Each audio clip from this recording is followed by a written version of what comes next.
It is a beautiful day here in Pennsylvania as the sky brightens over the Susquehanna River, and it is shining down on the Farm Show Complex and Expo Center, which has been our home for the past several days. The patrons are already lining up in anticipation of what is going to be happening inside today, because of course, it is all about the cars. It is Saturday here at Mecum. Good morning, Harrisburg. Look at this packed house. Got hammers up and high. Reserve is off.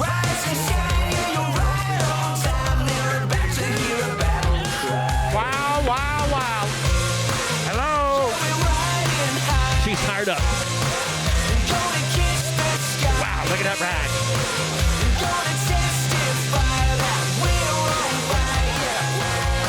Beautiful. Well, we have arrived. It is the culmination of Mecum Harrisburg. I am so excited to see the cars going across the block today, including this very special 1968 Hemi GTX. Yes, it is a barn find. Everything you are seeing is completely natural and created over time. An incredible piece of history that will be crossing the block a little bit later today.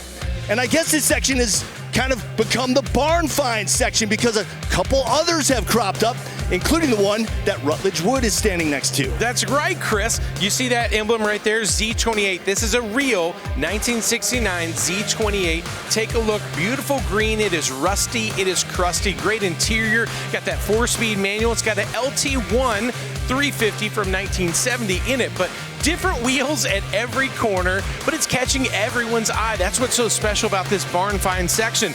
Just like right over here next to the Hemi GTX, we've got a 1968 GT500 KR, a crowd of people around it. Of course, look at this beautiful Wimbledon white. And when we say a barn find, guys, check out the damage right up front here. That's how barn find these cars are. They've not been modified from where they were found. And Scott Hoke and Bill Stevens, these are grabbing eyes everywhere you look. Oh, it's tough to get around those cars. Rutledge and Chris, thank you both very much. Fine barn finds, if I do say so myself.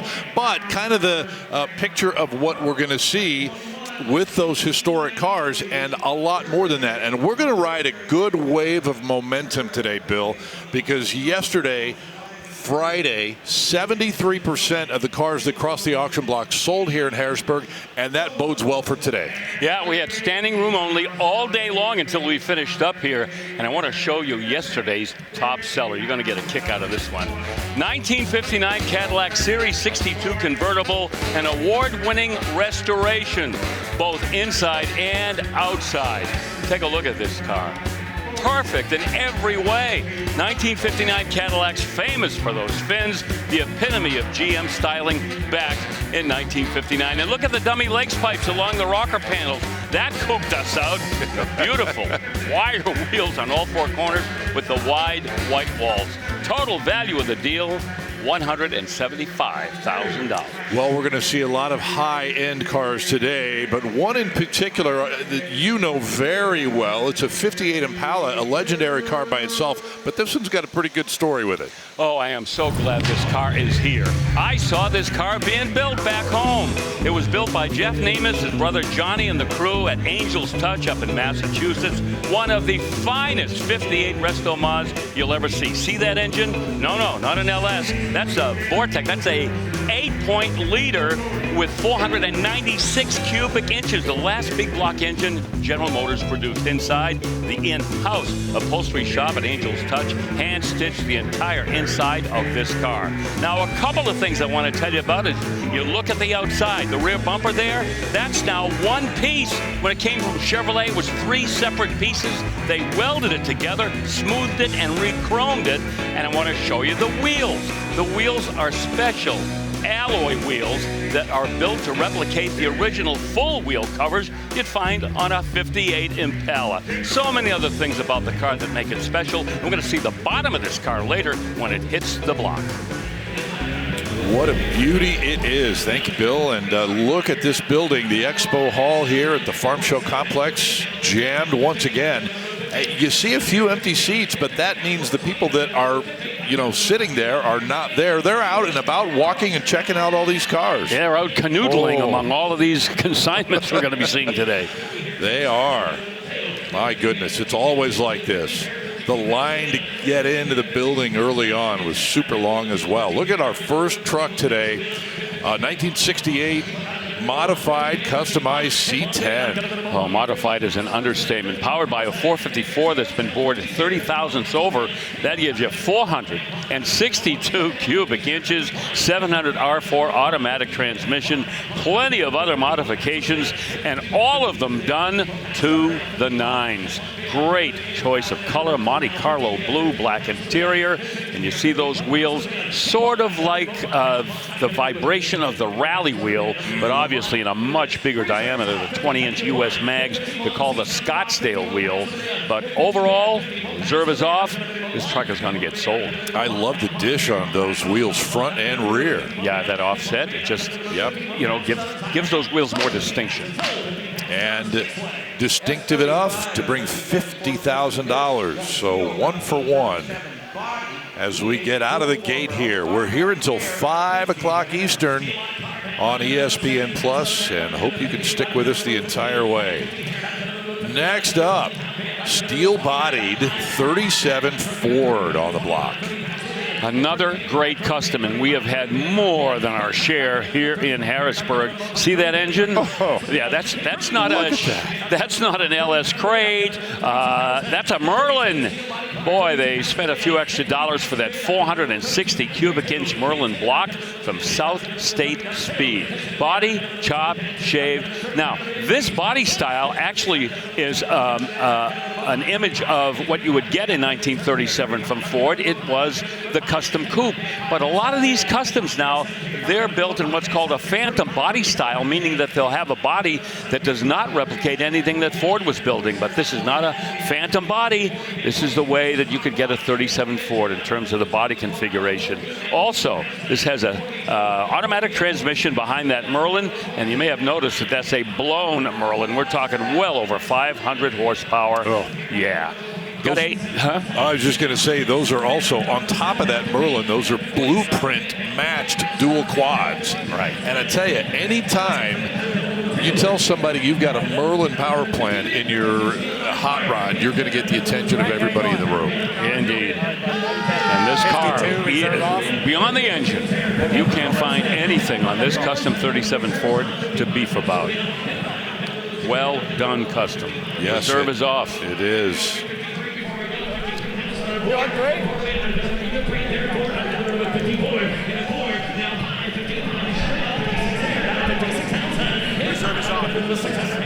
That paint also not done in a weekend.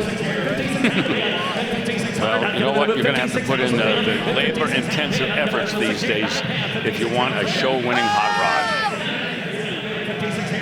And sometimes that is the most expensive line item.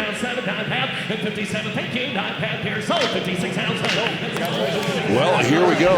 $56,000 buys that 37 Ford. Beautiful. Well, let's go to the other end of the spectrum with a 1966 Mustang that has been restored, but brought right back to square one, really. Yeah, and again, if you really want a car that's going to get everybody's attention and you want to get the bids and you want to get people excited, when it gets to the Mecum block, you have to make sure that has been detailed all the way, no scrimping, and this car certainly fills that bill. Look at the double red line tires on those style steel wheels. It's 200 horsepower, 289. That'll be the C code, and that's the 2-barrel carburetor. Wimbledon white with a red lower rocker panel and the red interior. Ties it all together.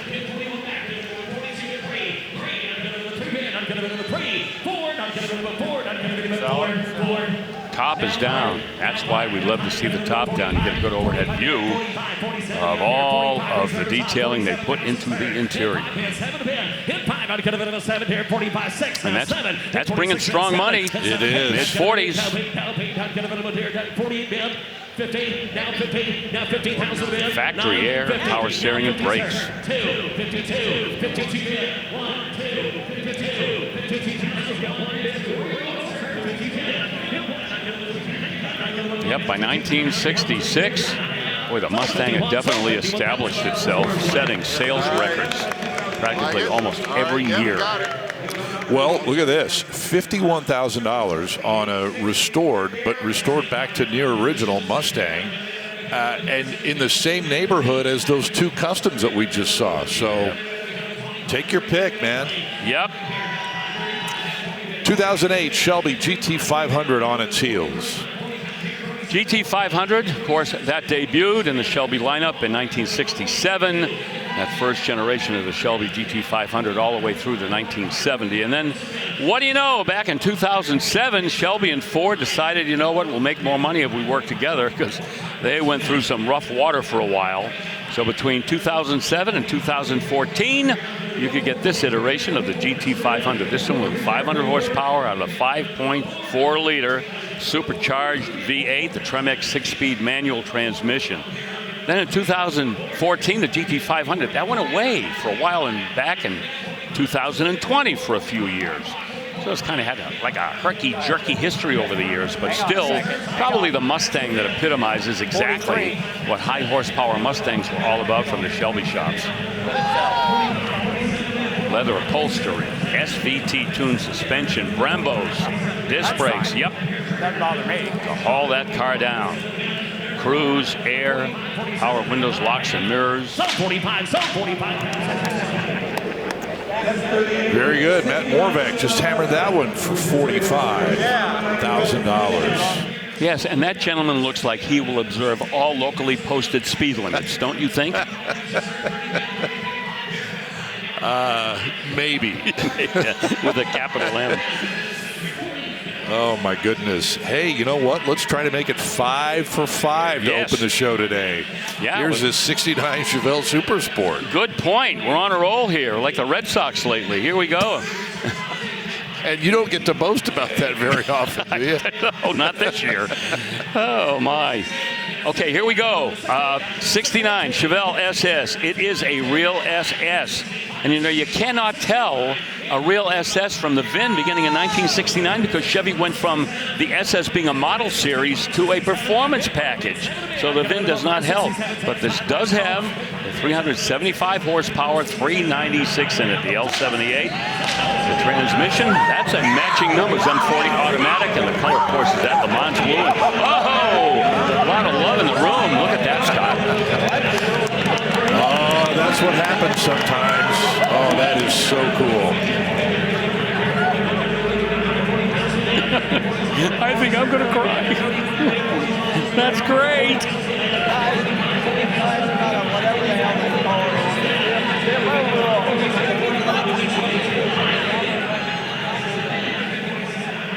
How about that? Oh, God love you. Yeah. Great, huh? Can't believe it. That is pretty cool. All right. 1967 Camaro RS. And I'm going to say that that was the clubhouse leader for our State Farm moment of the day. Yeah. Let's do that several times today. I agree. This is a Camaro started life with a 396. And we don't know which one, but it's been breathed on anyway. It's got an Edelbrock intake on it now with a 750 CFM quick fuel carburetor. Another aftermarket company doing carburetors. Hoke headers, turbo 400 automatic with overdrive and a 12-bolt rear end with 355 gears. And a few other modifications include the Dakota digital gauges, Detroit Speed hideaway headlights, and the American Racing 5-spoke wheels. Reserve is off. We're going to sell this car and keep our string going.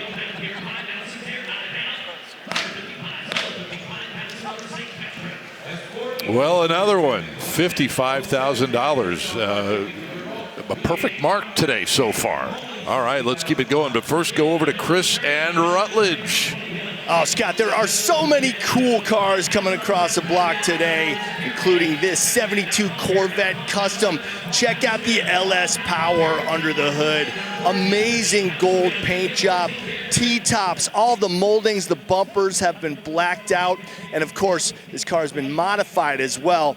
These wheel wells have been expanded both front and rear. Check out the interior also. Seats out of a modern Corvette. Tremec 5-speed transmission backing up that LS engine. But check the wheels. That's really the feature of this car. 7-spoke, 3-piece forged lines. And that's the reason that these wheel well modifications had to be made, because these things are massive. Overall, just a sinister aesthetic on this Corvette, and super, super cool. And right next door here, Rut's got something pretty badass too. I mean, dude, check this out. 69 Camaro. Now, I will mention the seller did disclose that these headlights no longer open, but that's okay. Guess what? Because they don't open because there's a huge front mount intercooler because of that gigantic supercharger right there. This thing making over 700 horsepower on E85, but it's those functional air vents there at the back by the forge lines, that beautiful interior that I love, puts this whole package together. So many gorgeous cars just like that here at Harrisburg this weekend, rolling across the block a little bit later. Don't go anywhere.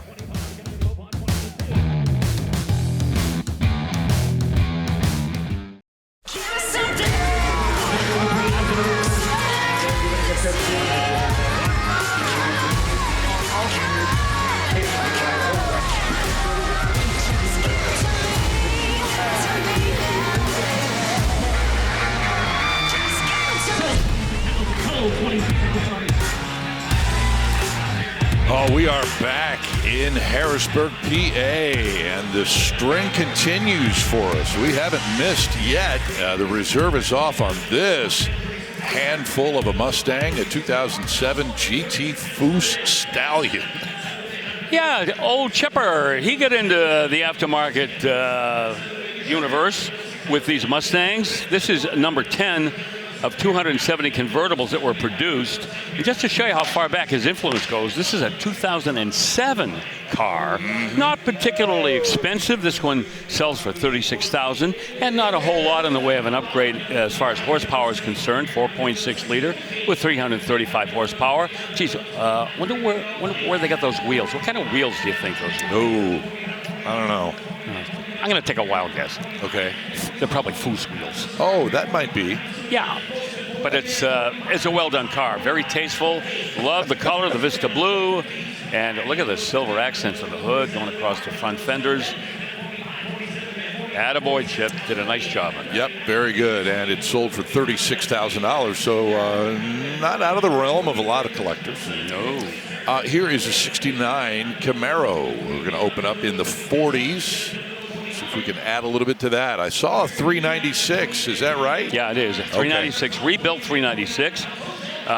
And we don't know if the car was born with a 396. When you look at the VINs on these cars, these Chevys, these Camaros, they'll tell you whether it's got a 6 or an 8, but it won't tell you which one.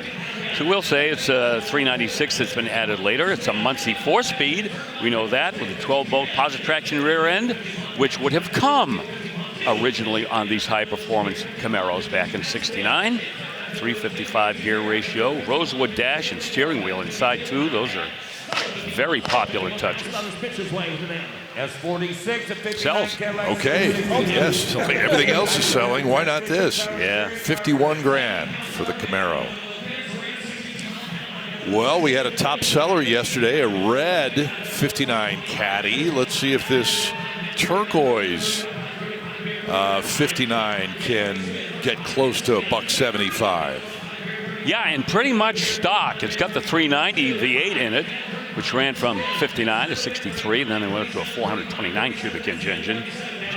That Cadillac was regularly increasing the displacement on their V8s through that whole time period up until the 1970s, actually. And another thing about this, it's very clever, well done, and makes the drivability much better as you take a look at the inside. The distributor has the Pertronix electronic module.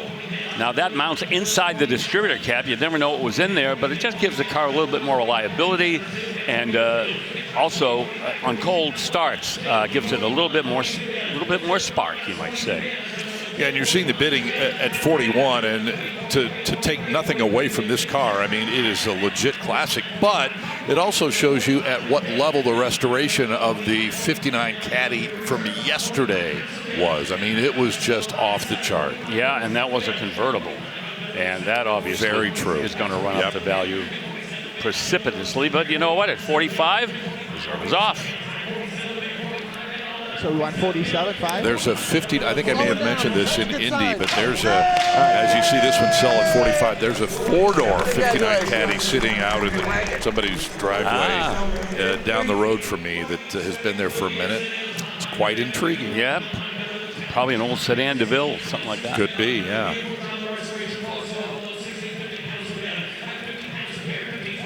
All right, on to 1953 Chrysler Town and Country wagon. With the little 265 cubic inch inline six making 119 horsepower, you could get a Hemi in these. But Bill, they cry, a Hemi in 1953? Well, kids, the Hemi actually debuted in 1951. Yep. At 331 cubic inches, so it was around a long time. 3-speed manual, but look at the restoration on this. Look at what they've done. Oh, yeah. And now the Town and Country is better known when you tell somebody it's a Town and Country for the wood paneling on the outside, but not all of them came with that, and this one obviously does not.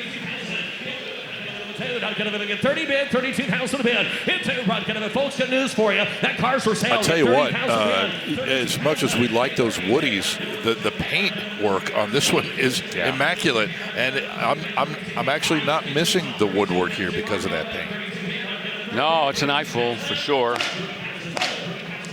Full wheel covers, the white wheels, and it sells $30,000, and a whole lot more money went into the restoration than that. No doubt.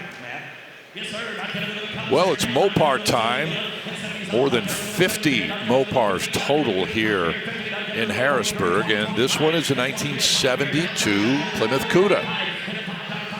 Yep, and this is an H-code 1972 Plymouth Cuda, which means that it came with a race-prepared 590 cubic inch. No, oh, wait a minute. No, it didn't. No, it came with a 340 4-barrel, sorry, and a 4-speed. But it's got a 440 in it now, and you got a good look at it. Torque Flight Automatic, original engine and transmission go with the car. Frame-off restoration, 10 years old. Man, that's one of the most fun things and enjoyable things about working with you all these years. You never know what's going to come out of your mouth. Your setup is just so good. Well, I never know, to be honest with you. I had a guy message me yesterday and say, Stevens was on fire today. Yeah, you sent that to me. Very nice, whoever it was. Thank you. Yeah, $39,000, not a whole lot of money, but man, you get the look and the performance. It's got a 440 in it now. Absolutely. Well, that car is not going to embarrass itself. 45,000. I'll get 42 here. 45,000. Hit 5. Well, you know, if you can't swing an original Hemi Cuda, and not a lot of us can, this would not be a bad next best thing. Right on. Great color. Yeah. Hit 45 bid. I'll get a minimum 5 giveaways here. I'll get a minimum 45 pound. I'll get a close to that. And I'll get a minimum 45, 42. I'll get a minimum 5. And it is. Going to close one at 42,000. Going to close it at 42. Well, it's been a half an hour, and this is our first Bid Goes On car today. Well, I think that's great because the guys at the Bid Goes On desk have been playing Candy Crush for the last 40 minutes. So we can actually get some work out of them. All right, we will take a look at an 83 280ZX now that has arrived front and center. 1983. This is unrestored, by the way. Highly original. Final year of the 280ZX production last year for the Z car that had an inline 6-cylinder engine. So this is kind of an important time for the Datsun 280Z, which soon became the Nissan as well. Odometer reads just a little bit over 37,000 miles. That engine makes 145 horsepower, by the way. Boy, and it's got the Smokey and the Bandit color scheme going here with that black and the gold accented wheels, the anodized spokes. So that car right there is special in many different ways. Well, $33,000 is going to be the high bid for that particular Datsun, and we will step away, come back with much more and a special guest next. Stay with us.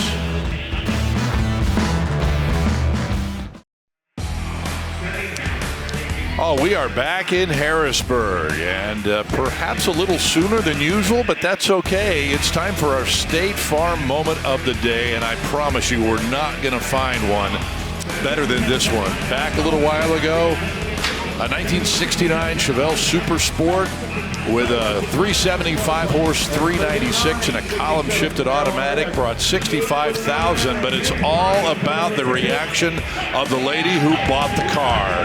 Right there it is with Laura Landis helping out. She could not believe it. And for more on this story, let's send it over to Rutledge Wood. Scott, it is hard to beat that kind of very real joy that we get to see here almost every single Mecum, but Lori Reich is the one that bought that car from Lake New Church. Lori, what was it about that 69 Chevelle that just spoke to your heart so much? Well, I've been looking for a while for a 69 Chevelle. It is just beautiful. I fell in love with it the minute I saw it. I fell in love with the same 69 Le Mans Blue years ago, and Bob has been so kind to help support me in this endeavor.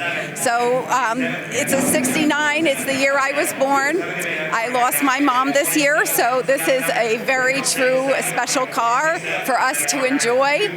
Bob is a mechanic, so it is going to be in the best hands it could possibly be. So it's going probably from one loved home to another. And it was so cool. I know y'all were looking at it online ahead of time. Bob, you were crawling all around the car. What do you think?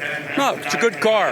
I mean, been restored, of course, but from the standpoint of us having a good driver and enjoying it, I think it'll fit the bill.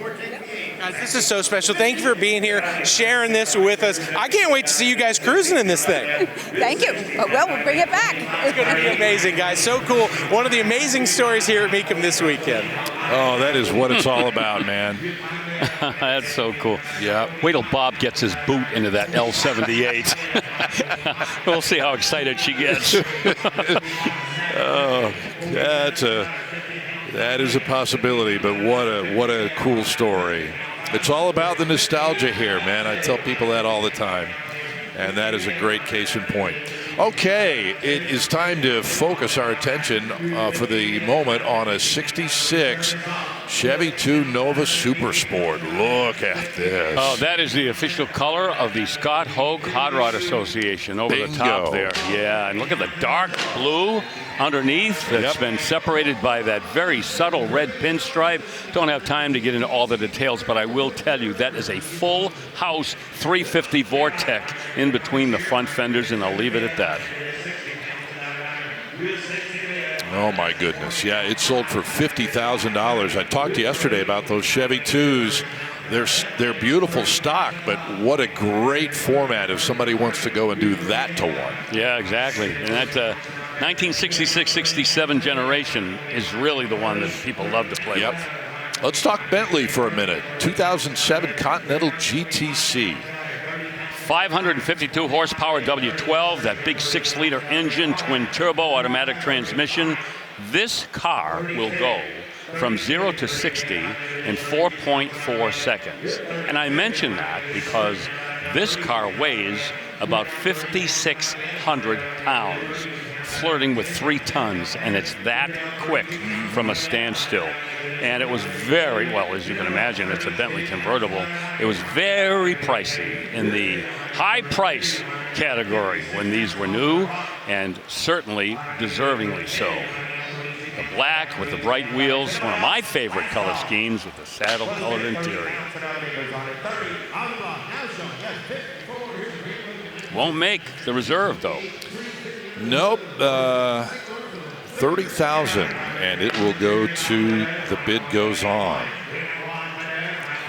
And a 1969 Z28 is right behind it. Yeah, it won't be hard to trace the vehicle history of this car. The ownership list is very short. Same owner for the last 33 years. 1969, the Z28 would have come with a 302. This one is now packing a 350 crate engine. The ZZ4 crate with aluminum heads.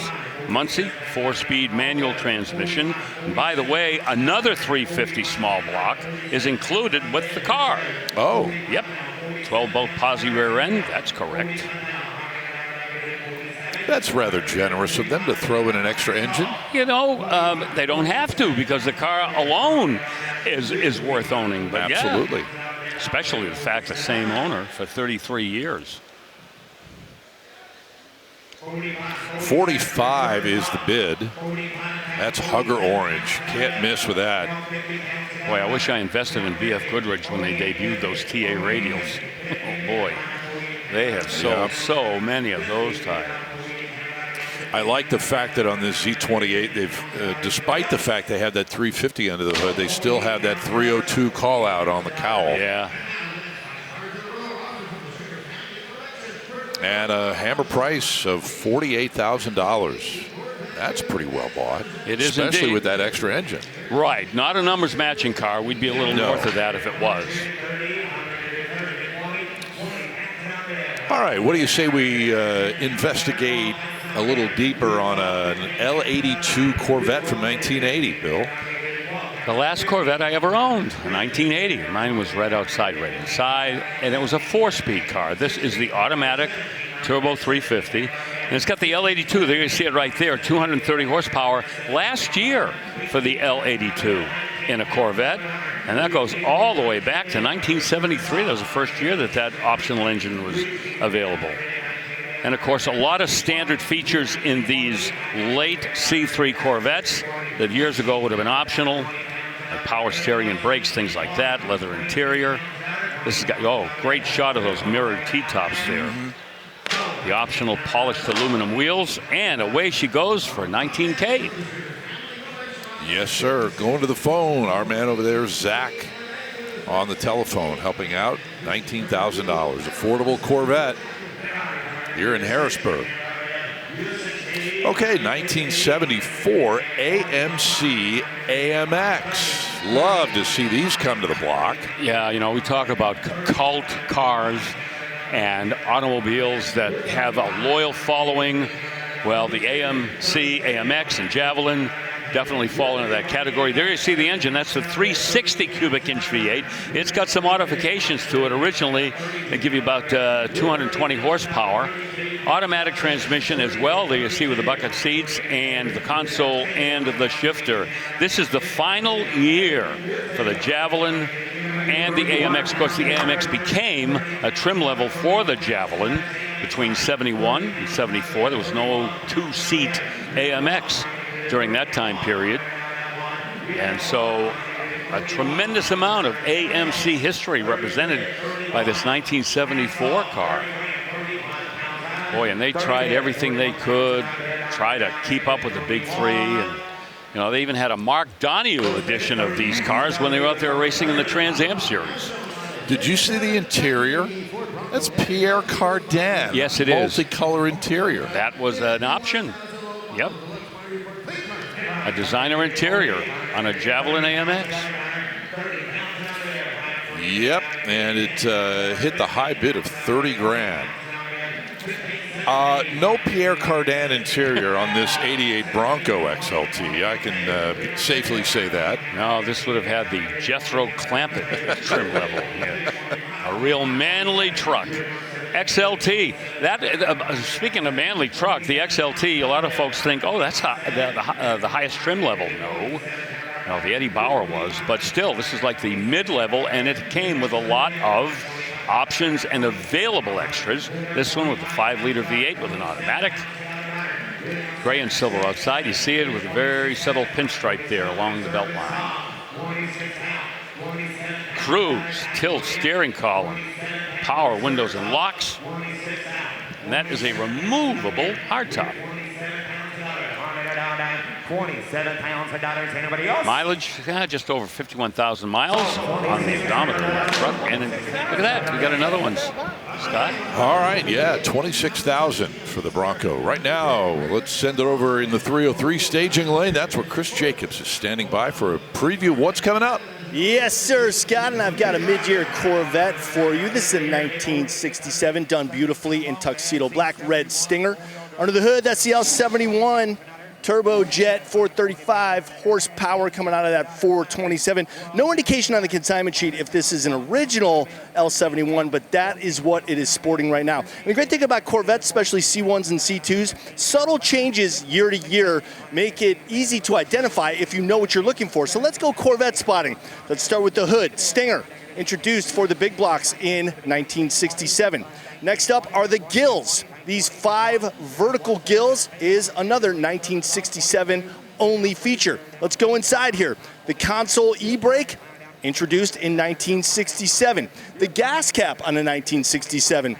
Body color always, very easy to identify as 67 by the gas cap. And finally, the taillights, in between the taillights, the reverse lenses above the license plate, that also is 1967 only. Great to see these mid-years coming across the auction block. This one's going to go by this afternoon. Stick around to see it. A lot more from Harrisburg coming at you.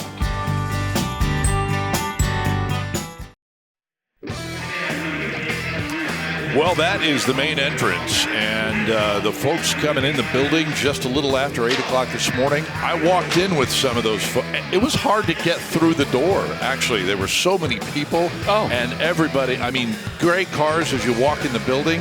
This place is crawling with car crazies, Bill. That line this morning, it was like a Taylor Swift concert. It was halfway to Philly. And they were here early. They waited halfway to Philly. No, hat off to all of the people that made the trip over here to this Mecum auction. We thank you for being here. Yeah, no doubt about it. You know, there are just about every weekend here at Hershey, Carlisle, here in Harrisburg, just about every weekend there is something going on in the car collector community in this part of Pennsylvania. It's great. Yeah. Hey, let's pick up what's going on in this 94 Viper RT10, a Hennessy Venom, Bill. Yeah, from Dodge it would have 400 horsepower. But once again, that unstable individual, John Hennessy, decided we're going to put 550 horsepower in the Viper, and that's what you're looking at. Special intake, exhaust, and tuning modifications. The Borg Warner T56 6-speed, that's what that Viper would have come with. The Dana 44 rear end. Rear end ratio 307. That is one long-legged Viper that ain't never going to run out of breath with those gears in it. Look out. Factory air conditioning, yeah, by 1994, air conditioning was becoming available in the Viper. And we're going to have another Viper coming up a little while in a different color. In 94, they had 4 colors to choose from, but every single year of the Viper, you could get one in red. And the bid goes on this one. $57,000.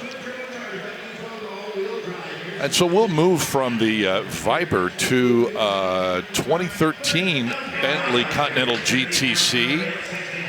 Boy, we're getting our share of these, huh? And we never get tired of them. Oh, my God.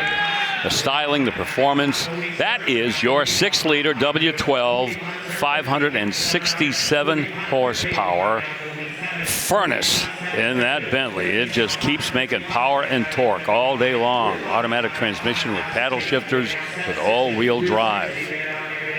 Power-operated convertible top, black in color. See the interior, that lavishly lush interior on these Bentleys. Leather-wrapped steering wheel. By now, the Bentleys were going to steering wheel-mounted controls like just about every other car. Keyless entry, backup camera, and the odometer reads 31,400 miles plus.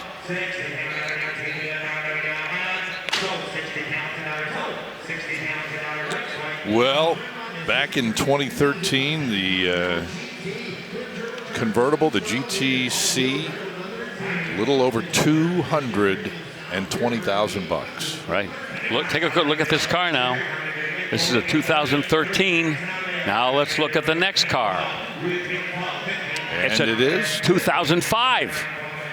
And what's the difference? Hardly any at all. That's kind of the selling points of these Bentleys, is that you cannot pinpoint the year, the vintage of these cars strictly from the exterior styling, because Bentley, and I would say rather wisely, went with a winner. Just a absolutely flawless job of exterior design. This one, Again, 552 horse W12 as you just drink in that interior with the wood and the leather and the deep cut pile carpeting and on and on and on. Heated and massaging seats, multi-zone, air conditioning, nav system, premium sound, seating changer. And I will remind you once again, this car is 21 years old. If I owned this car, I might sleep in it from time to time. They're so comfortable. Well, if you bought one new, you'd probably have to because you'd never make your mortgage payment. That's true. Good point. That's my backup plan. It's your backup. Oh, you stay with it then. $30,000. The bid goes on that 05 Bentley. 1955 Chevy Bel Air now. Yes, and this is Corvette powered. Remember, back in 1955, the 265 cubic inch V8, that debuted in the Corvette. And in the 1955 Chevrolet Bel Air, you could also get that new small block Chevy V8. Now, the one in the Corvette had 195 horsepower. If you got the Power Pack 265 in the Bel Air, that would bring you to 185, a little bit less, and a little 2-barrel carburetor, 162. So a lot of mixing and matching with this first generation of the small block at Chevrolet back then. It's been repainted, this car, the turquoise and the white, very classic color scheme. Aftermarket radios have been put inside, but they really didn't go crazy on upgrades and modifications on this, as you can see. At a hammer price, $45,000, quite reasonable. Oh, Scott, those people must have had one when they were kids. Could have. You know what I mean? Oh, yeah, could have. It's happened before. It'll happen again. 1996 GMC Sierra 1500, following up the Chevy. Yeah, this could be a work truck. Although, once again, when they're this nice, most people don't do that. But it's got the right engine, a 255 horsepower, 5.7 liter Vortec engine, automatic. Got the Z71 off-road package as well. Four-wheel drive truck, of course. Cruise, power windows, locks, air conditioning, CD. As car-like as a truck can be. Yeah, you could do some light-duty work with this. I wouldn't deliver bowling balls with it or anything like that, but you know, maybe package delivery or yard work, things like that. Drive around with a refrigerator in the back and a mattress. Make sure that the refrigerator is not on its wheels, though. Yes. You gotta lash that down. The high bid, it's $17,000. Well, here comes that Viper that you promised us, Bill, a 94 RT10. You sold your 96 GTS not long ago, and I know that was kind of on your wish list for a long time. Oh, yeah. You going to get another one? You think? I don't think so. With my Grand Cherokee, my 1,000 horsepower Grand Cherokee, that's kind of keeping me happy if you get it. Yeah. Take me through this car real quick, and then I'll ask you something else. Well, I mentioned how there were different colors available in the 94. This is the emerald green. You could also get yellow, red, and black in 1994. One of those colors if you wanted to. Still has the 400 horsepower 8-liter V10 and the 6-speed manual as well. And low mileage on this car. So we'll see where the bidding goes. We're at the low 30s right now, but just over 14,000 miles. I was going to ask you, I know you're really happy with your Grand Cherokee and your Jag and all the other stuff. Yeah. Would you ever consider getting another Corvette? If I did, it would be a C6 ZR1. I have had a thing for those cars ever since. Okay. You know, 638 horsepower and a little window on the hood, and they sit so low and mean, and they're angry-looking cars. You know, like me. Yeah, sure. But that unstable. Like Hennessy. Yes, to be watched carefully. Yeah, probably that'd be the only one I'd consider. Okay. Yeah. 33 for the Viper. I know you've had your Viper fun, so maybe it's time to kind of change gears and go to the ZR1 for a minute. Yeah, I might do that at some point. Hey, the reserve's off here. Yeah. Got 14 pounds of bounds in the car. 33 pounds, 34 pounds. Yeah, when these cars debuted in 1992, they were bombshells. 34,000. put one on display at the Detroit Auto Show, and people were gasping. They won't build that. Oh, they'll never do that. Right. They did it. Yep, they sure did. All right, 33 and some more happy customers here at Mecum Harrisburg.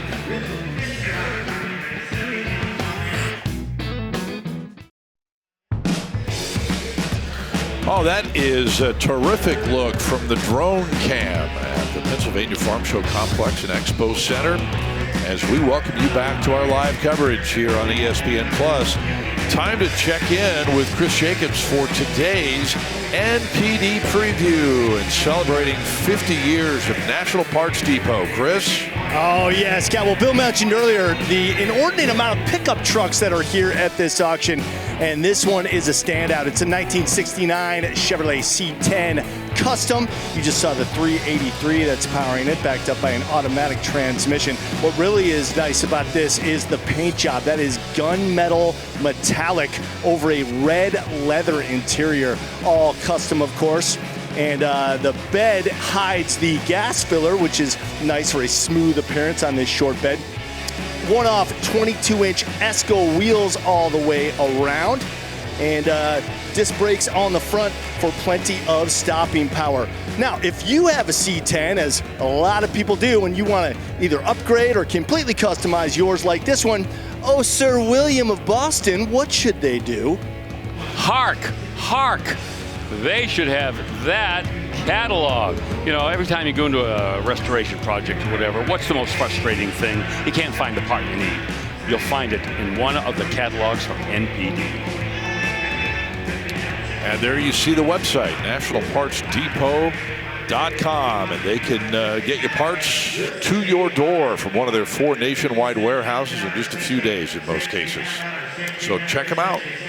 That is our NPD preview, and let's take a close look at this Galaxy 500 XL circa 1963. Oh, let's take a really close look. This is on my top 10 of my favorite cars, an R-Code Galaxy from 1963. These distinguished themselves on the drag strip, the lightweight cars, and yeah, they were doing a lot of damage to the competition out on the NASCAR super speedways.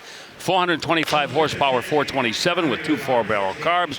This one, 4-speed manual, the Rangoon red with the red interior, $60,000 high bid. Love that color scheme.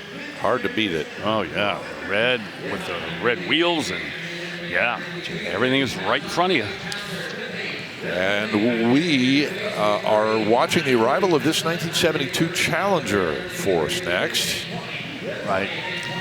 This, again, is an original G-code car, which would have been a 318 with a 2-barrel. Not anymore. It's got the 440, pretty similar to the build that we saw a little while ago. Yes. Yep, this one, no carburetors, though. It's got the fast fuel injection setup on it. You can see right there. And it looks a lot like carburation, but it's not. It's injection. It's got vintage air in it, and it's got automatic transmission, torque flight, MSD ignition too for hot spark, custom dual exhaust on this car, rear deck spoiler, and there you see the black interior. Yeah, once again, if you don't have the cake to go out there and get a real 446 pack or a Hemi or whatever, but you want to do some styling with a big block, there's your answer there. And 38 won't do it, but a little bit more might. All right, so they're gonna, the guys at bid goes on, have to put their Candy Crush away and get to work on that car. Right. In the meantime, we'll get to work on a GMC Sierra 1500 SLE. This goes back to 2018. Just a few modifications on this. It's a 5.3-liter Ecotec V8, but it's had a K&N's cold air intake added, as you can see right there. It's that big thing that looks like the Holland Tunnel going into the intake there. Also, this has an automatic transmission behind it, the 6-speed automatic with electric overdrive. Been lowered a little bit. 4-wheel disc brakes. Touchscreen inside. See it right there, right over the console. 22-inch chrome VCT wheels with Nitto high-performance tires wrapped around them. Really clean truck, Bill. You know, we've seen the love of these single cab short beds really have a resurgence about the last 10 years or so. And it's funny, it's harder and harder to find them, especially that aren't in like a work truck spec mode. But this one's, to me, real clean, real simple, great truck, and it's bringing a good number. It is indeed, and you know, I'm trying to picture what a pickup truck would look like at the Wood household, and it probably is not going to be highly detailed and show-worthy like that. It's going to be put to work. That's my best guess. Yeah, that's true. I mean, I've definitely lowered a bunch of trucks. All mine are Tundras. The last regular cab short bed Tundra that I had is now in Canada, and I've tried to buy it back from them, and they're like, no, we can't find these anywhere. I'm going to sell it to you. But, I mean, talk about the stuff that's at my house. I wish this was in my driveway, Scott. This is cool, yes. Let's talk about this, Scott. Yeah, Chevelle Concours estate wagon. Yeah, I know what you're asking yourself, Bill. Does this have the third row seat? And did I look back there to find out this morning? It doesn't, and yes, I did. And I will tell you, yes, that covers one of the important features of this station wagon. Matching numbers, 400 cube big block with the Muncie 4-speed manual transmission. Oh, hold me back. 331 ratio in the 12-bolt rear end, professional restoration, power steering disc brakes. It's got the Super Sport wheels. Oh. This was a cool family that ordered this car. Right. Because everyone's like, oh, did you guys get a new family cruiser? And they're like, Dad's kind of lost his mind. He went for the big block and the manual trans. And everyone's like, what? Yeah. I'm sorry? For the family cruiser? Yep. Yeah, buddy. $50,000 is the current bid on this car. That's crazy. Congratulations on that. We got that for you, okay? We may never see another one ever. Well, Bill and Rutledge and everybody, for the very first time in 19 years of doing Mecum on television, I utter the words, it is station wagon o'clock. Oh, that's right. And all it takes is a couple. I know. Usually we go for three. Yeah, but right. We'll make an exception. Yes, we will. And this is a pretty cute little car right here with an LS in it and a 4-speed automatic. So we're looking at one of those cars that's been modified, but it's been done very thoughtfully and sympathetically in terms of the color, the wheels, the powertrain, the level of restoration. And this is not going to be a car that people are going to sit there and say, I wish I could afford it. Most people can. It has not reached the reserve yet, but, you know, if we do a little bit more work, I think somewhere around 40 will sell it. Look at the detail on that paint. I mean, the roof rails, everything was so perfectly done on there. Great interior, 4-wheel disc brakes. Yep. The simple wheel treatment. Again, it's thoughtful, it's tasteful, but that is a great family cruiser. And when you got that LS power under the hood, that's more than enough to scoot that thing around town and have a great time. Yep. Yeah. It's what I call addition by subtraction. Sometimes the less you do, the better the result. And that's probably a bare metal repaint on that. I'm sure they took that paint all the way down to bare metal before they put the new coat of red on it, but it doesn't make the reserve. But I'll tell you, if the bid goes on desk, I think people are going to be taking a shot at this. Well, they should. Yeah. And we're going to follow that up with this 1968 Impala Super Sport. It's got a 307 in it. Let's see, how do we make a 307? Oh, I know. Let's stroke a 283. Okay. At 200 horsepower, that's what you're looking at. 4-speed manual transmission again on one of these cars that we don't normally see the 4-speed in. A lot of automatics out there. Power steering, it's got the Delco AM radio in it. And the power convertible top that's up, not down. Rally wheels and white sidewall tires.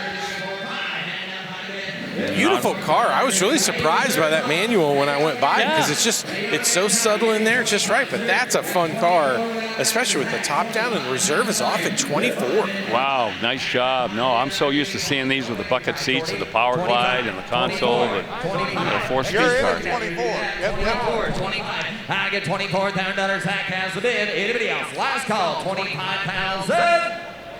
So, $24,000.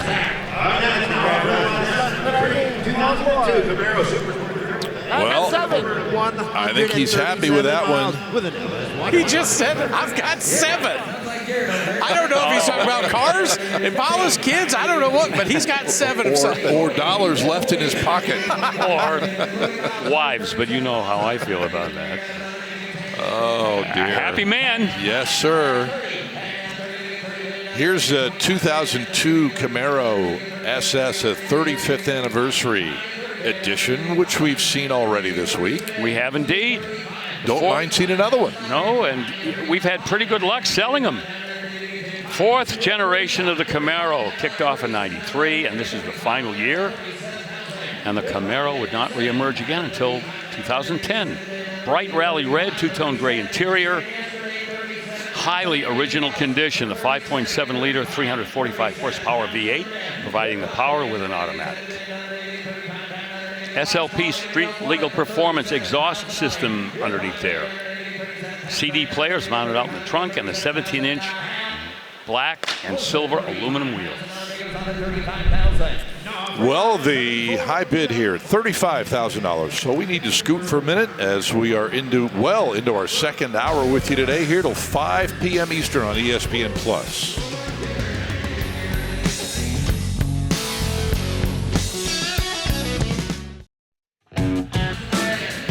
Well, not only are the lines to get in the building super long, but the lines at the autograph table for our buddy Derek Barry. Long as well here in the house. Of course, from Vice Grip Garage. Terrific program online, and he is here. We'll be visiting with him a little bit later on during the day today. That line is almost as long as the line for the Clone Ranger autograph. Yes, and I was going to say, my Nancy won't watch any automotive shows except his. Oh, right. Oh, she's hooked. He is really good. Yeah. He knows his stuff, let me tell you. Had a chance to visit with him at McCacken last year up in Chicago. Terrific guy, too. $70,000 buys that 72 Chevelle as we come back from break. Yeah. You know, 402, better known as a 396 in there with an automatic transmission, a classic powertrain, and a great presentation. 1969 Corvette. Oh. Ooh. Yeah. That gets our attention.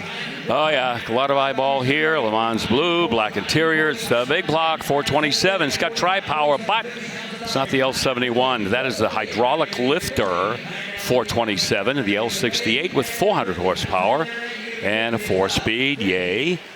Factory air conditioning. Yeah, you couldn't get the AC from Chevrolet if you wanted that L71 solid lifter motor. So this was a good tweener. And we're at $48,000 and another sale here at Mecum. Tell you what, it's contagious. Well, it's going to sell, but there's still they've still got a couple of interested folks here in the building. More money being thrown at it. Why not? Big block, 4-speed, C3 Corvette with factory air. Yeah, by the way, that 427 400 horse is not a pooch.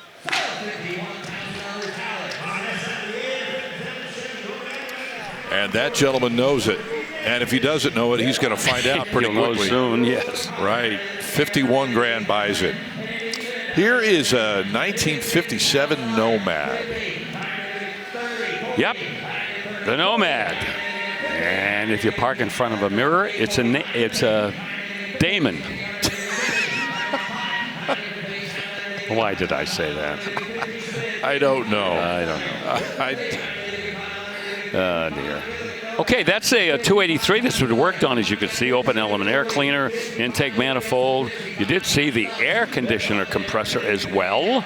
Frame off restoration, and it's in that classic color scheme, the turquoise and white, and the turquoise and black interior. Upgraded the wheels. You see the center cap and the trim rings a la rally wheels. Raised white letter tires. I think Rutledge, that Bill may have channeled a little Harry Carey there for a minute, because Harry used to do that with everything. Reading words backwards. Oh, okay. Hey, Norm. If you were a hot dog and you were starving, would you eat yourself? Well, you know, I'm jealous of you guys that got to listen to him. I'm from Boston, so I didn't. So Midwest people grew up listening to him. Yep, sure did. $55,000 on that Nomad, and it was a bid goes on, $55,000. Here is the 210 Handyman version from 1957.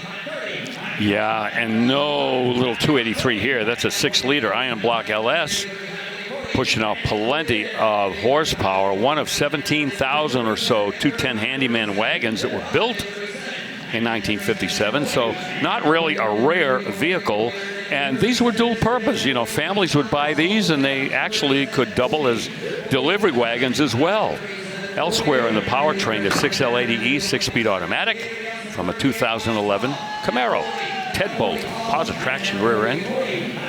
This one's no reserve and $38,000. Yeah. It had a lot of eyeballs on it in the tent out front in the staging lanes, and I saw a young father who was pushing a stroller, and I gave it a pretty good 30-second sales pitch. I said, look, it's got modern powertrain, it's got AC, plenty of room in the back. And he's like, oh, you think my wife's going to like it? And I was like, I've got to go. I don't have time to sell it to both of you.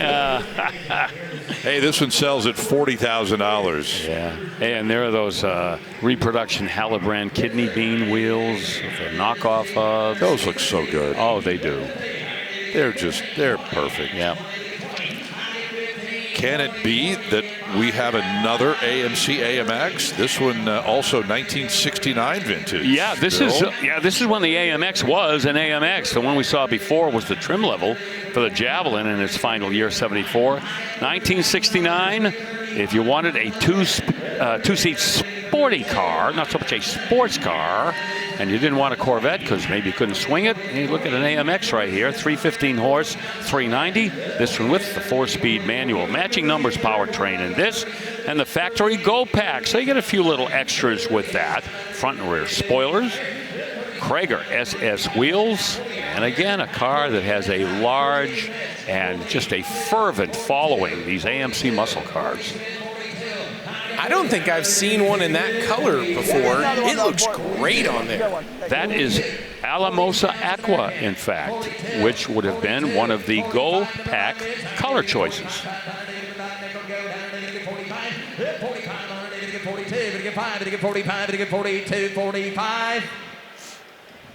Going to close a bid at $42,000. Going to take $50,000 to better to buy. On the block now, showing. Well, bid goes on, $42,000 for that one.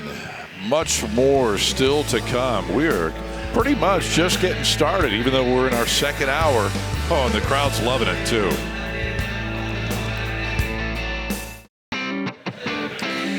Welcome back to Harrisburg, PA. Yes, indeed. Good to have you here on ESPN Plus with us. Great to have so many folks in the house. And what an amazing car to show you as we lead off a brand new segment here. And look at the bidding. Even before I can tell you about the car, we're into 6 figures for this 1948 Ford Super Deluxe Sportsman. Yeah, I knew this was going to happen. Now, the Chrysler Town and Country was the opposite number, but, you know, the collectability of these wood-bodied classic cars like this Sportsman, that market continues to be searing hot. A lot to talk about this car. Now, this is the 1948, which means that this is the last year for those big fat fenders out front. The Porkies were going away. 49 Ford came in with the slab sides, and the sales went to the moon. This one with a flathead, the correct 239 cube, 100 horsepower flathead, also with the 3-speed manual transmission with that Columbia 2-speed overdrive as well. What a restoration on this old Sportsman. Dark blue, the red interior. We're going to close And bid there. 1948, by the way, that's the demarcation point between street rods and street machines. 48 and pre is a street rod. After that, we call them street machines. Indeed. $110,000 the high bid. That car looks like it would have been driving down the street in Hoosiers back in the day, you know? Yep. The Milan Miracle. But it's going to bid goes on here while we take a look at an Impala Super Sport. Interesting engine in this, okay? Class, pay attention now. This has got the SA suffix 327. You're looking at it right there. And that code means that it is a 4-barrel 327 with a Power Glide transmission. That combination comes under the SA suffix. Correct 927 anniversary gold metallic paint with the yellow gold vinyl interior. And again, a car that has gone, oh man, from soup to nuts in the restoration process. Factory AC in this Impala as well. It's a real super sport. Power steering, power windows, tinted glass. Painstaking restoration.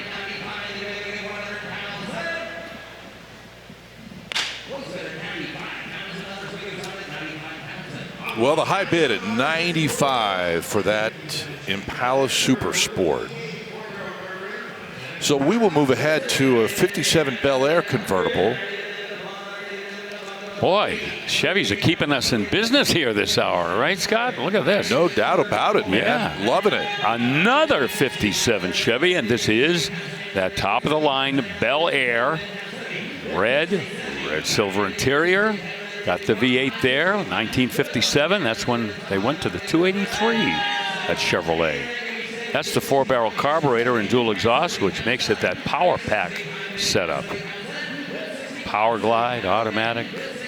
AM, FM stereo, that obviously added. Not something you get 57.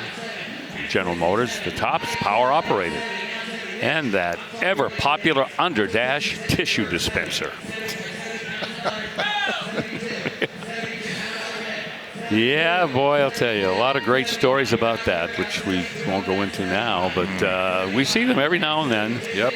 Haven't seen an underdash phonograph recently, Not though. lately. You know, we have seen them, but it's been a while. There are some, you know, the automakers were not shy about trying different and goofy stuff back in the day. You know? Yeah, their definition of a comfort and convenience feature was a little bit more liberal back then than it is today.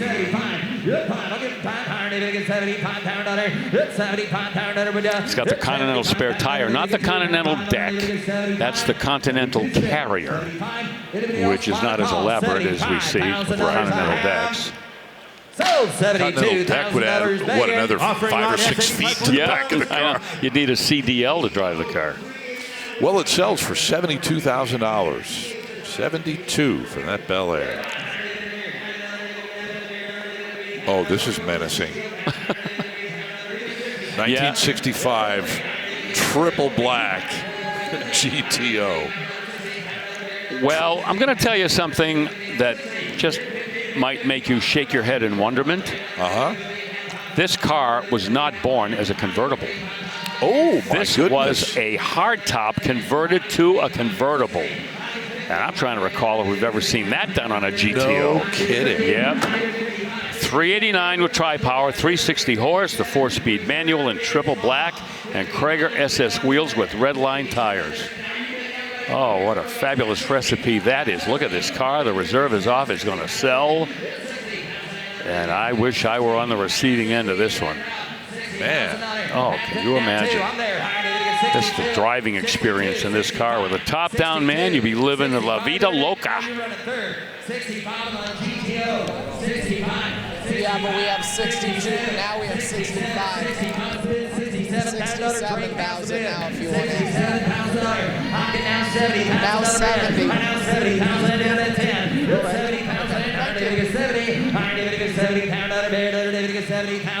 And 70, 68, now 70, internet, your turn. Yeah. 70 pound dollar, you got 68 bids, 70 pound. Is there anything about that convertible that gives you a clue that it wasn't original? Not at all. I mean, I can't see 72. one. Excellent job. 71. 71 before we go. Right fabric, right fit.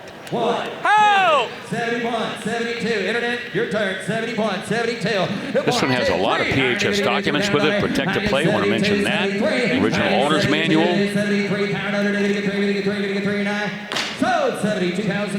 Oh, I love seeing that. See that car sell.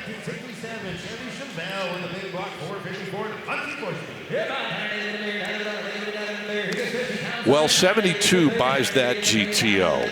And obviously that hardtop to convertible conversion didn't pull the bidding down at all, did it? No, not a bit.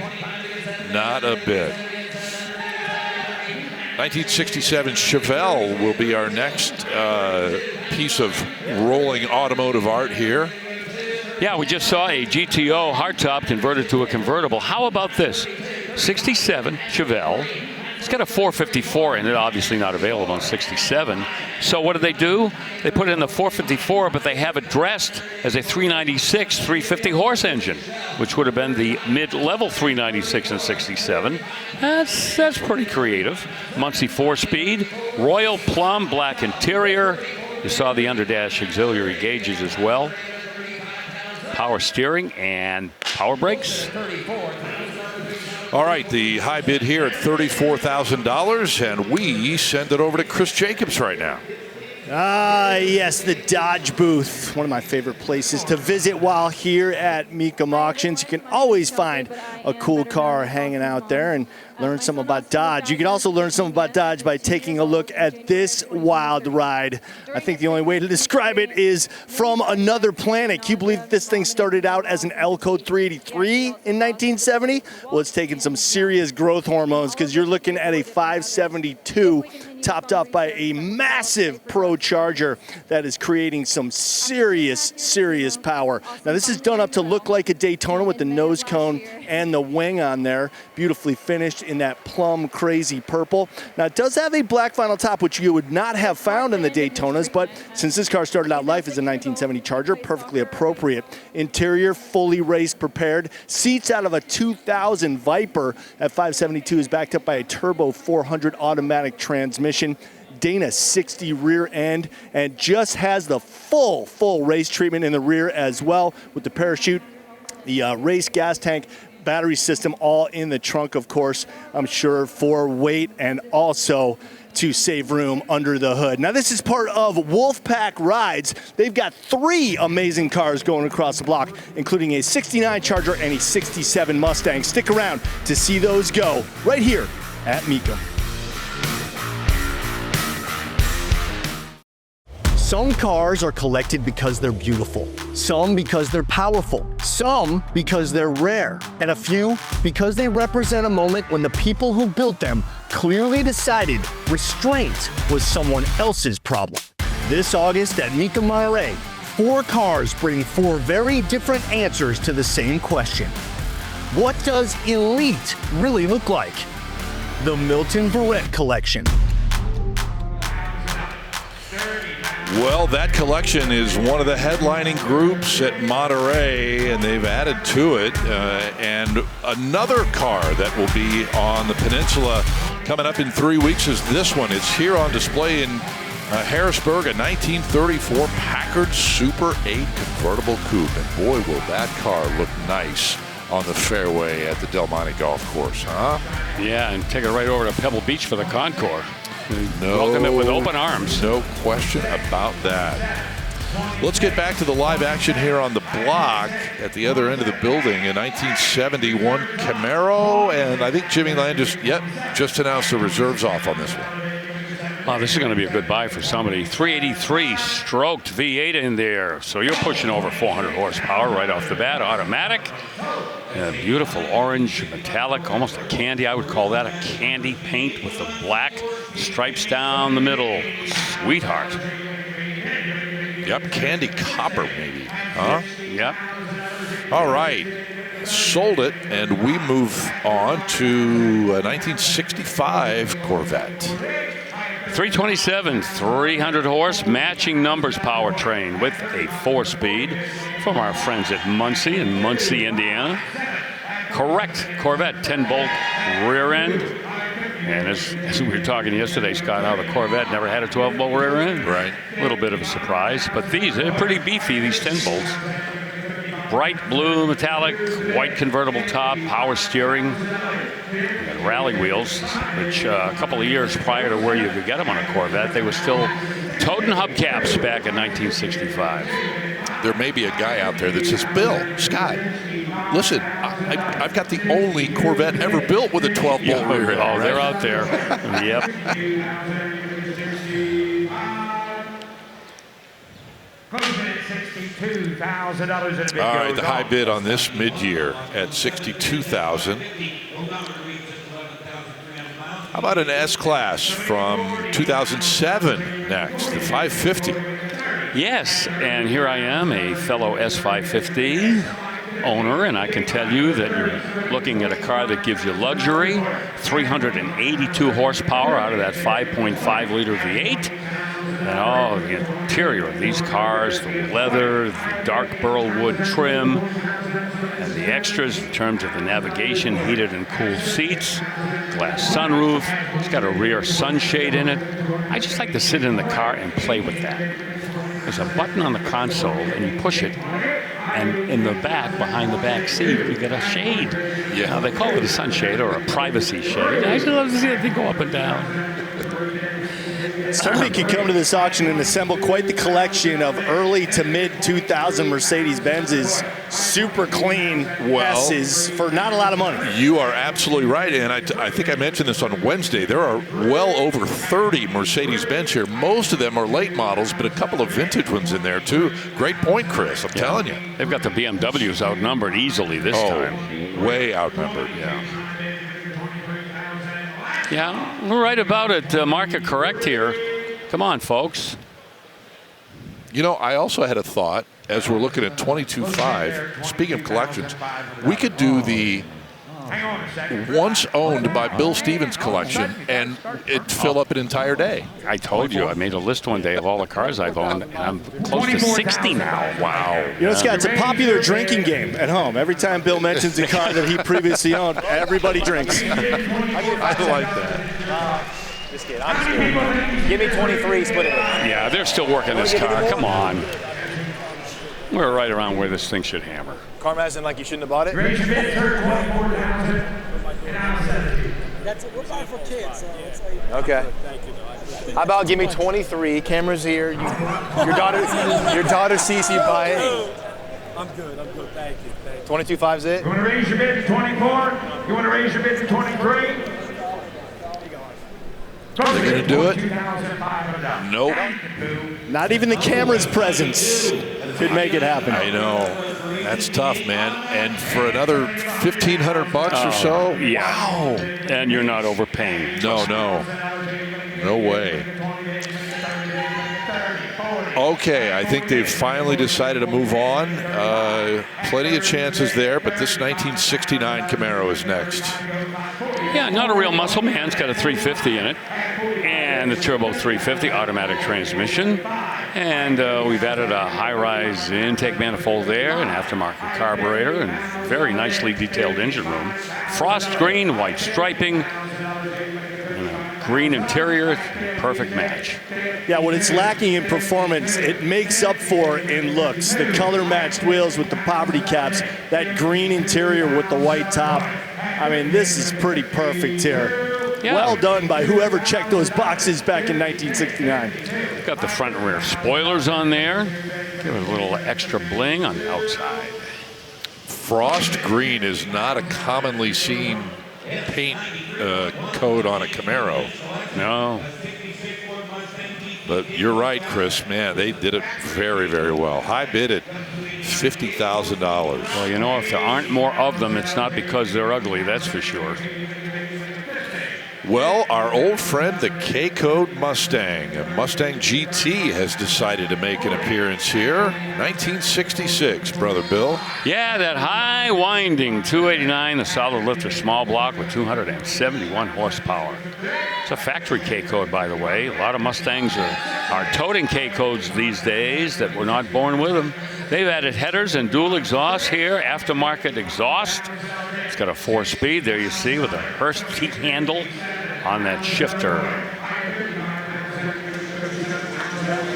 Shelby wheels, nice addition there. BF Goodrich radials.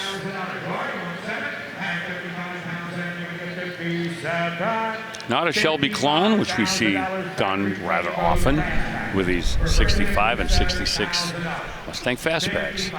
Had the rally pack and too, that optional instrument setup that was available back then. 57 bid. Four-wheel disc brakes from SSBC. Another one of those aftermarket companies that gets a lot of compliments on their workmanship and appearance. Well, the internet's going to get, well, no, they're not. My bad. The bid goes on. The internet had the high bid at $58,000. And so the house will push to the next vehicle, and so will we, a 1969 Camaro. Well, the big block's got a 396 in it with an automatic transmission. Take a look at this engine, see if we can give you more information on that. Okay, that looks like a cast iron intake manifold. Might be original carbon in the open element air cleaner, chrome valve covers. I see an air conditioning compressor as well. Power steering and brakes, front and rear spoilers, bucket seat, center console. There you see the shifter, the staple shifter. They've upgraded the gauges as well. And it's selling at no reserve. Yeah, it doesn't seem to be affecting the price at all. Beautiful two-tone black over silver paint job, and I perked up when I saw the new reserve sticker on the windshield when it rolled up on the block, but well into the money probably where the reserve would come off with this build. Right, low 50. So yeah, 52 to be exact. Yeah, it's in the right neighborhood. Z28 badging added. Can't remember if you mentioned that or not. Yep. There's somebody out there watching that says, yeah, I've got a 396 Z28. What do you mean? Yes. No, you don't. Yes, right. You said 54. 54, 55, 55,000. So, good car. Congratulations. Hey, 54. Thank you. I like it. Yeah. And our man Nick on the case for him. So the next one is a real Z28. Yes, it is. Has the original X33 trim tag, the matching numbers DZ 302 cubic inch, 290 horse V8 with the 4-speed and the 12-bolt rear axle. Just about the way a zillion D, skillion D, million D of these were shipped from the factory. Power front disc brakes, tachometer, gauges, bucket seats of console. Oh, these cars. Tell you what, the 69 Z28 may be, in terms of popularity, in the top 5 of all of the Chevrolet muscle cars from that time period. And garnet red, white stripe over a red interior. What a looker this car is. With racing provenance. Beautiful, beautiful resto on this car. Yeah. They certainly were very familiar sights in the Trans Am series back in the day, and of course probably the ones most familiar with folks are the Mark Donahue, Roger Penske cars and the Sunoco livery.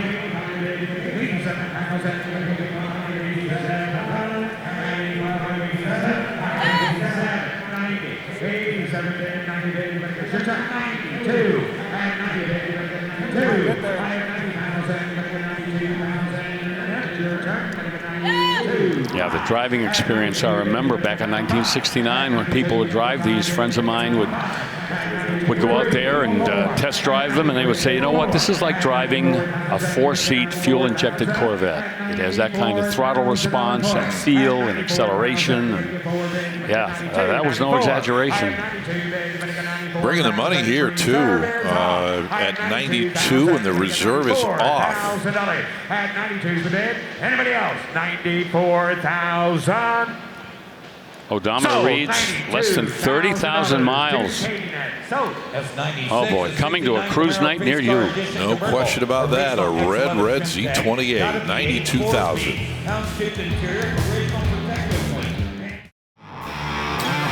Well, we are thrilled that you've chosen to spend a bit of your Saturday with us here on ESPN Plus.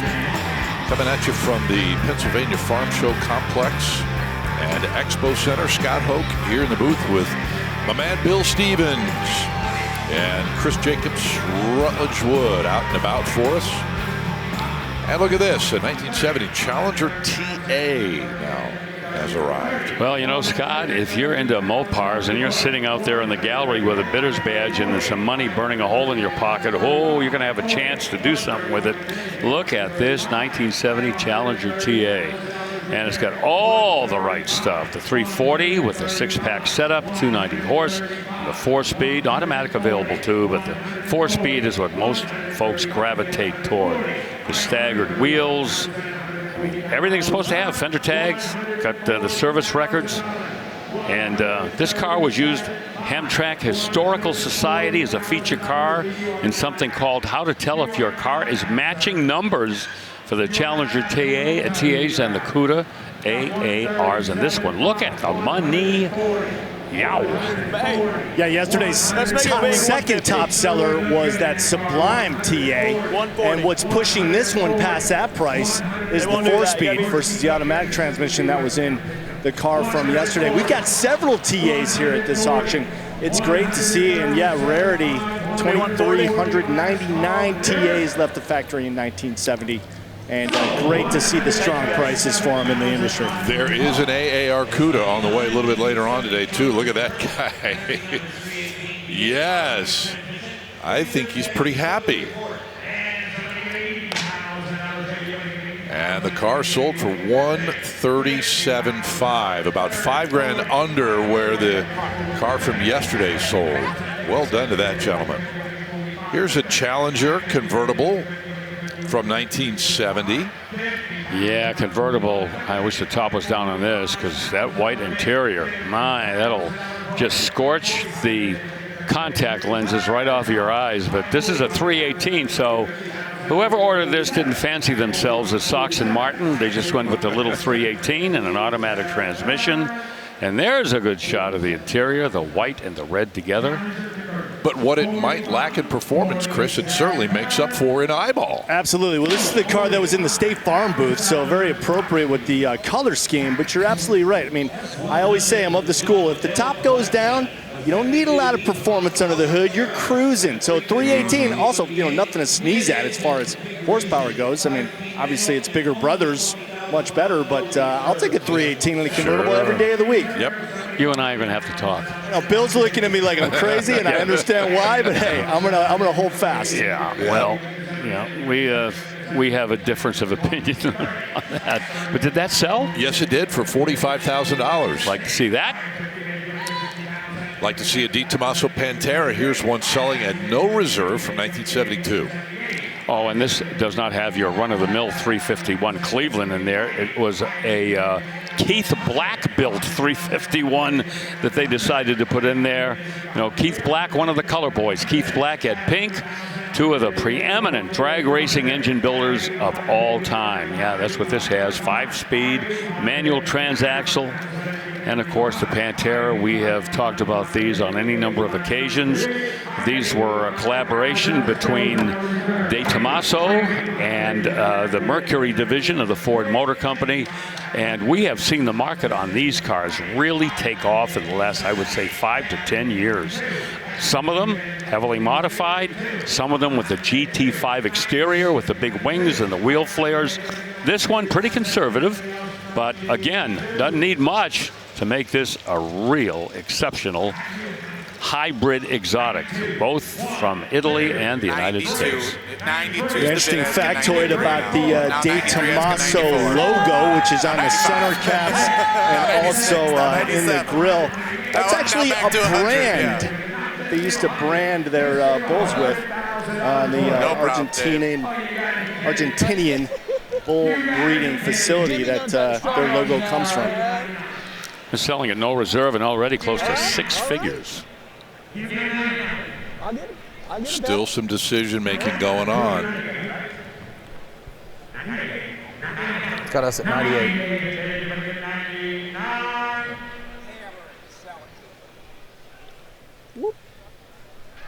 Yeah, I'll sell it when I'm good and ready to. 98. 99. Take a look at those wheels, too. Those are aftermarket wheels. The original wheels go along with the car to the new owner. Yeah, touch. All right. And yep, that one sells for $98,000. Next up on the block here in Harrisburg, no reserve time for this 67 Coronet RT. Big block, 4-speed. You got me already. It's got that Magnum V8, the 440, 375 horse, 4-barrel carburetor version. Chrome valve covers. Otherwise, underneath there looks like aftermarket wiring on that engine, but close to original for sure. One repaint in its life. Column-mounted tachometer. There you see it right there. Boy, that takes you back. That's where we used to put that Sun Super Tack in the old days. Yep. Styled wheels on this with red line tires. Delicious.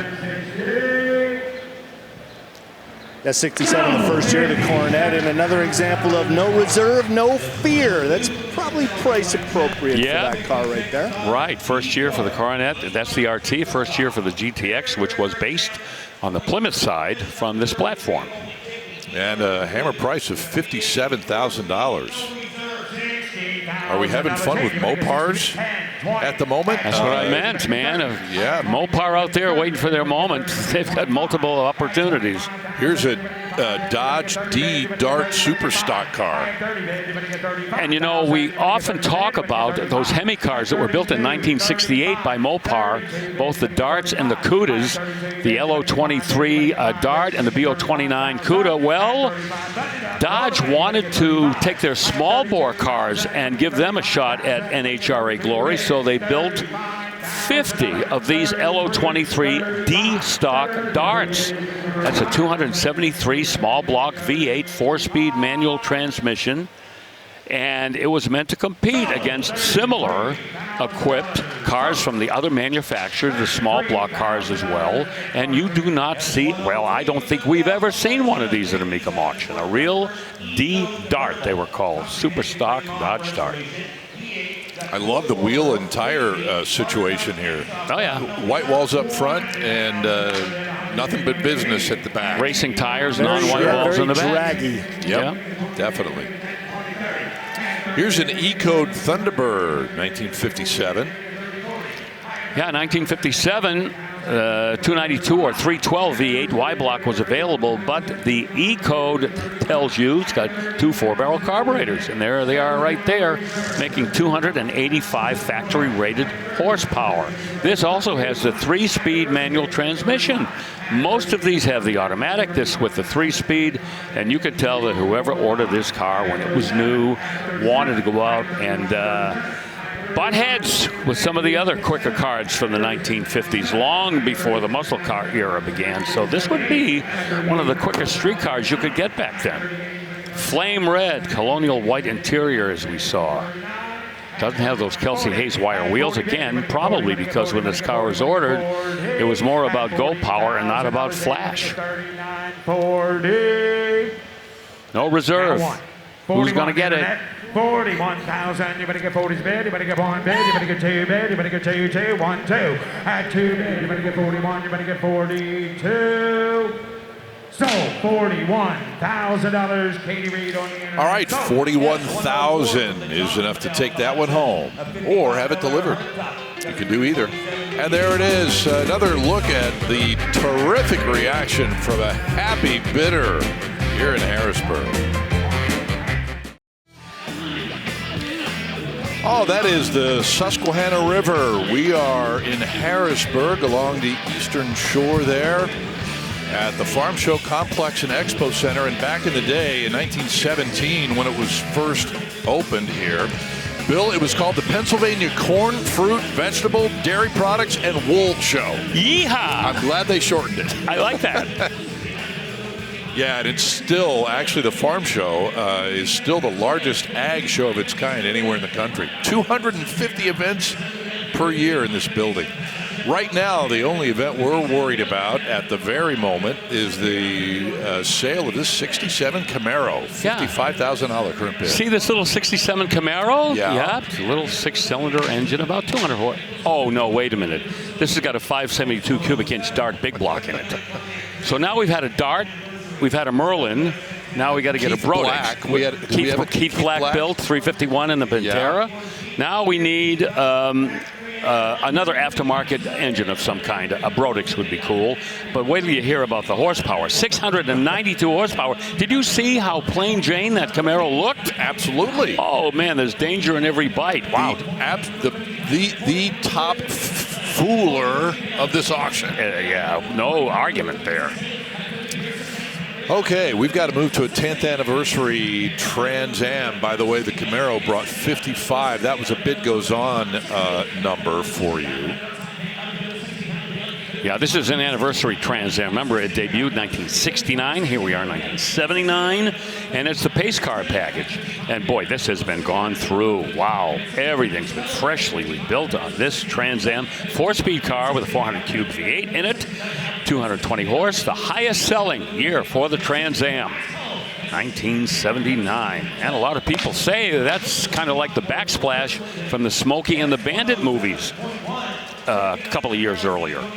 And this one, no, not even close. Trust me, 6-figure car. And it stalls at 55.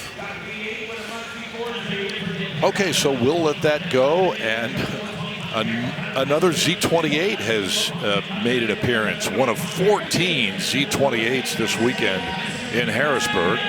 Yeah, and very much like the one we had just a little while ago with the garnet red, houndstooth interior. And the 302, 290 horse small block, and the 4-speed.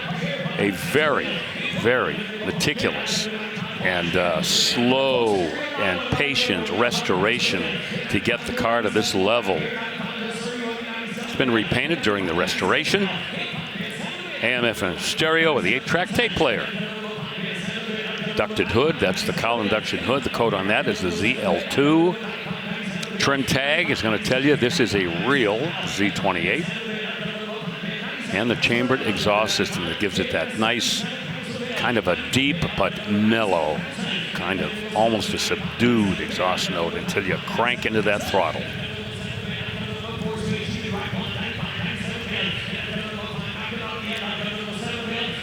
And bidding just about in the same zip code as the one we had a little while ago.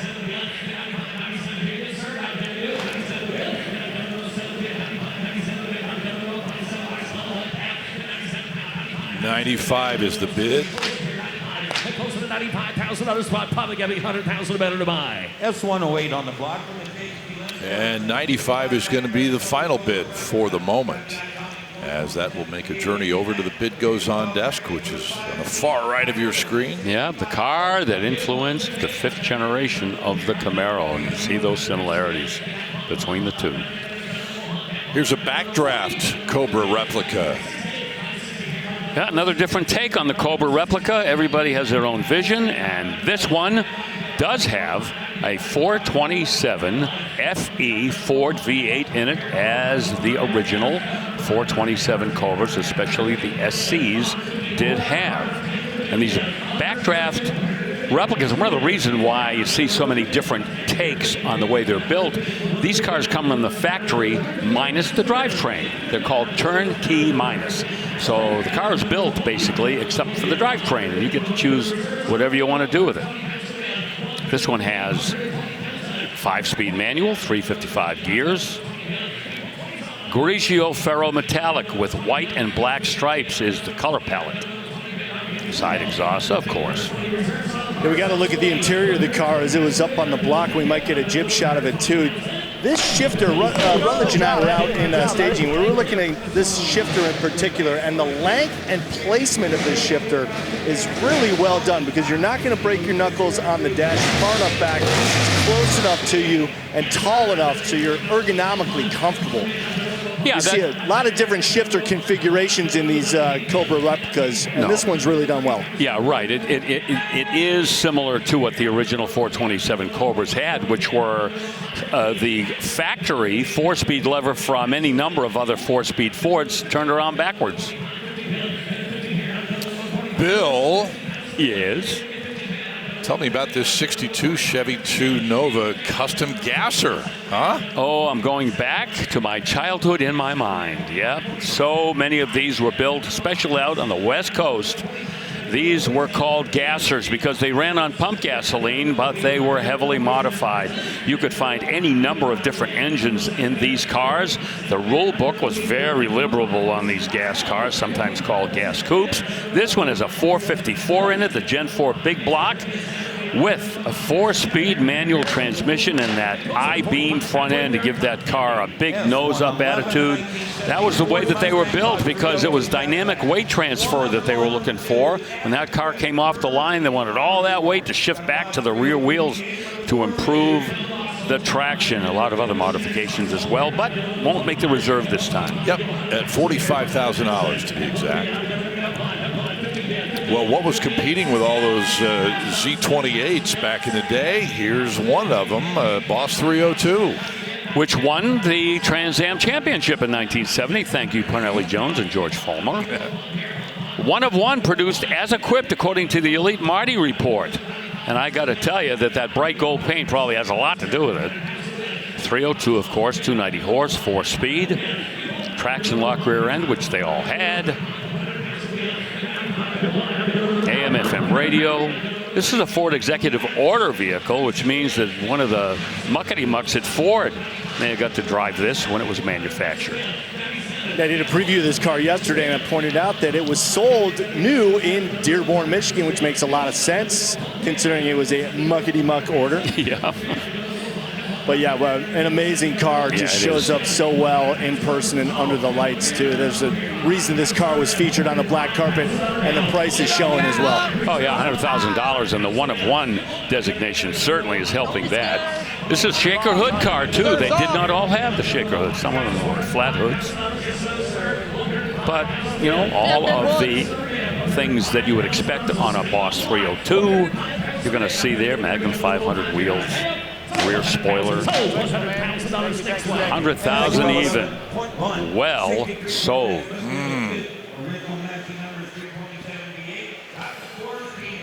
Well, let's see what is going to happen with this 1963 split window coupe. Matching numbers, 327, and we'll get a look at that engine in one memento. So this could be a 250 horse or a 300 horse. I'm looking right now at what's packed underneath there. Yeah, the dual snorkel. Air cleaner on there tells you it's not a 340 horse, or obviously not a fuel-injected car. It is a 4-speed car, and of course the first year for the independent suspension, the split window, the 1 year only. This has the original Kelsey Hayes finned aluminum knockoff wheels that were not on that car when it left the factory. The guys at the NCRS will tell you none of these cars were delivered with the knockoff wheels from the factory. They were over-the-counter wheels that you could buy. These have the 3-eared knockoffs, but in '63, the ones you bought had the 2-eared knockoff wheels as well. I love going Corvette spotting, Bill, and I want to ask you a question about 63 and 64 in particular. Of course, those faux vents on the hood in 63, 1 year only. But then the 64 Corvettes had the same hood but no vents. So were those leftover hoods from 63 presumably, and they just ran out of vents? Or what was the decision-making process between 63 and 64? You know, I think because they planned these cars so far ahead, maybe they knew they were going to get rid of that metal work on the hood. But I've never heard that question posed before. It's a good thought question. Well, it's an easy way to tell a 64 also, because it's the 1 year that doesn't have the vents but has the recesses where the vents would have been. Well, it's funny because if you look at the recesses on a 64, there are little holes drilled there to drain the water. Yeah. We're going to sell it, Scott. Yes, 142.5 is the current bid. Are we done? Nope. There's another internet bidder. 150,000 a bid. 150. You got 150 yet? 150,000 a bid. The odometer reads 65,000 miles plus. 155, 155, 155,000 a bid. I'm going to go 55, 155 bid, 155, 155. I got you at 147. Whenever I see a split window too, I always love to think about the professor telling us that this is one of the very few cars where the coupe is worth more than the convertible. 63 only. Yeah, that's something he loved to point out. Everything else being equal, that's very true. $150 now. 52,500. And I'm going to go to 7.5 into 52,500. It is 152,500. Give it a big hand. Sold 147,500. All right. Those two guys are involved in another purchase today. They have been busy the last couple of days. 147.5 for that split window. More cars and more good Corvettes still to come. Don't go away.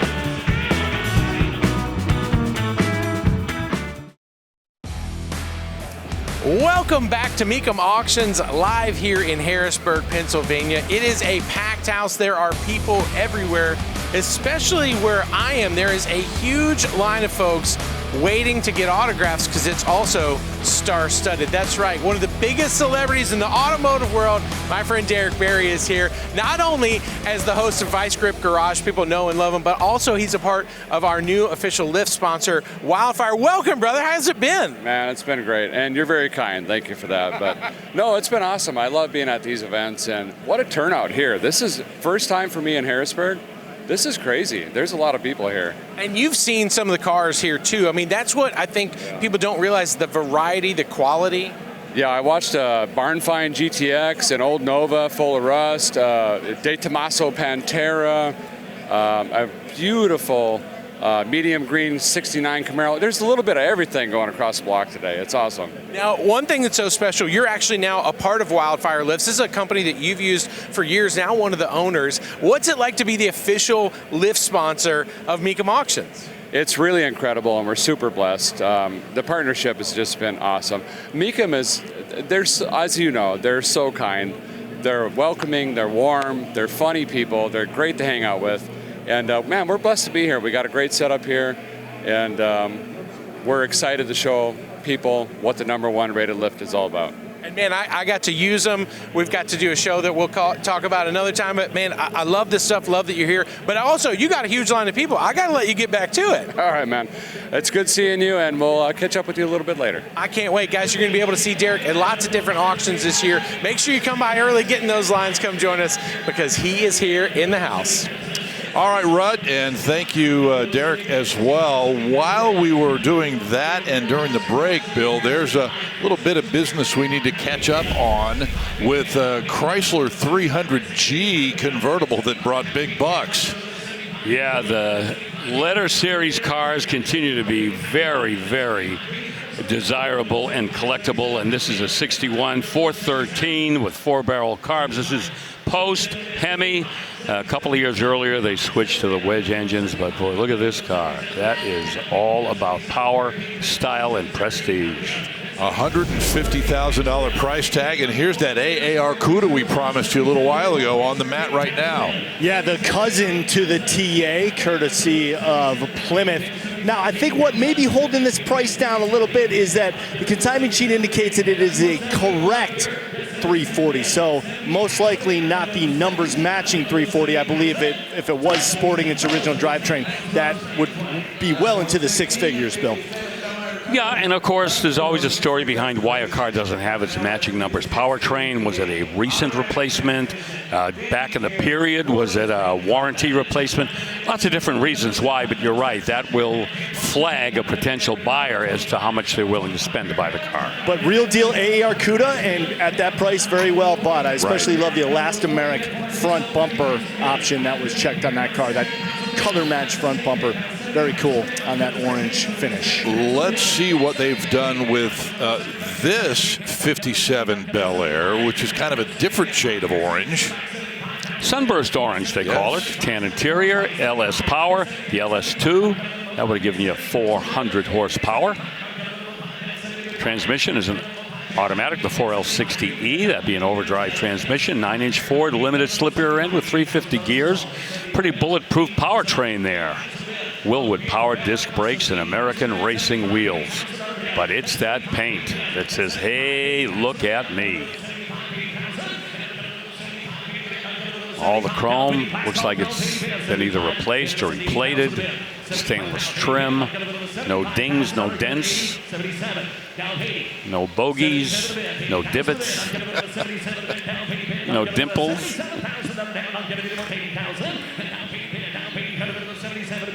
Yeah, for a minute you were talking the language of myself and Mr. Jacobs. Out on the golf course. No bogeys, no dimples would make the golf ball not go very far, actually. No. The dimples make the ball go further? The little dimples on the golf ball? Well, it helps with the spin and the aerodynamics and the ability to cut through the wind. Okay. Yeah. See, I just learned something. $77,000 is the bid on this Bel Air. Good job, buddy boy. Oh, yeah, that's going to be the sale price. Keanu Reeves joining us today. Well, you know, oddly enough, that maybe is a possibility. Well, yeah. He has a tendency to show up in places you wouldn't expect. Right.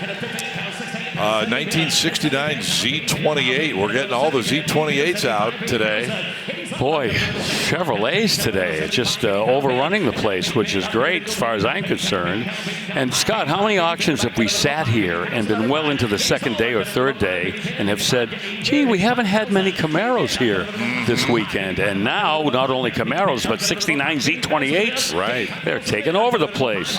Yeah, the 302, it's got it with a 290 horse, a little small block with a 4-speed. This has got that Hurst shifter that we see in the 12-bolt rear end with pause and traction and power disc brakes. Guys, I want you to take a good look at this car and then think about a little bit later when we have that barn find 69 Z28 come through. I just want you to know it started like this. Yes. And now you'll see later what the other one looks like. Oh, no doubt. Yeah, it's like a Cinderella story from that car to this one. Well, the high bid is $80,000. Now on the auction block, the first legit contender for our top seller of the entire auction here, Bill. And this is a 2026 brand new ZR1, but it's got some extra special going for it. The Stars and Steel Edition and more. Much more. One of 25 in this particular trim. One of 3 produced with the Carbon Aero package. Number 249 of 250 Corvette Stars and Steel Editions produced. And 1 year only commemorating America's 250th anniversary. The 3LZ trim, the top trim. But the powertrain, oh, we've heard a lot of talk about it. 5.5-liter twin turbo with 1,064 horsepower. And the only Corvette that will trump that is the ZR1X with 1,250. But this is a world-class sports car, and just about anything else that's street drivable being built anywhere in the known world would have its hands full against this ZR1. Adrenaline red leather interior. It's got the level 2 carbon fiber interior trim as well, and the stealth interior package. Remember now, this is the 3LZ trim. Okay. So it's got everything. Right. Heated, ventilated power buckets. It's got the Bose sound system, the wireless Apple CarPlay, navigation, and Bluetooth. 325. But it is the rarity of this Corvette, now, the other guy on the how phone. special it is to be representative of our 250th anniversary of the United States. 5 miles. Did you mention that? I did not. Yeah. Wait, just got 330. The guy on the phone went 330. 330. They're asking for 340. But 5 of the most fearful miles anyone has ever driven a car. 335. Reserve just came off. You're 335. Oh my goodness, the reserve came off. Right, you're in. That's what we like to hear. Reserve came off at 330, 350, sir. 350. No, it's not unexpected to see these numbers at all on this car because of the rarity. Well, the equipment, the appearance, the mileage, anybody that has the financial resources and wants one of these cars, today is the day. So we are currently in, hopefully, to the end here. 0 to 60 in less than 2 seconds. Are you kidding me? He won't take it. That is top fuel dragster territory practically. It went to 0 to 60 in less time than it took you to say how long it takes to get to 0 to 60. True that. Isn't that mind-blowing? It does. I can't imagine that experience. 355 is bid, 355 now, sir. Wow. You would look like one of those test pilots in the rocket sled. Ever see their faces? Oh, yes. 357. That's what you'd look like. I mean, the car really is, it's so fast that it's hard to process what that's like behind the wheel. So you got to be 360. He took 357.5. And if you're going to take full advantage, if you're going to try that, I know. If you're going to say, he I want to get that actually sensation, 7,500. you better be very well We were prepared 350, and then he went 350. when you hit that accelerator pedal. Yeah, as the saying goes, make sure that car is pointed exactly where you want to go. Because keep in mind, in 2 seconds, you've broken probably every speed limit in your town, and you're very close to breaking the speed limit on most interstates. So you really got to process a lot of information very quickly. Hey, you know something? My Grand Cherokee is fast. It's got 1,000 horsepower, but this will suck the paint right off of it. 365, sir. A couple of bidders on the phone here. 360 now. 365. How about 375? $370,000 down at $370,000 or 370 if you want to keep it as 370. $365, $370,000 bid. $370,000. $370,000 to do it. $370. Take it $5. $375,000. Here she goes. So 372.5 is bid. 375, sir. 375. At 370 bid. 375. 375. 375 bid. Now $380,000 bid. 375. It might get to 400. You want to just give 400 and knock this guy out? 375 bid. 380 is the next spot. Or 400 to knock him out, maybe. But 380 to keep him. $380,000 going to do it. 380 bid. 380. 390. $390,000 bid. All right. I think he will. So, battle of the phone bidders. 390. 385 is bid, sir. What's the 390, sir? The first ZR1 that we sold back in April in Houston was 387 right at 300,000, but that didn't have the speciality of this different car. Yep, Yeah, totally. And again, look at this, knocking on the door of $400,000. Before we throw that out there, maybe that'll knock him out and you get the car. Only 25 of these built.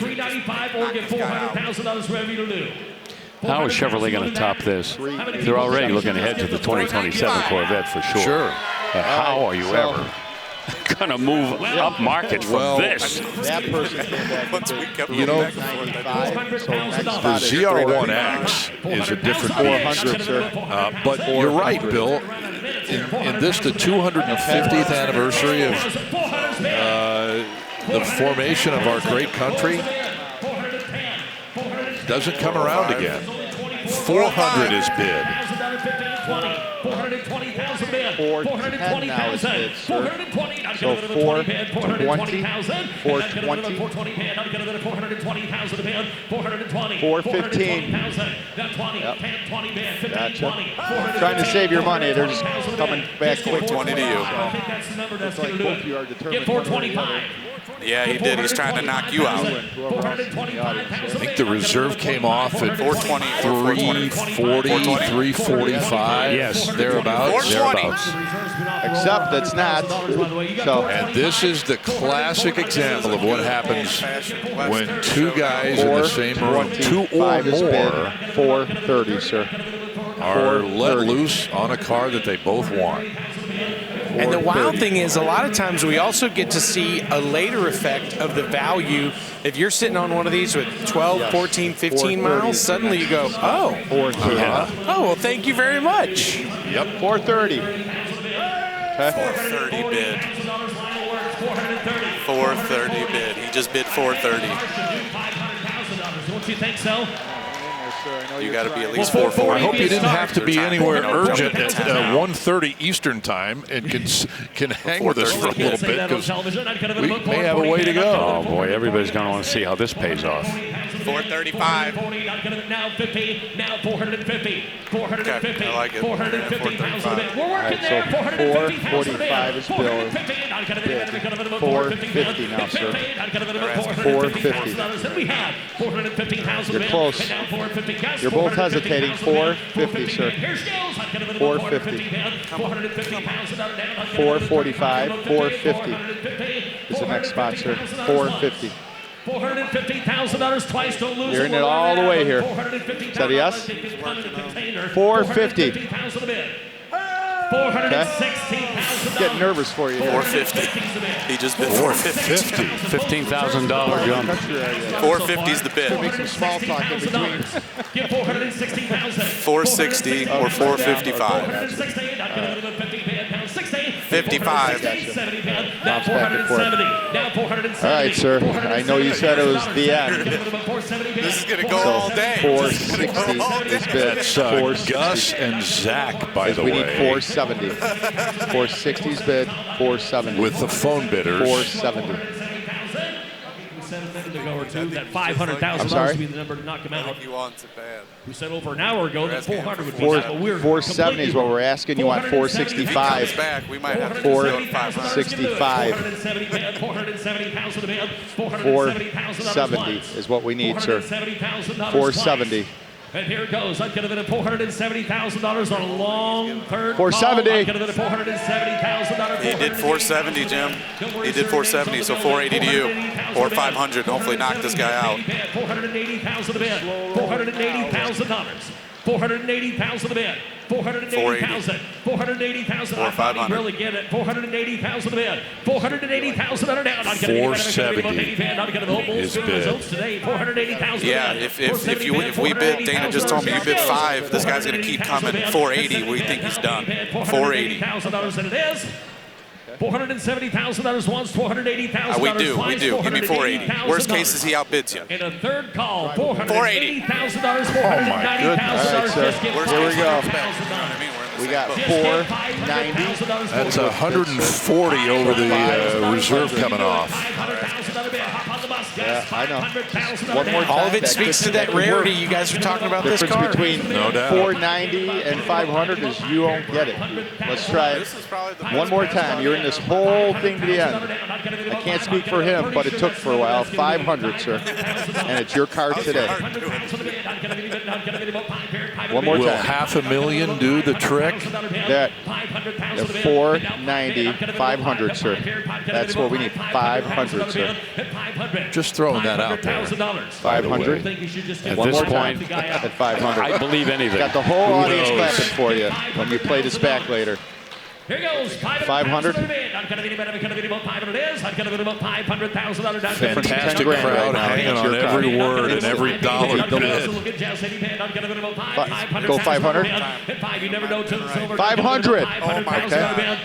All right. You got 500. He got 500. $500,000. Well worked. 525. 500's the bid, so 5 1/4 is what they're asking for next. $525,000 on a bid. We came a long way. I know you want it, but I understand too. So, what are you thinking? Yeah, like 305 or something. Last call, what you thinking? 500,000 bid. Give $525. $525,000 once. 525, give 510. I'll take that. Okay. Give 510. You've been doing that for the 510. last He'll take 510, not $200,000 and it 505. hasn't 510 worked he'll yet. take. The little itty bids don't work. 510. Now right, 525. 510, you know where we're at. I 525,000 won't beg you like I did last time, you don't shoot at it with a they BB threw gun. out 510. $525,000. So, do you want to be 520? Social media at least You're recently. welcome. 525. Jesse, we're done. Okay, you're coming to Monterey. I appreciate that. Yeah, that's it. Well, are we at the end of the race here? It's all done. 525,000. Well, we were wrong. 500 didn't do it, but $510,000 did. We might be, and we are. You got it. $510,000. On the mark now, I'd call that Corvette investment grade, wouldn't you? Absolutely. Yeah. My goodness, what a moment that was. Moment. A little history. Yes, a long time to get there. A little bit of Corvette and Mecum history right there. So 510. cool. I mean, when you get to watch the dynamics of two different phone bidders having no idea who they are, everything that's going on, the whole room just waiting on the edge of their seats. And now, guess what? All the other cars behind it seem like an absolute steal of a deal. Yeah. So it's kind of great for everybody. That's a Mecum moment. We'll always remember it, being here on this day to see that happen. And needless to say, I pointed out before we started that had the potential to be our top seller, and at the moment it is $510,000. All right, we'll move to a 1970 Dodge Super B. Under the hood, we find Bill Stevens. I mean, not Bill Stevens, you, but what? Right. I understand. Sublime green, yeah, high impact color. Got a 383 for power, numbers matching with the original 727 torque flight as well. The 8 3/4-inch rear end with 323 gears.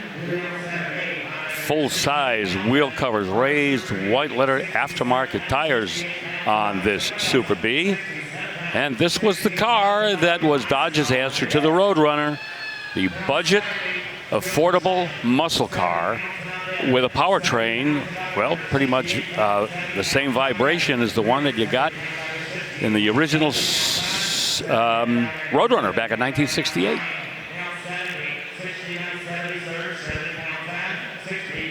Another 70, 71, 71, 70 pound down. Reserve is off. 70 pound down, 71 pounds another bed. 70 pound one, 100 down, one bed. 1 pound stop, 71 pounds another down. Okay, $70,000. Love it. Yeah, not a 15-minute sale that time. That was a quickie. Well, and that sublime white interior, white top color combination, man, that just, that is so crazy. Won't find many like that. 1968 Camaro Super Sport now, and Bill, I walked by this yesterday out on the boulevard and immediately cast my ballot for the Paint and Engine Hall of Fame. There you go. There's the engine. That's an LSX V8. It's got that stack injection, the electronic fuel injection. And look at the detailing on there with those valve covers, the AC compressor, and those coated tubular headers. And there's much more to tell you about. It's got an automatic transmission. The CFV front runner system is on there. That's the accessory belts. Power steering, Willwood power disc brakes, front and rear spoilers. And I'm going to take a wild, crazy Bill Stevens guess that just might be a House of Color paint. Oh. Maybe Brandywine or one of those similar colors. It is Brandywine. Oh, look at that. It says it, doesn't it? It does. Wow. U.S. mags. Polished aluminum everywhere. Hey, you know what? That's good money, $130,000, but that's not going to be enough, and it's not surprising. Got to be more than $130,000. Okay, Bill, here is the car that you previewed at the beginning of the program, a car that you have known very well for quite some time. Yeah, I was at the shop as this car was being built. I can tell you right now, no expense spared, everything meticulous. On this, there's the 8.1-liter Vortec engine, 496 cubic inches, 4L80E automatic transmission. And as I told you at the top of the show, we want to show you the bottom of this car. Jeff Nemus and his crew at Angel's Touch worked overtime, long and hard, to detail the bottom of this 58 Impala. There's a really great shot of the custom suspension system, all of the lines, all of the cross members, the exhaust, everything underneath there is spotless. Mentioned how the bumpers have been made into one-piece units. That is a forged alloy wheel, which is replicating the original full wheel covers on a 58 Impala. Beautifully stitched leather interior. It's got vintage air, Dakota digital gauges, the retro sound radio head. QA1 suspension. We got a shot of that when we were underneath the car. Smoked glass, all aluminum trim on this. It's been chromed. I mean, I go on and on. Big time build. I think, to me, this might be the best looking 58 Impala all around I've ever seen. The attention to detail under that hood, the custom intake that they had made that clears the hood but still gives optimum airflow, just everything was really thoughtful. But those wheels, oh my gosh, talk about a cherry on top of a perfect Sunday. That's it. Yeah, that's expensive to do, and not many people go the extra mile.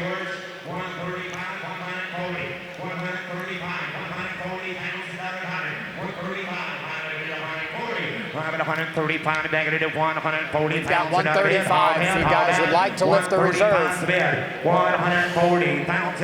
it. 135, 140. Want to lift the reserve at 135? That's not going to give me enough. 135, 140 in my pocket. 135, 140,000 head off 100, George putting it 140. Thank you. 150. Gone up. Okay. 140. Got 140. All right. 150. 150,000 on that. 140. Are you guys able to come down any? 145. We've 150. still going up. I got 145. Might bring more if we lift the reserve. You never know. 150,000 out of that. I know. Yeah, I know how it 150,000 out of that. Hold on. 140 pounds bid. $150,000. Anybody else? 145. You're going to give $150,000, George. 145, 150, 155. 150. Well, we made it to 150. 160. I know. Let's go, baby. It's my anniversary. Hey, my other bidder's shaking his head no. Got 150,000.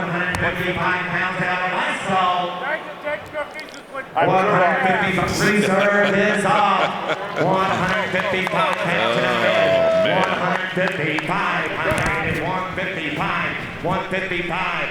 150. Reserve is off. I don't know if you heard Dana Mecum brought back that classic Dana phrase, the time to take cookies or when cookies are passed. Yeah, that was it.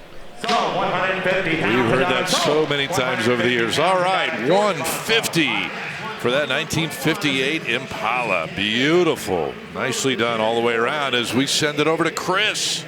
Woo, man, was that exciting last 15 minutes or what? And you know what? It's going to get even better. The Survivor 68 GTX is on the move, meaning it is on its way to the block, and it will be crossing soon. Once in a lifetime opportunity to own a car, a piece of history like this. Stick around, more from Mecum coming up. We are back in Harrisburg, and we're going to catch Hemi fever in a big way in this segment. Right now on the block, as we pick up the coverage, it's a no-reserve 68 Hemi Charger RT, well into six figures already, guys. Rarity is scarcity. 264 of these were built as you see it. 426, 425 horse Hemi, of course, with a torque flight automatic and a fantastic Matador red paint with a bumblebee stripe in the back. And you see the interior, white and red. And there's your hammer at $165,000. Well earned indeed. Love it. And that will jump into the number 2 spot overall with that barn find car still to come in this segment. So don't go anywhere. In the meantime, a 1954 GMC pickup. LSX powered, 500 horsepower. The frame off nut and bolt restoration is less than a year old. Yeah, what makes all that power? Holley electronic fuel injection underneath there. MSD supplies the ignition. It's got an automatic transmission. 4-wheel power disc brakes, vintage air. A lot of the things that we see on these high-end bills, and people keep doing it because they work so well. They lend themselves to the modifications and the finished product. Well, very little to fault when you see a truck like this hit the block. leather-wrapped banjo steering wheel as well. Little touches like that. That's what makes these trucks so show-worthy. I like the fact that they picked a bench seat that has cup holders in the middle. Oh, yeah. That's sometimes we see off-the-shelf aftermarket setups like that. Yeah. Sometimes you see the custom hand-fabricated setups there as well. And the cup holders, I got to say, man, they are underrated. Yeah, come on, folks. Get more excited about cup holders, will you, please? See, Chris going over there to check it out. Creature comfort, Scott. Yes, you sir, love it. man. I agree. And they're styling cup holders, too. Oh, probably billet, you know, in the leather and everything, right, Bill? Yeah, go all the way. All right, 1970 Mustang here, dressed up as a Boss 302 and dressed up nicely. No Boss 302 ever had 435 horsepower from the factory. This is a dyno-tuned Coyote. The Coyote 2, wow. But it still retains the Boss 302 intake manifold. How about that? Dyno tuned by SDR Performance, Tremec 5-speed manual. Got a pretty stiff little gear in the back, a 389 ratio. And recently painted in that original Calypso coral color, a big favorite of ours. Vintage air, rack and pinion steering, long tubes, stainless headers. That's going to give that engine a good sound. Yeah, about 20 years ago, it really came into style to drop the modern power into the old school styling. Now it's pretty commonplace. You know, a build like this, it's like, why not? It's a no-brainer. You have the best of both worlds, the style and the performance all in one package. Well, Scott, and you know, what have I said any number of times, maybe one of the greatest advancements for modern hot rodders in terms of making a really special build is the crate motor. When those came out and all the different choices you had and all the different manufacturers, man, just an endless selection of power plants.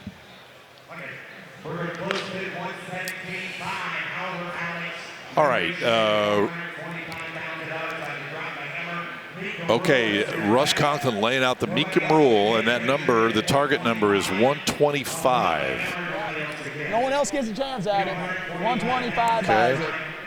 You're the high bid at 117.5, 125. Nobody else gets a shot at it.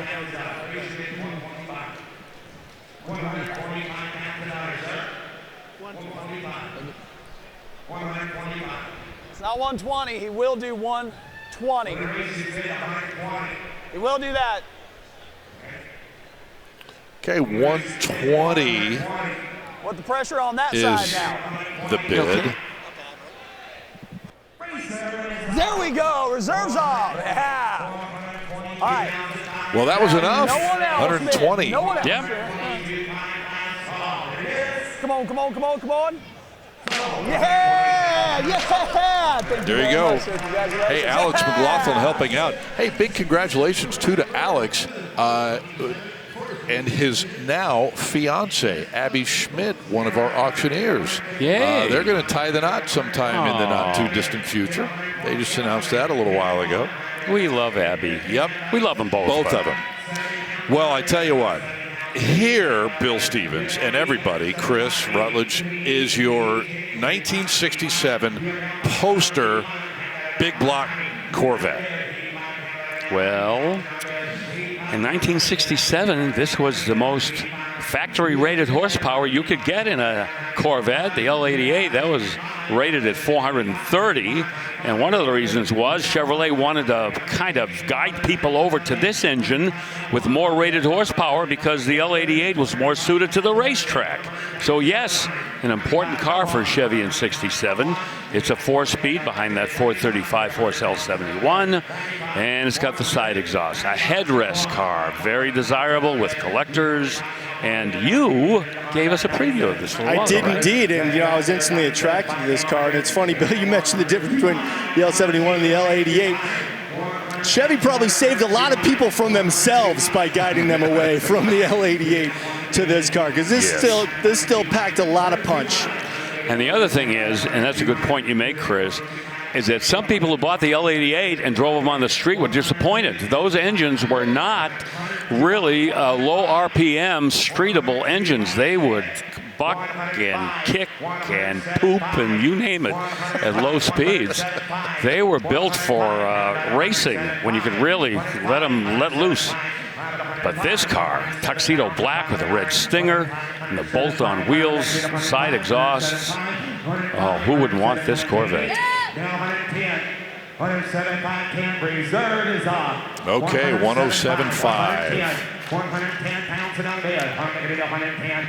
That's enough to pull the reserve. And, you know, once again, I don't think that has been Bloomington Gold or NCRS certified. So, ooh, good point. When I buy that car, that's going to be where I'm going. Yeah, you know, I made note of that in my preview too. The consignment sheet was pretty sparse on details there, so I didn't want to verify that the car was, but obviously at that price, someone's done their homework. Yeah. Okay, 1967 Bronco will follow up the Corvette now, and we are at 50,000 to open things up. Yeah, it's going to go higher too. This has got that Mabco aftermarket 302 V8 in it. Truck's been all restored, of course. 3-speed manual. Quick Fuel, you're going to hear about Quick Fuel now with more regularity. They are responsible for the carburetor. They do a nice job with that aftermarket setup. Edelbrock intake, MSD ignition. Milodon oil pan, boy, you don't see those very often. Put a roll cage in this too. AC. Polished aluminum wheels, get a good look at them right now. Upgraded Rancho off-road shocks, springs, and bushings.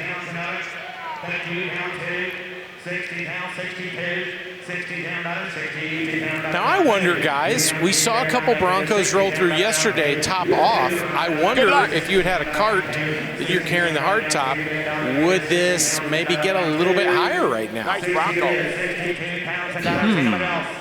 That's a good question. I think that would be personal taste. Yeah, I think they also might have wanted to show off that sunroof that's in the top also. Yeah, look at that. Yeah, that's an interesting question. Just wonder, because it's different than like a classic convertible, the top up, top down. But something about these Broncos, they all speak to you a little bit differently, kind of have their own personality. That's a really solid setup and a great number for what we see him sell for. Did you ever see the movie Cry in the Night with Meryl Streep? Now we're back to 65, sir. Do you remember the question that the lawyer asked her? Wait, he said he didn't see it. Oh, you didn't see it? No, sir. But I've never even heard of it. Okay, because you just reminded me. Yeah, he's got it. Meryl Streep was accused of murdering her kid, and then they go to court. And she says that a dingo dog took the baby.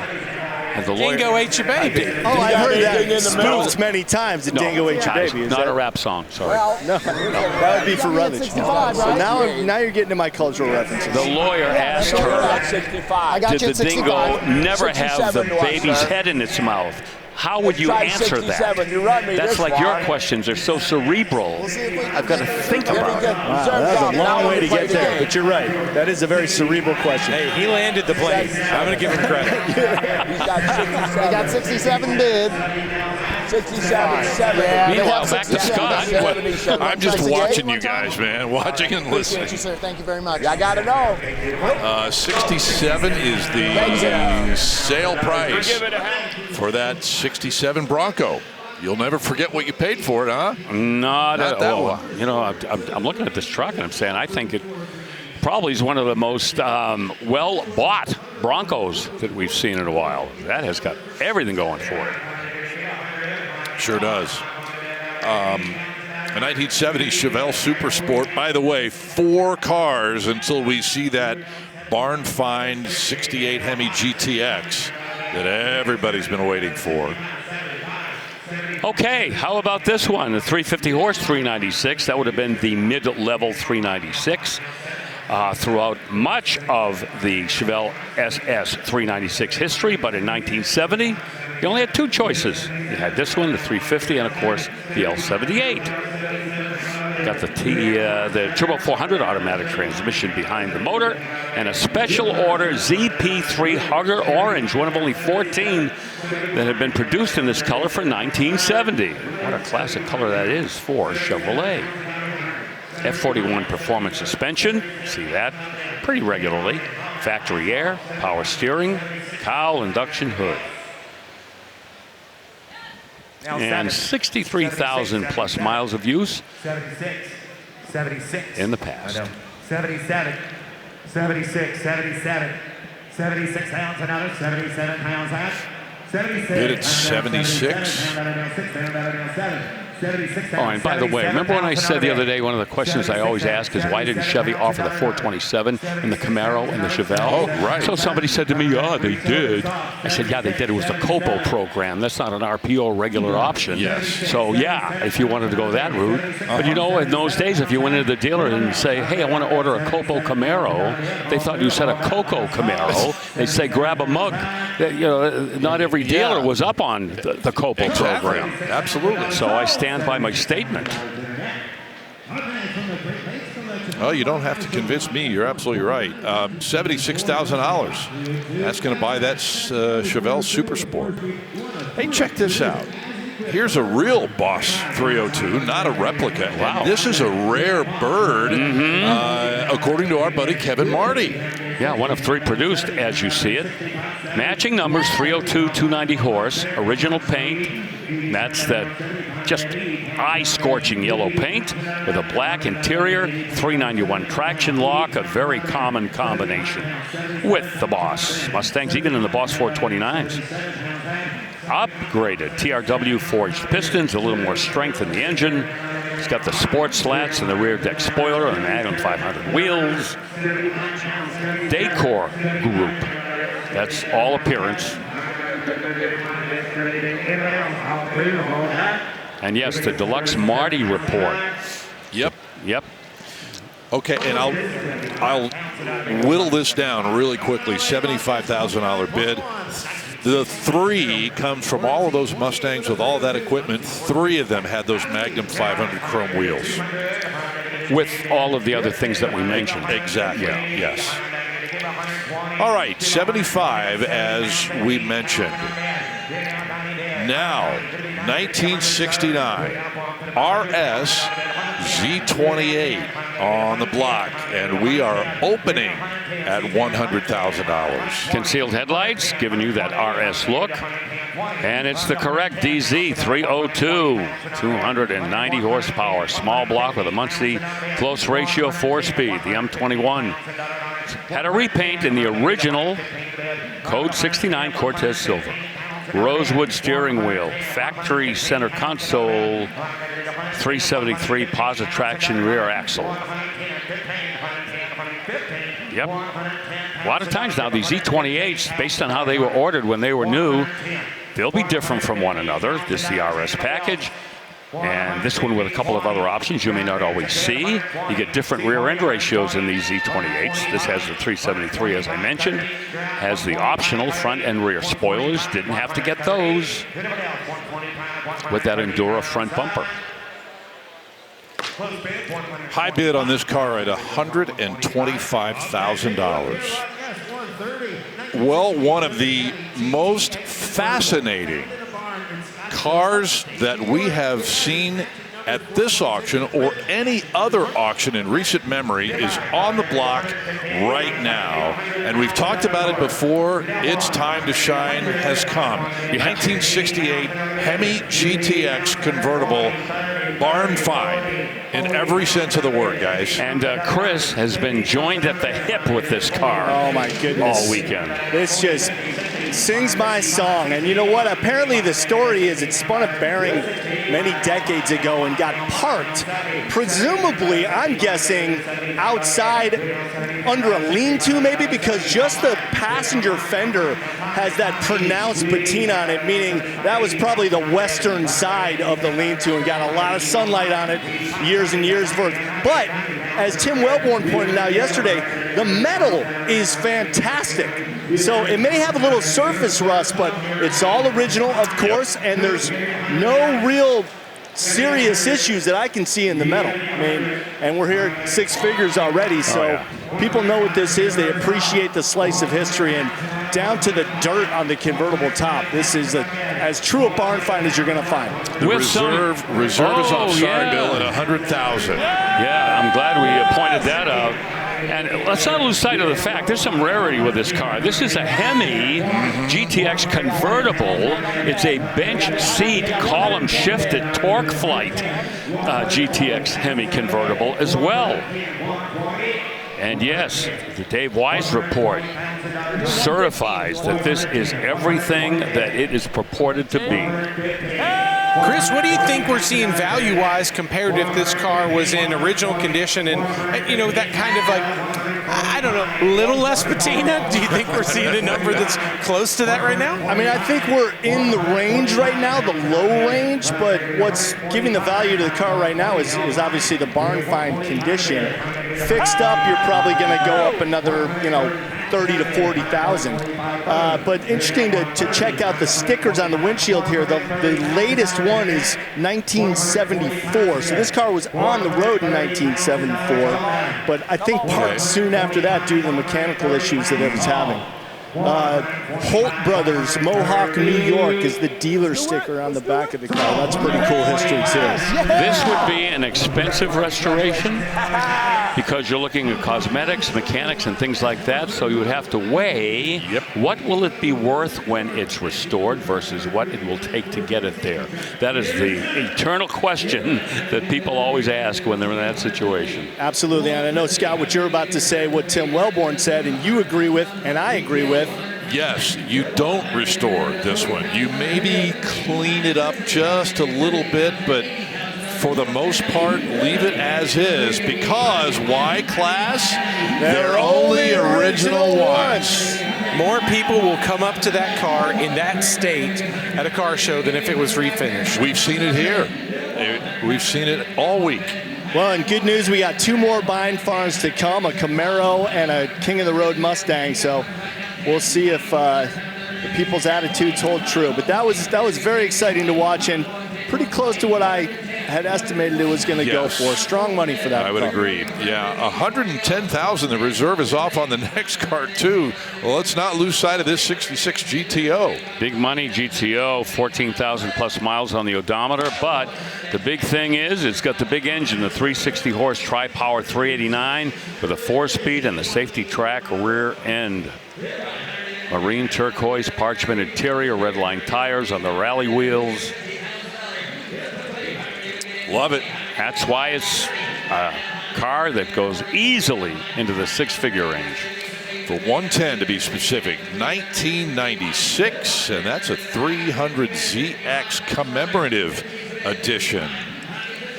Yeah, by 1996, the Z cars had certainly gone from the very light, agile, kind of bucks down sports car that was kind of like an alternative for people that maybe didn't want to spring for a Corvette. They get a Z car back in the early 70s, and now by the mid 90s, these are full-blown grand touring automobiles with performance and comfort.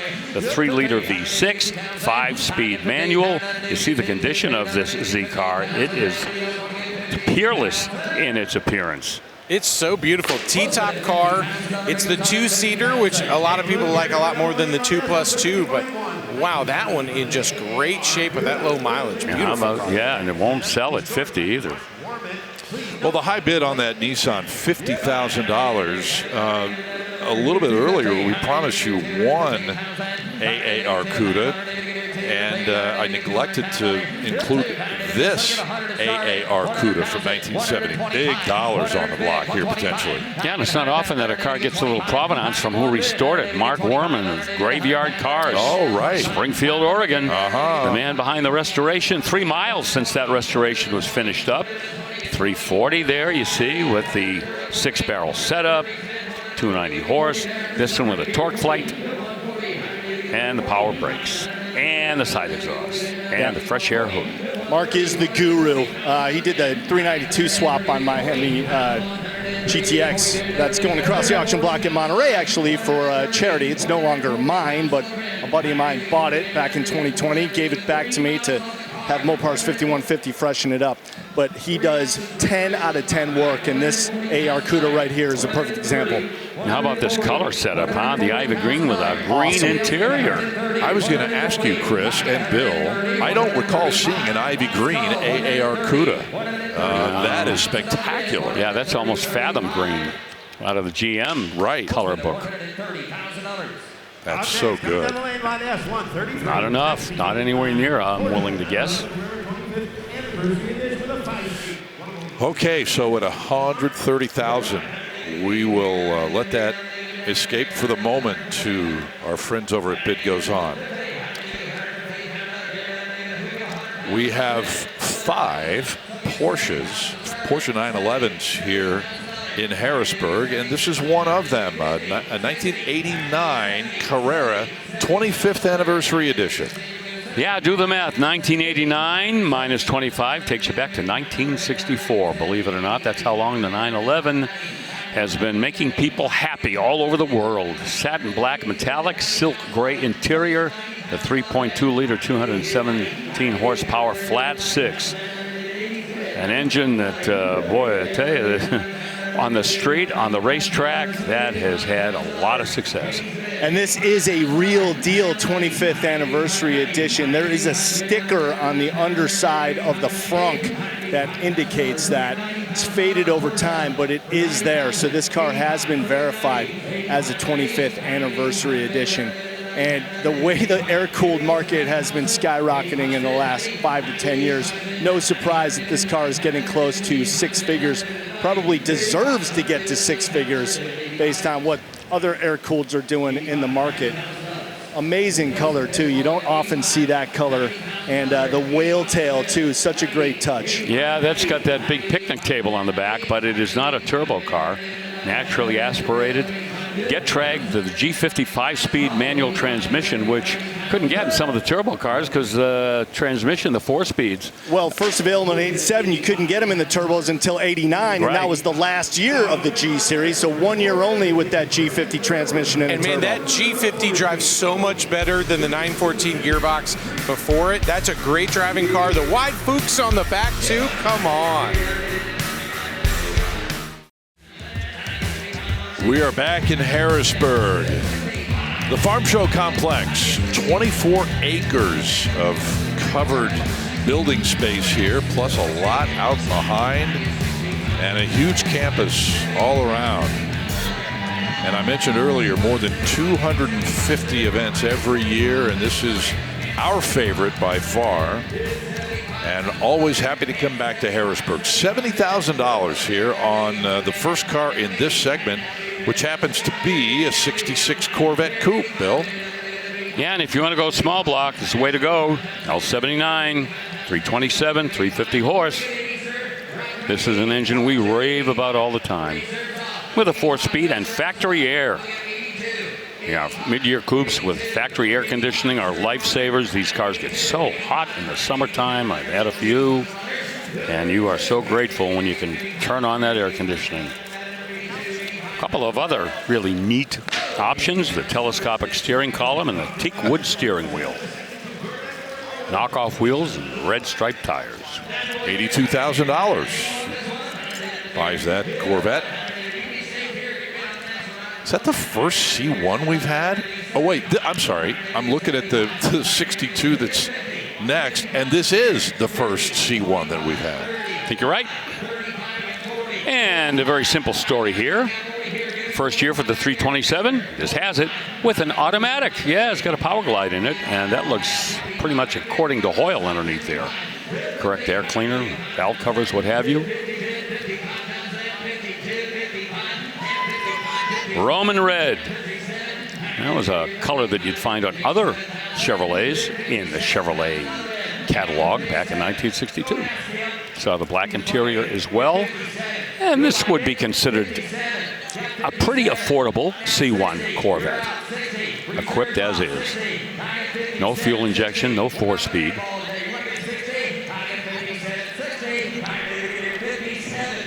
And reserve is off in the mid-50s.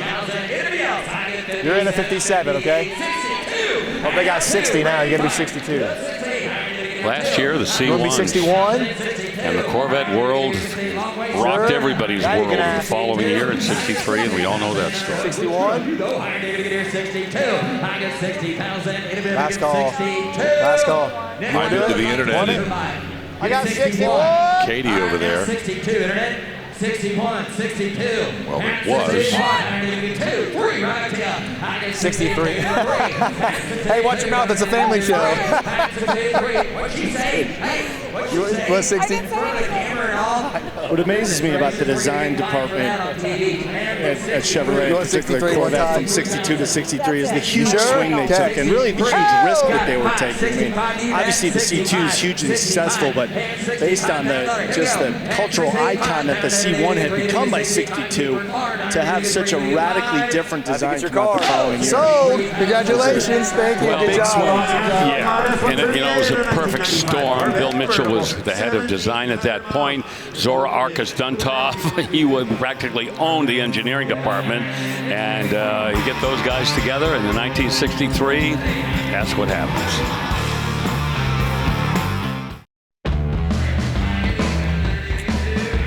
Well, if you're going to take a walk and come back from the back part of the building through the on-deck circle, if you will, there's some of the cars that you're going to see as they push them toward the block and then make a right-hand turn and end up front and center.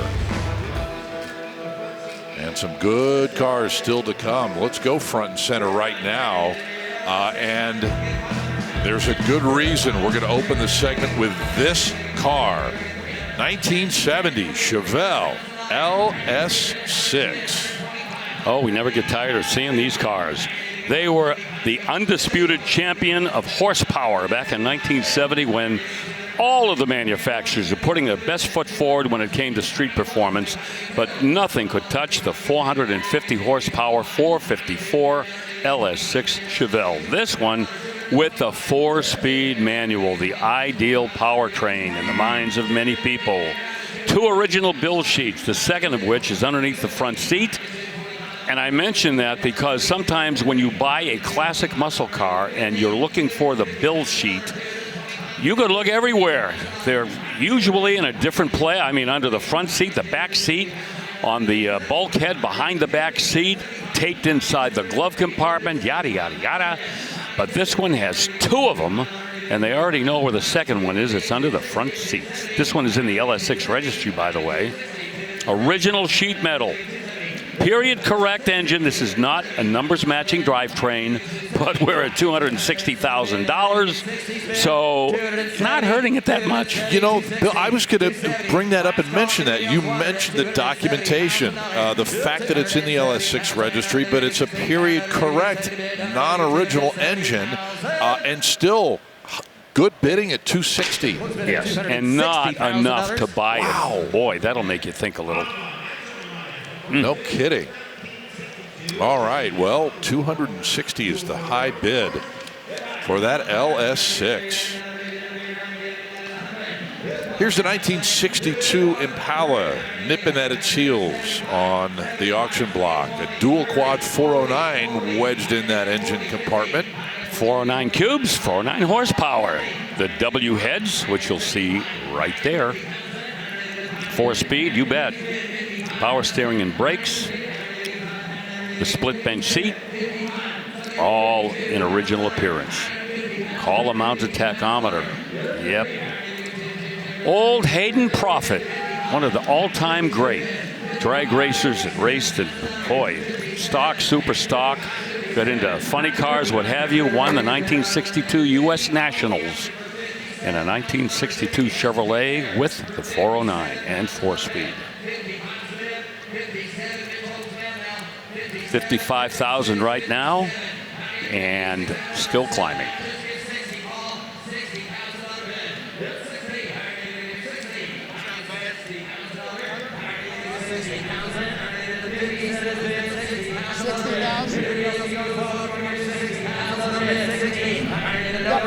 We got 57, 60, 58, 60, 58. There's Frank Mecum working with a consigner.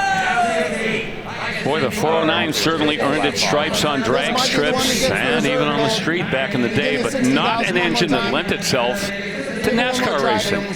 The architecture and the construction of these 409s just was not up to the task of long-distance races on super speedways, so very limited in their use in NASCAR. But the NHRA, AHRA, yep, they certainly were well deserving of the reputation that they've taken all the way until today.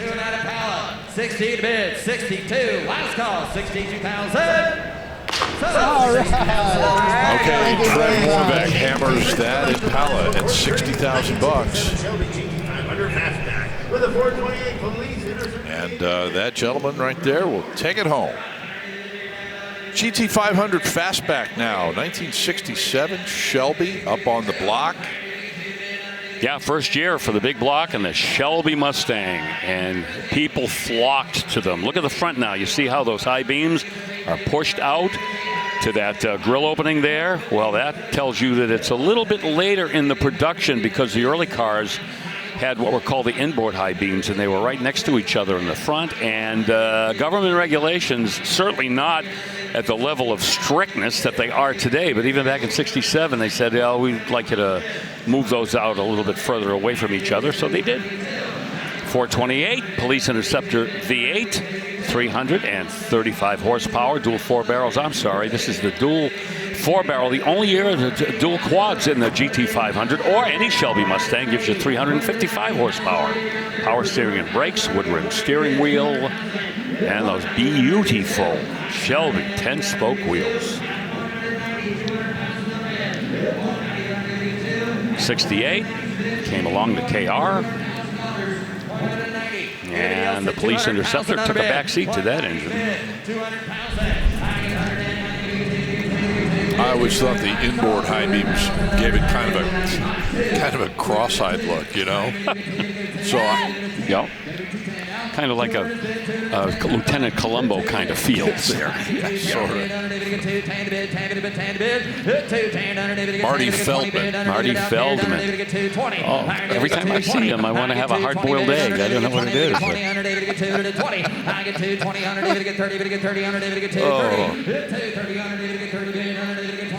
Last call if you want it for 230. 220's bid. 230. 230. Pound out a bid and a half. Going to close at $220,000. We need over $250,000 to buy. Well, the high bid on this GT500 220. And we'll move to the next machine, the next Mopar machine. And I know the question you're asking. You see that liftoff hood. Is this a real A12 Roadrunner? And we can emphatically say, Chris Jacobs, that yes, it is. And meticulously restored rotisserie restoration. It's got, you mentioned the fiberglass liftoff hood. That is part of the A12 package, along with the 446 barrel, the hubcap delete. And these cars are highly desirable in the collector car world, especially in the condition. But I think, Scott, that they're still working on the GT500. Actually, they have. You are correct. They have gone back to the GT500, Bill, and we're at 230 now. Oh, I think we're going to sell this Shelby at $230,000. There's some interested bidding going on, taking us into overtime, but that tells me that the consignor and the bidders are going to break bread and make it happen. You want to do that? I think it's permissible just after the World Cup to call this stoppage time, don't you think? And I finally figured out how they keep time in soccer. The referee is the only guy. It's 90 minutes, but every time it stops down, they take that length of time and add it at the end. But he's the only guy that's keeping track of it. That's the thing, I think. And what is his name? The referee.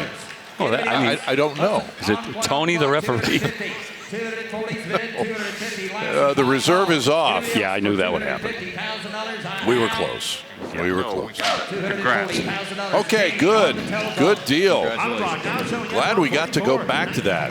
Yeah, worth the trip there, Scott. Indeed, $240,000. So, Chris, let's get back to our story about the Roadrunner 812 here. Yeah, so Dodge had their version as well in the Super B. This is the Plymouth version, obviously, in the Roadrunner. And as I was saying, highly desirable in the collector car world, especially when they are done to this level. This is flawless. And I love the way they included those kind of, high-riser stanchions where you can display the motor without having to put the hood in any sort of danger. Max and an extra large. 69.5, as these are kind of known in the Mopar world because they came out about halfway through 1969.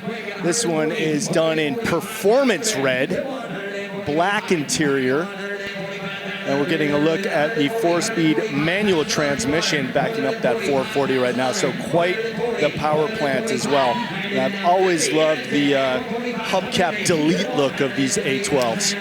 Yes. You'd kind of like to see them sometimes on, well, and we do, but more often on other cars. Yeah, the hubcap delete, yeah, but that is a signature of the A12 package. Yes, exactly. Yeah. Well, now I'm going to prove that I don't know everything. Could you get that lift-off hood on a Hemi car?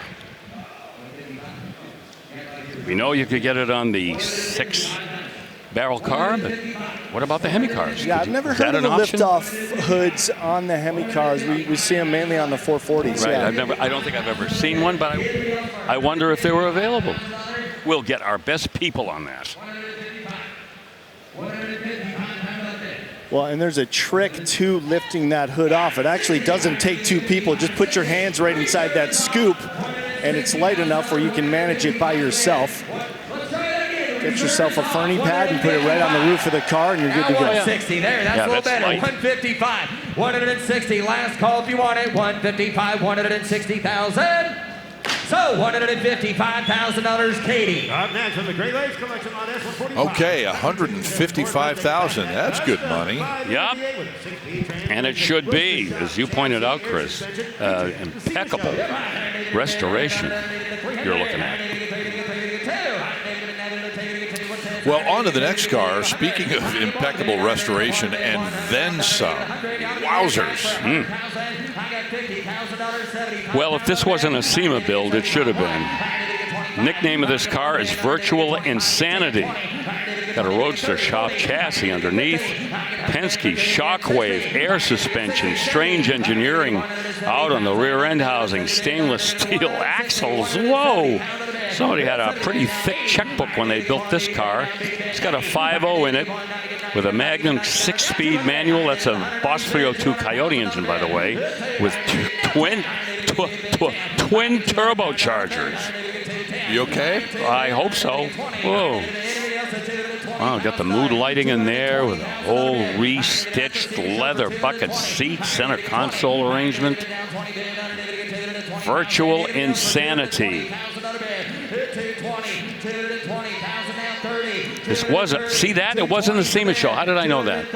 Yeah, I was going to say, I think I had read that on the consignment sheet, and I think I recognized this car from being at SEMA one year.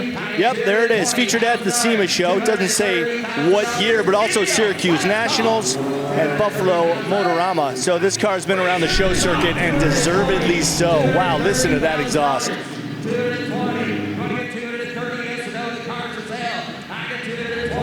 $230,000 all in and a half.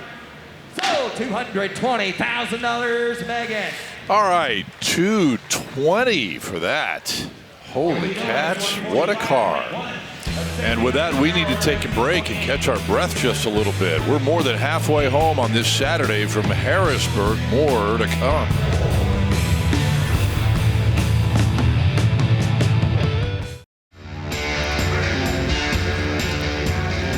Hey, the big fun continues at the Big Farm Show Complex in Harrisburg. It is Mecum Auctions, collector cars, and much more today. Not even kidding. Look at this.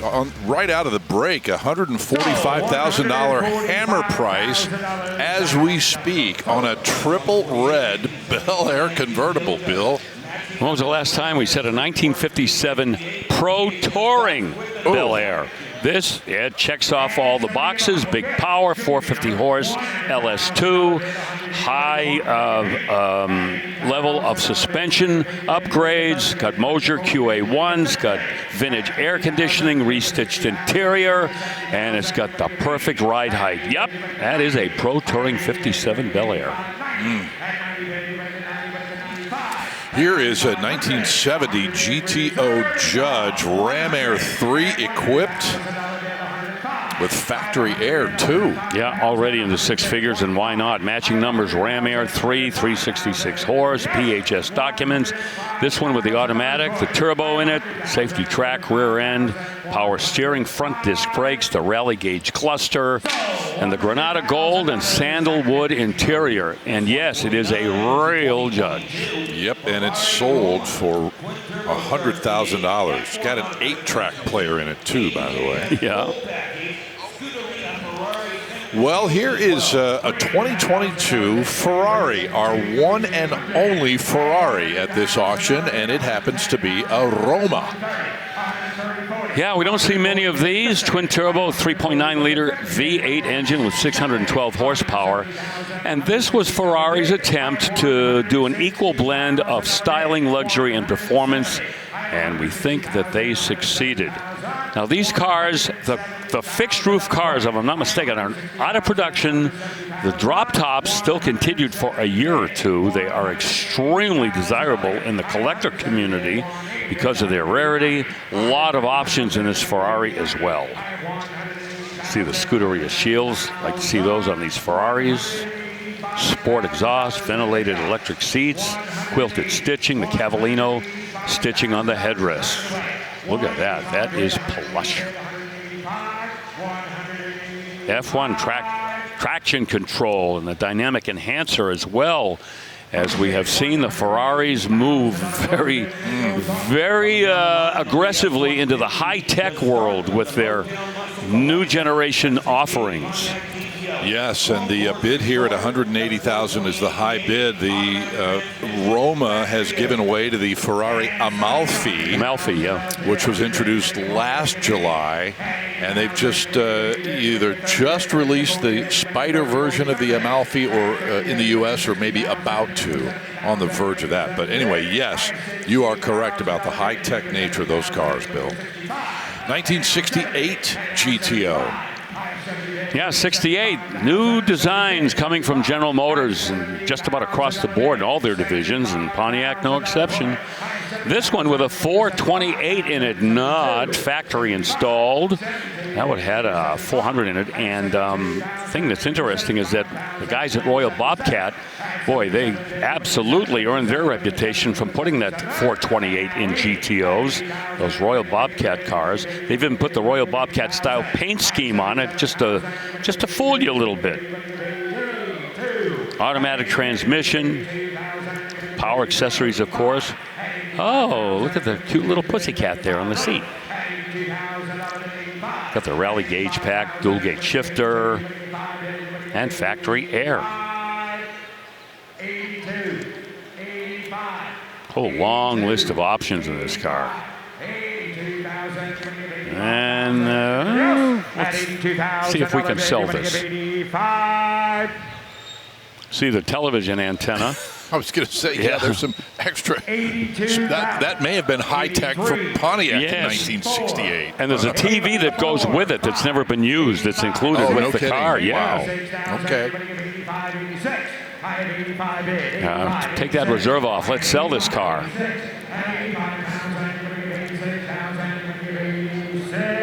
Hurst wheels, I think. All the way around. $86,000. Boy, that TV would be like the great grandfather of the little TV monitors in the headrest nowadays in the big SUVs. That's right. Oh! 6, 7, 87,000. Anybody get 7? Reserve is off at 87,000. Okay, that's the words we like to hear. Reserve is off. Right. At $86,000 bid, 87. 88. Or 90. Just give 90. 88. Just give 90. 88. Now 90 to you. 88. 89,000. Sold $88,000. Sold $88,000. Ah, sweet. F-151. Yeah, that car, that's, once again, not an actual Bobcat car, but you could feel an expert. That would definitely make the Clone Ranger happy. And that color combination kind of puts you almost in the Christmas spirit, doesn't it? Ho, ho, ho. That's right. Well, here is another GTO, and both of these cars, and at least one or two more from the Motown Muscle Collection, one of the collections here in Harrisburg. Yeah, 1972, things were beginning to change drastically in the Motor City and in the Muscle Car City. 400 cube, these engines, about 300 horse, give or take. So much performance now was being given away in 1972, but you know what? All of the manufacturers were dealing with it. Nobody really held the high ground, so all of these cars pretty much on the same plateau. This one with a turbo hydromatic as well, and $50,000 short of the reserve. Okay, so even as the GTO hits the mat, an Olds 442 W30, a real one, is coming to the middle of the block. Yeah, this is before the trap door opened on horsepower. Trust me, this is that 370 horsepower W30 455.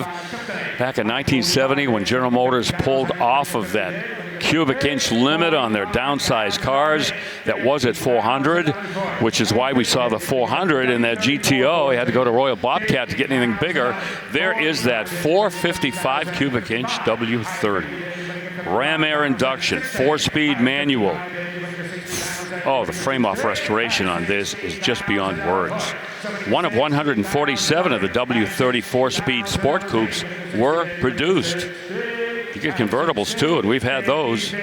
Power steering and brakes. See the steel wheels with the center caps, matching the color of the car. And a few other little extras of sport mirrors, wood grain interior, 4-spoke steering wheel. But no, these were drag racing denizens back in 1970. That is an honest-to-goodness 13-second quarter-mile muscle car right from the shoulder.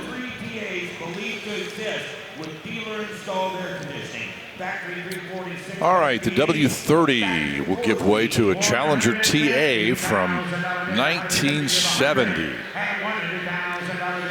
Yes, top banana yellow. That's the name of that color. That should be the official car of the Savannah Bananas. Familiar with the Banana Ball League? One of 3 TAs believed to have the dealer installed air conditioning. Yeah, that's way out there. 340 small block, 290 horse as we've seen, the 4-speed manual. Rally wheels, staggered sizes. We've explained that in the past. High impact color.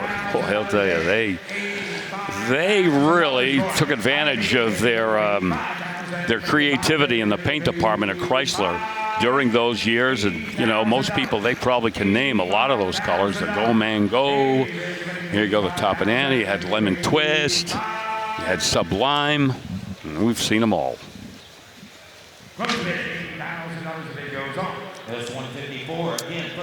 Well, the high bid on this Challenger TA, $80,000, and that is our cue to step away for just a moment or two. And we'll continue from Harrisburg on a fantastic Saturday after this.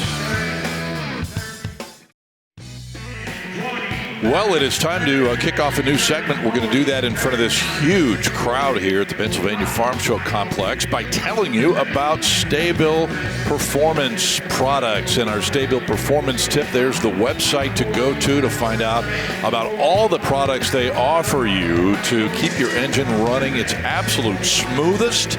And right now, let's send it over to Chris Jacobs for today's Staybill Performance tip. Yeah, Scott, well, today's Staybill product is Rust Stopper, and I think we have picked the appropriate car to highlight Rust Stopper. This is a Barn Find 69 Camaro. Now, let me tell you a little bit about Rust Stopper. It stops rust and corrosion in its tracks. It stops existing rust from spreading, and it stops new rust from forming. So if you want to battle rust, like we all do in the collector car industry, get yourself some Staybill Rust Stopper. Now, the reason we're featuring this car, and I'm going to bring in my buddy Parker Blueball. Parker, how you doing, man? I'm doing good, Chris. How are you? I'm well, man. Now, I discovered you through your YouTube channel, Backyard Barn Finds, and if you want a master class on Camaros, you want to check it out and follow Parker as well. Parker, you're just the man to talk to about this car. I love it when you pull a car out that's badged as a Z28, but it's like, as a professor used to say, never trust a badge. What are some of the steps you go through to verify that it is a real deal Z28? Well, first we have to determine whether it was a Norwood car or a Los Angeles car. And this being an East Coast car, it would have an X code right here on the tag. Now we see this is an X33, which means that it got all of the chrome on the outside of this car. If you also take a look here in the stripes, right here in the cow section, we can see that it was painted white, and that also would confirm down inside here that it did get stripes from the factory. This car also was a flat hood car. It did not get the cow hood. And if you really, really want to know if it's a Z28, you can take out the back seat and you can see if it also has that X3 just like it has on that tag to find out if it's the real deal. I told you this was the guy to talk to when you're getting a master class in Camaros. Now, the condition that this car is in, like that Hemi GTX that went through a little while ago, would you advise someone to restore this car, or with it all adage, only original once, leave it the way that it is? Well, they all are different, and it depends on what you're trying to do with the car. Now, as you've learned here at the show today, this car has had people around it every chance that you've taken a look at it, hundreds and hundreds of people. I personally would restore this car because it does not have the original engine in it. It's not a currently running and driving car. It needs restored to bring the money on the top end. Well, there you go. You heard it from the expert, Parker Blubaugh. Check him out, Backyard Barn Finds on YouTube. Parker, thanks for joining me, man. Appreciate you. Scott, back to you. All right, Bill, chime in here. Well, I just wanted to say the next time we do the Rust Stopper input there, let's have Rutledge do it, and we'll change his name to Rustless Wood. Okay. Okay. I didn't think you were going there, but that's okay. I didn't know where I was headed either. All right, thank you, Chris, and Parker as well. Good insight on that Z28. And, you know, every time we get a barn find, we open that can of worms. What do? Do you restore it or not? Okay, 70 Chevelle SS here, $35,000. Factory Super Sport, 350 horse, 396. And an M20 wide ratio 4-speed manual transmission in Daytona yellow outside, black stripes, saddle interior. Yeah, car is a show queen. You see the inside of it, the bucket seat consoles. 35 way short. That'd be down payment on that car. That's worth some serious money. A buddy of mine back in Indy, Rick, has one of these Chevelle Super Sport that's yellow. He loves it. Has had it for a long time, too. Yeah. 1969 C10 pickup truck. That's rolling into position. Oh, my. Look at this. Back to the parade of pickups. Yeah, 383 stroker. Automatic transmission, a custom build. Oh, yeah. Gunmetal gray, metallic outside, and red interior that you'll see in a minute. And a pretty original looking engine room, actually. It doesn't look like it's had a whole lot of modifications there. But inside, yeah, it's all restitched. As we take a look at the bed, looks like it has a rubber mat back there. Very simple but effective. You see the endless bench seat going across the inside of the cabin. Touchscreen with a stereo, high end. You know, this is another truck from the Motown Muscle collection. We started rolling these cars in the previous segment, but the thing that caught my eyeball first is that gunmetal gray red interior combination. And you know, I've talked about that in the 57 T-Bird, yeah. But it's really cool to see it in a, you know, late 60s pickup truck here, too. Yeah, I agree. Yeah. Those wheels are from Esco. They are one-offs, custom 22-inch wheels. And what's interesting is that they modified the rear wheel wells to get all of the wheel and rubber underneath there. But from the outside, you would not believe that the wheel well was modified. It's inside. The inner wheel well has been opened up a little bit to make room for all of you see there from the Esco and the Toyo tires on them. Okay, $35,000. Boy, that seems like a really good bargain for that pickup truck, doesn't it? Yeah, you couldn't build it for that. Okay, before we get back to cars, let's check in with Chris and Rutledge. Guys, we found a beautiful 1980 Porsche 911 Gembala 930 Turbo. Chris, I know you've been excited about this one all weekend. What makes this car so special? Well, in a word, Gembala. I mean, in the Porsche world, they are a very highly respected customizer and builders of Porsches. This is a Series 2, one of 9 that was built. In fact, it was the first of the 9 and the only coupe. I come up here to the front fender and you see this light right here. That indicates that it is an ROW, which stands for Rest of the World, meaning it was an import car. This car was imported to the United States in 1985, but previous to that, it was driven throughout Europe, through 7 different countries actually, by its owner. Of course, it is a turbo car, which makes it very special to begin with, but adding the name Gembala to it and the ROW designation, because, you know, in 1980, you didn't have any turbos coming into the U.S. That wasn't available again until a few years later. So this car is very special. I'm sure it's gotten a lot of attention as it has sat here, and it's going to get some high dollars when it does cross the block. Scott, back to you. Okay, guys, thank you very much. That has made the right-hand turn. It's coming up after that barn find GT500 in a little bit. Back there in the background in the left of your screen there. In the meantime, a Chevy Apache pickup, 1960 vintage here. Another truck, oh my, and each one even more delightful than the one after it.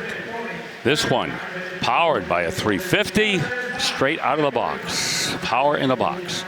This is the rare big back window step-side short bed Apache, by the way.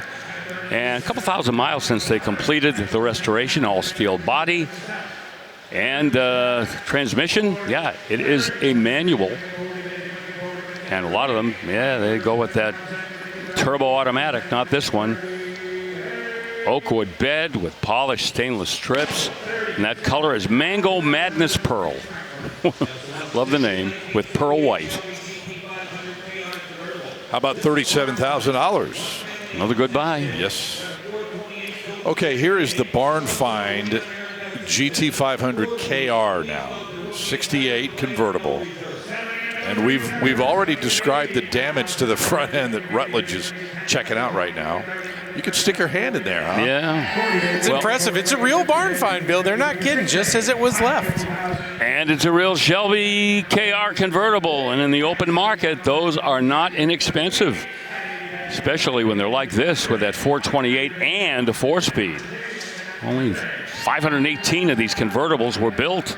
182 of them finished in the Wimbledon white. So there's rarity here. That's the Cobra Jet. That's what you got with the KR, not the Police Interceptor. Rated at 335 horsepower, which was an inside joke with everybody at Shelby because those Cobra Jet engines were pumping out a lot more than that.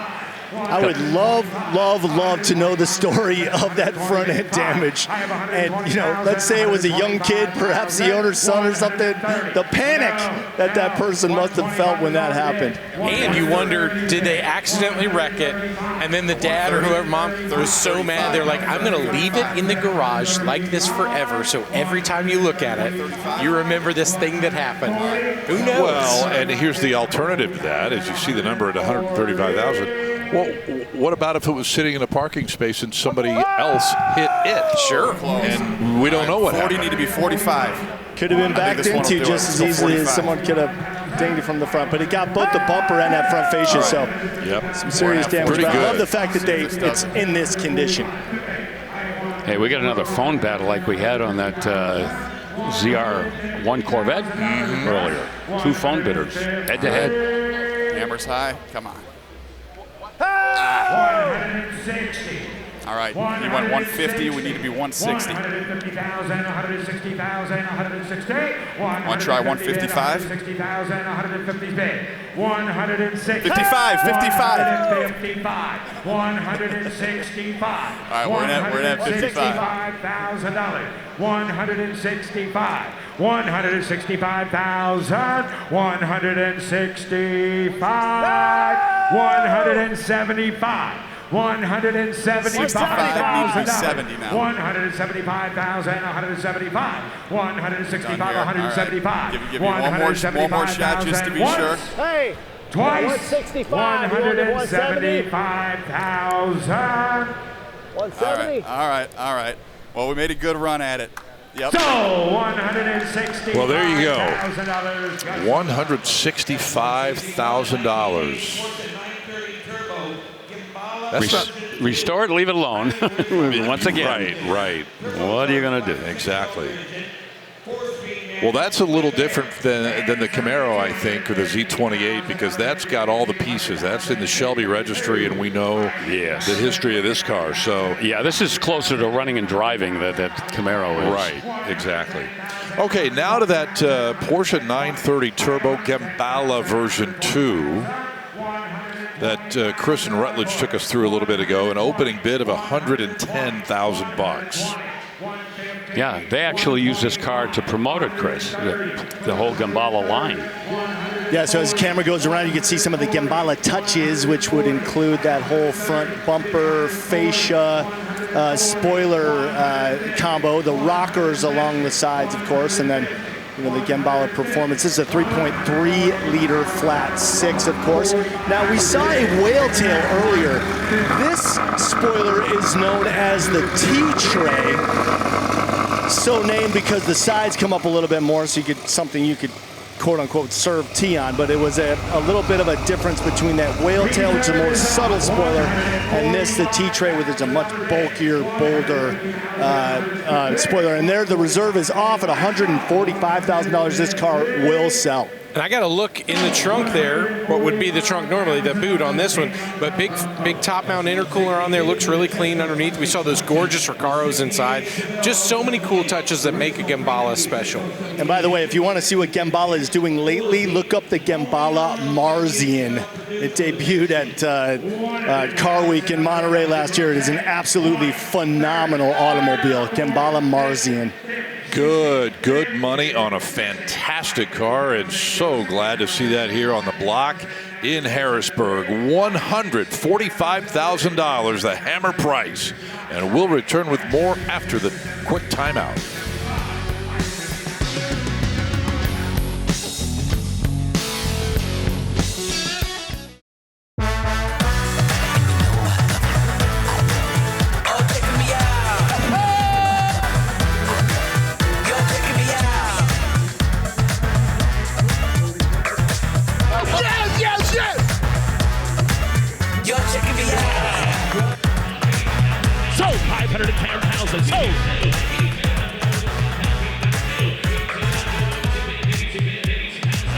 We are back in Harrisburg, literally just a few minutes past 3 o'clock here in the East. 2 hours to go with you today on ESPN Plus. Scott Hoke, Bill Stevens, Chris Jacobs, Rutledge Wood. There we are, and here we are with the crowd still buzzing around a lot of these cars and watching them come onto the auction block.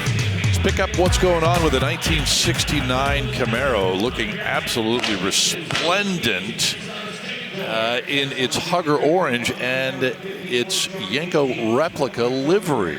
Yeah, they weren't going for a complete replica of a Yenko. They made some changes, like a 502 crate motor with Holley fuel injection. And they also added some things that you would not have found in an original Yenko, like vintage air, things like that. But it's pretty convincing, close enough. And these cars, when they're done to this level, yeah, they're worth some serious money. They had a tissue dispenser? No, not at all. No, or a record player. Here's a 2015 Shelby GT that's selling at no reserve. Oh, this one packed. 639 horsepower out of that supercharged 5-liter.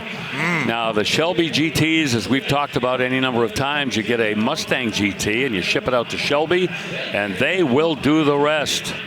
This has got a copy of the Shelby American invoice, Shelby American Shelby GT certificate to give it that authenticity. 6-speed manual transmission, ruby red paint with black stripes. Oh, that is a vision right there. Dual zone climate, dual exhaust, red brake calipers, 10-spoke alloys. And these are all things that you basically tell the folks at Shelby when you have the conversion, hey, I want all these things. When you give this car the makeover, and this one wound up with all of those. Again, no reserves, and the number 47,000. Yep. Even have a dyno sheet verifying that 639 horsepower. Wowzers. And over 500 pound-feet of torque. And the racing stripes, the carbon sides, the black wheels, everything plays really together nicely with that deep red paint on there. I like that. Looks great. Well, those guys are going to enjoy it. They'll take it home and get to play with that Shelby GT. Well, we talked about the what was it? The red and black big block high horsepower Corvette convertible from '67 a little while ago.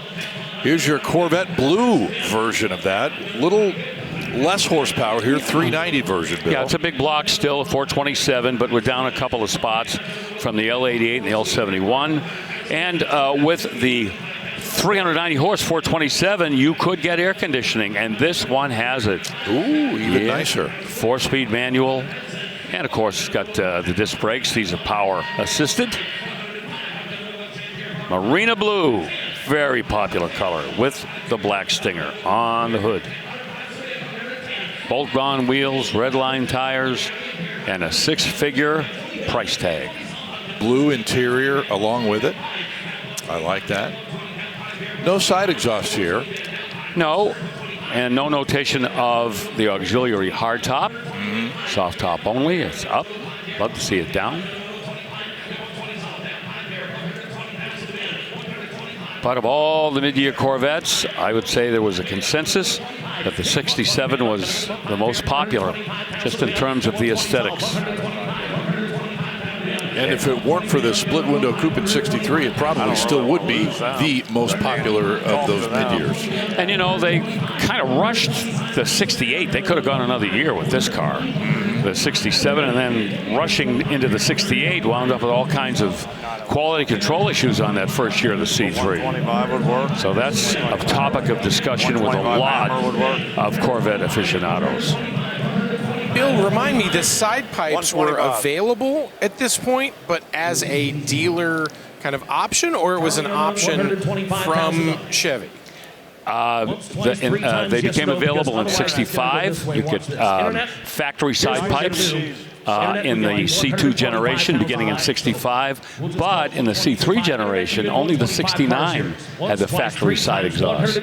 So you see them in another C3 added by the dealer or the owner. So when you look at one like this, do you think that was mine, I might add them, or do you like it because it's clean without? How do you look at that? I had big block mid-year Corvettes with side exhausts. And there's no sound in the world like it. You gotta have them. That's awesome. Well, and, you know, I just looked it up. They were $131 option in 1967. And you talk about money well spent. Yeah. Whew. You know, multiply that by 4 or 5 in today's money. Sure. You're not going to regret getting them, believe me, no matter what the price is. Okay, yeah, we're kind of treading water here a little bit. Well, there we go. The reserve off signal has been sent up. 120 is the current number. Yeah, that is top dollar for a non-L71 mid-year convertible. But that air conditioning, that's going to win a lot of fans. And that color doesn't hurt it either, man. Absolutely. $120 buys that 390 horse. 67 big block. 1966 on the next car, which happens to be a Mustang dressed as a GT350. And I'm going to give this pretty high marks because they went with the small block. It's a 306 cube, but it's dressed as a 289. You can see it. That's convincing. Even has the Shelby Cobra valve covers on there. You might have seen the tubular headers. This has an automatic in it, and yes, in 1966, in the original GT350s, the automatic became available. Many correct and original Shelby parts. Well researched during this build. Wimbledon white with, of course, those Shelby Le Mans stripes.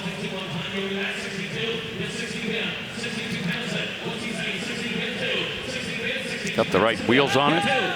62, 65, and I've got a little bit 5 pound. Hit 2, I've got a little bit 5 reserves on Johnny. Got a little bit 5, 65 pound bid. Hit 2, I've got a little bit 5. I've got a little 2, I've got a little bit 5, 62 bid. 3, 63, 62 bid. You sure now? 63,000 a bid. 62, 63,000 a bid. Interesting, that's 306 cubes because the original GT350 had 306 horsepower. Sold $62,000 the drink.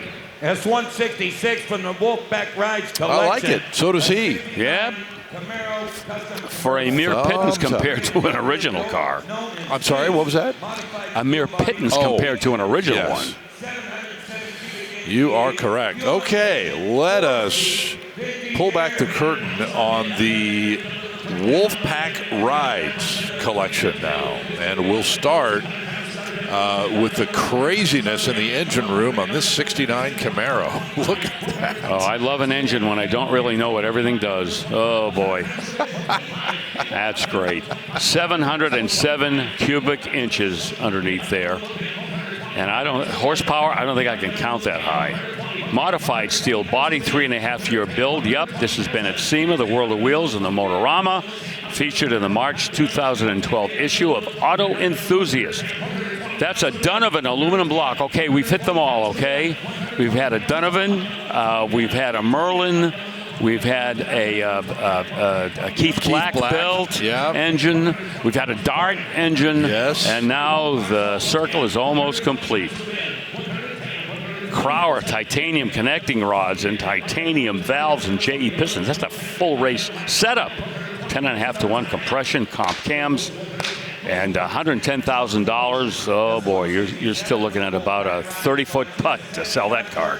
Guys, get ready to feel the earth shake as another one of the Wolfpack rides rolls towards us. This was all started, it's all in the family. Paul, the father, had 2 sons, Gus and Dominic. And sadly, Dominic passed away last October. And so I think that's kind of changing Paul's vibes and feelings about everything. He's keeping one of their cars, the most famous one they built, the Eleanor. That's right, Eleanor, the Mustang. That's going to stay here in Pennsylvania with Paul. And Gus is keeping a 68 Charger with him down in Florida. But look at this amazing thing, guys. Amazing, astounding, breathtaking, Mondo Biondo. 1970 Dodge Charger Custom. Well, they have a little OEM on this. That's real plum crazy paint, but you go beyond that, you got 572 cubic inches with a Pro Charger. All kinds of heavy-duty go-fast speed equipment in that build. Wow, where do you begin? Obviously the real Daytonas are based on the 1969 Charger, and none of them had vinyl tops, so I like the way they left the vinyl top on there as a little homage to its Charger DNA. But man, they nailed the nose cone and the wing. I mean, when I was walking up to this, I was like, oh my God, did they do this to an actual Daytona? But no, they did not. But man, they put this through the laboratory for sure. The pumped it full of stretcher, steroids. they put it through the stretcher too. That thing is way long. Bid goes on at $150,000. Wowzers. And by the way, these 3 cars were all wrapped up in saran wrap almost, keeping them nice and clean overnight here. Hermetically sealed. Yes, pretty much. And here is the third. This is a 1969 Charger Custom. And we are really seeing the style and vibe, Bill, of which they built these cars. Am I right? Oh, man. I'm looking at this and I'm thinking that's a life-size Hot Wheels right there. Yeah, and as the Charger rolled by, we're smelling the nitro there, too. That car does run on E85. E85, yeah. Well, this has got a 440 wedge in it with an 871 BDS blower drive services supercharger running on E85 with methanol injection that'll help to cool down that charge going into the engine. They use that when they're not running the E85. Got nitrous oxide plumbed in there, but they've never used it. Maybe that's the fear factor. I don't know. Comprehensively rebuilt 4-speed manual transmission. Imagine banging the gears in this car. Mosier, Dana, rear axle, 355 gears, a McLeod double disc clutch. And after all that, this has air conditioning. That thing is so beyond awesome. Like from every angle you look at this car and go, oh wow, yeah, that would be so fun. Even the paint, tangerine solar gold. And this one is going to sell. Reserve is off at $125, now $130,000 bid. Oh, that's best of show no matter where you take it. You got 35.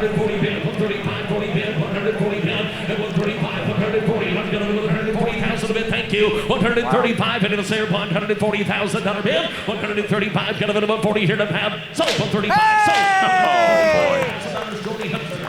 boy. All rise for that gentleman who just bought that Charger Custom, $135,000. Sir, I want you to take that car and find a nice wide open space and do a 4,000 RPM clutch dump in first gear and go to the bathroom in your pants. I think that's in his future. Okay.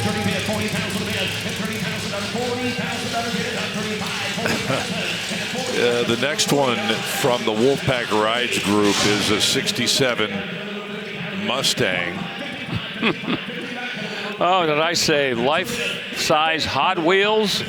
Oh, look at that. Well, I always say anything that's sticking up out of the hood of a car has already got my love. And this is a 528 cubic inch blueprinted big block Ford with a brand new 871 supercharger, custom build known as Rocket.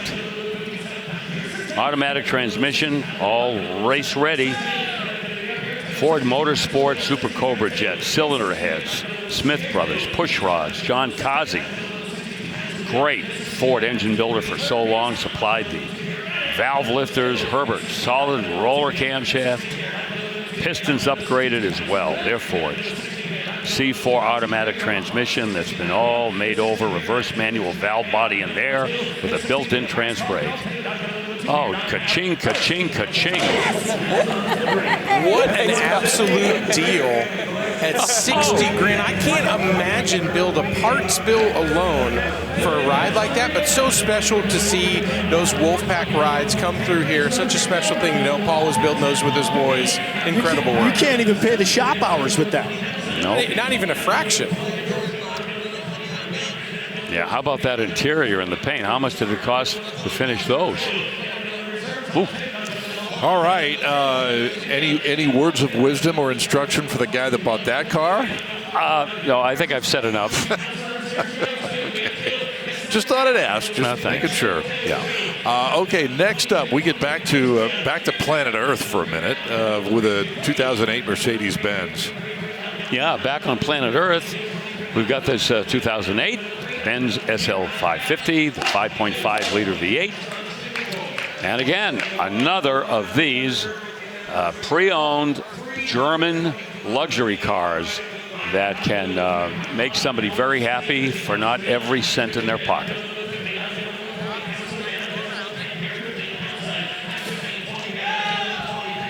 Okay, they've already started bidding on the 05 Ford Thunderbird, a 50th anniversary. Not often seen. No, remember the T-Bird debut, 1955? Yep. And this was the 11th generation of the Thunderbird, and in 2005, it was the final of that 5th generation. Indeed. One of 1,500 that they built. A little bit more horsepower now. The early ones had 252 horsepower. By now, the 3.9 liter had 280, which is always good. Yep. And that legendary porthole hardtop. Underneath that is a power convertible top, too. Leather interior, dual zone climate, heated seats. And we're told exceptionally low mileage on this car, just 322 miles. Yeah, and that might be helping the bidding. Oh, here. Absolutely, Scott, because look at that. We don't see them trade for the mid-30s unless they are in that mileage category. Came back from 02 to 05, and here we are 20 plus years later, and you kind of wonder, you know, why they haven't brought back the Thunderbird name and whether or not they ever will. We ask that question from time to time. Oh, for a while now, and yes, I mean, there are no rumors coming from Dearborn that they're thinking of doing it. Yep, you are correct. Okay, it sold indeed for $35,000, and an F100 from 1956 is now in our sights. They lend themselves to customization so much. You got that big clamshell hood, gives you complete access to the engine room. Your choice of engines unlimited. They went with a 350 Chevy small block in this one with an automatic transmission. Dual electric fans hung off of that aluminum radiator to keep things cool. Front disc brakes. Tilt column. And you got to look at that hardwood bed floor sitting out back. Custom wheels.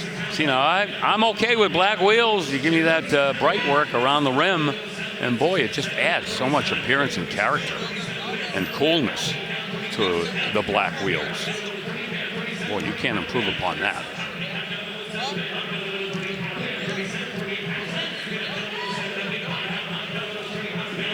Reserve is off. We're at 38, and we're close. The internet has the high bid at $38,000. I thought so. Now 40,000 internet. Internet 40,000 a bid. Internet, you know he's not going to come back. He already said no. Give 40,000 a bid. 39, 40, 1. Now 41. 41. I'm going to so. And there we go. $40,000. Okay, at $40,000, we're going to sell that truck. We're going to take a break. However, when we come back, 2 more cars, legitimate contenders for our top sellers of the weekend. Stay with us. Okay, we're back live here in Harrisburg. About 90 minutes, a little bit more than that to go. And the Cougar XR7 convertible at the middle of the block has just arrived. And we're at $60,000 potential better money on that car. Scott? Yes? I need your undivided attention. Okay. We have all of these game pieces on the board we have to move around. Okay. 1970 Mercury Cougar XR7 convertible. Now, listen up. One of 66 XR7 convertibles produced with that Cobra Jet engine. But this one has a 69 428 Cobra Jet engine, and it's one of 49 with this engine and transmission, and one of 19 originally produced in black with a black interior. So it's been completely painted, obviously. And how far did the bidding get? Just 60. Okay, that's not even worth having a conversation over yet. Yes. So the bid goes on, guys. We'll have hopefully a conversation to further that number while we take a look at 1957. Oh, actually, before we do that, let's go to Chris and Rutledge. Guys, we found a beautiful truck. Chris and I were talking about it this morning. This is a 53 F1 that was built by Dave Kendig and the team at Kendig Designs on the show Bitch and Rides. And I know you're a friend of Dave. So when you look at this truck, tell me what are the special Kendig touches that you really see? Well, I mean, Dave and Kev Dog and the rest of the team at Kendig Design are just known for how clean their builds are, the aesthetic. And you can see in the engine compartment here, too, certainly the air cleaner, the way it picks up the valve covers and the headers, just everything just kind of fits together, pleases the eye. Of course, the red under the hood picks up the red in the interior, which then picks up the red on the wood in the bed. It just flows, right? And of course, the Kendig door handles that they put on every build, just signature touch. What do you love about this truck? I mean, I think it's the handles. I think it's the, reusing the location of the gas. So you got the fuel door down there, the wheels, the stance. I mean, even just the tailgate, the way that they work on these things and get everything perfect. I mean, have you seen a prettier wheel tub? They're such masters at doing just the right amount. Don't overdo it. Make it perfect. Make it a little bit better than it was. What a beautiful ride. And also using the right amount of mechanics too, and the hardware. I mean, look at the way that the tailgate attaches. It uses cable right here and the switch right here that just pulls back. Tailgate comes down, and then I know you had something about the drip rail that stood out to you. Oh yeah, absolutely. I mean, Scott, when you see just how well the drip rail's done, you know it's just on another level, pal. It really is, guys, all the way around. Thank you very much. That's still to come here at Mecum Harrisburg. In the meantime, 1962 Impala, and Bill, under that hood is 409. Once again, we have had more than our share of these legendary engines here in Harrisburg, PA. This is the big guy, the dual quad engine, 409 horsepower with the 4-speed manual transmission, solid lifters doing all the work inside that engine, 370 positive traction rear end, column mounted sun tachometer. By the way, that was available from Chevrolet. Transistor AM radio, you see the dual antennas out back. But what a legendary car, an unforgettable 409. Still revered by so many people that remember how these cars were so dominant in drag racing during those years prior to when the muscle car era really got up and running. the reserve off. You saw Jesse Kopp with that signal to the auctioneer stand. $71,000 just bought that Impala. Time for a modern Challenger SRT. Yeah, this is a Hellcat wide-body jailbreak edition from 2023. Yeah, it's one of those cars with those long names. It's the 2023 Dodge Challenger SRT Hellcat wide-body jailbreak, and to the republic for which it stands. Can't beat that color either. It's got the sublime and the black, but we just saw a quick look at the 6.2 V8 engine. But, you know, we're really going to have to tell you all about that motor anymore, because it is going to go into the Mopar history books from here until eternity. Torque Flight, 8-speed automatic transmission. You see the interior. How many miles? Oh, no. Are you kidding me? Odometer shows 27 miles. Yep. I was waiting for you to get there. Ay, ay, ay. Warp Speed satin carbon wheels, the red Brembo 6-piston front brake calipers. It's got the line lock in it. Launch control with launch assist. This will leave hard. The line lock locks the front brakes. You rev it up, you load the rear end, get that power to the rear wheels, and you let loose of that line lock, and whoopee. Got the jailbreak instrument panel badge, last call, underhood plaque. And it's going to take 70 bid. You're going to get $71,000. So hard to delineate on these cars what came standard and what came optional, right? You know, because they were making a statement. And so any way that they could make these cars more distinctive and more fully equipped, they would do it. $4,000 away. Wide body jailbreak. Raise your bid, $74,000. It's yours. Sell it. How come they can't be like the 53 Corvette? Just 3 options, and all of them had all the options. Huh? How about my 1996 Viper GTS Coupe? There were no options. No, right. Yeah. We got a counter at 72. That's that subsection C part. Right? 72 does not do it. Or it does. The guy in the red cap in the lower left-hand corner, that's David Purvis, one of our Mecum staff members. He's on the phone with the consignor, and they're trying to figure out what money works for that gentleman. Well, 3's a no, 72's a yes. Well, if Mecum ever names an all-star team, $72,000. Dave Purvis is going to be on the starting team. Yes, sir. Stay tuned for details. Ladies and gentlemen, here's one of the nicest guys you'll ever run into, and boy, he knows his stuff. And he is so customer service oriented. Remember, 3 years ago, I bought my Grand Cherokee here. Yeah. And I just let him do the work, and he was great. Yep. Never nervous, David Purvis. All right, let's see. What ended up happening? I think they left it at $72,000. It goes on. We need to move on to this 97 Porsche 911 Carrera Cabriolet. 3.6 liter flat 6. You've heard that before.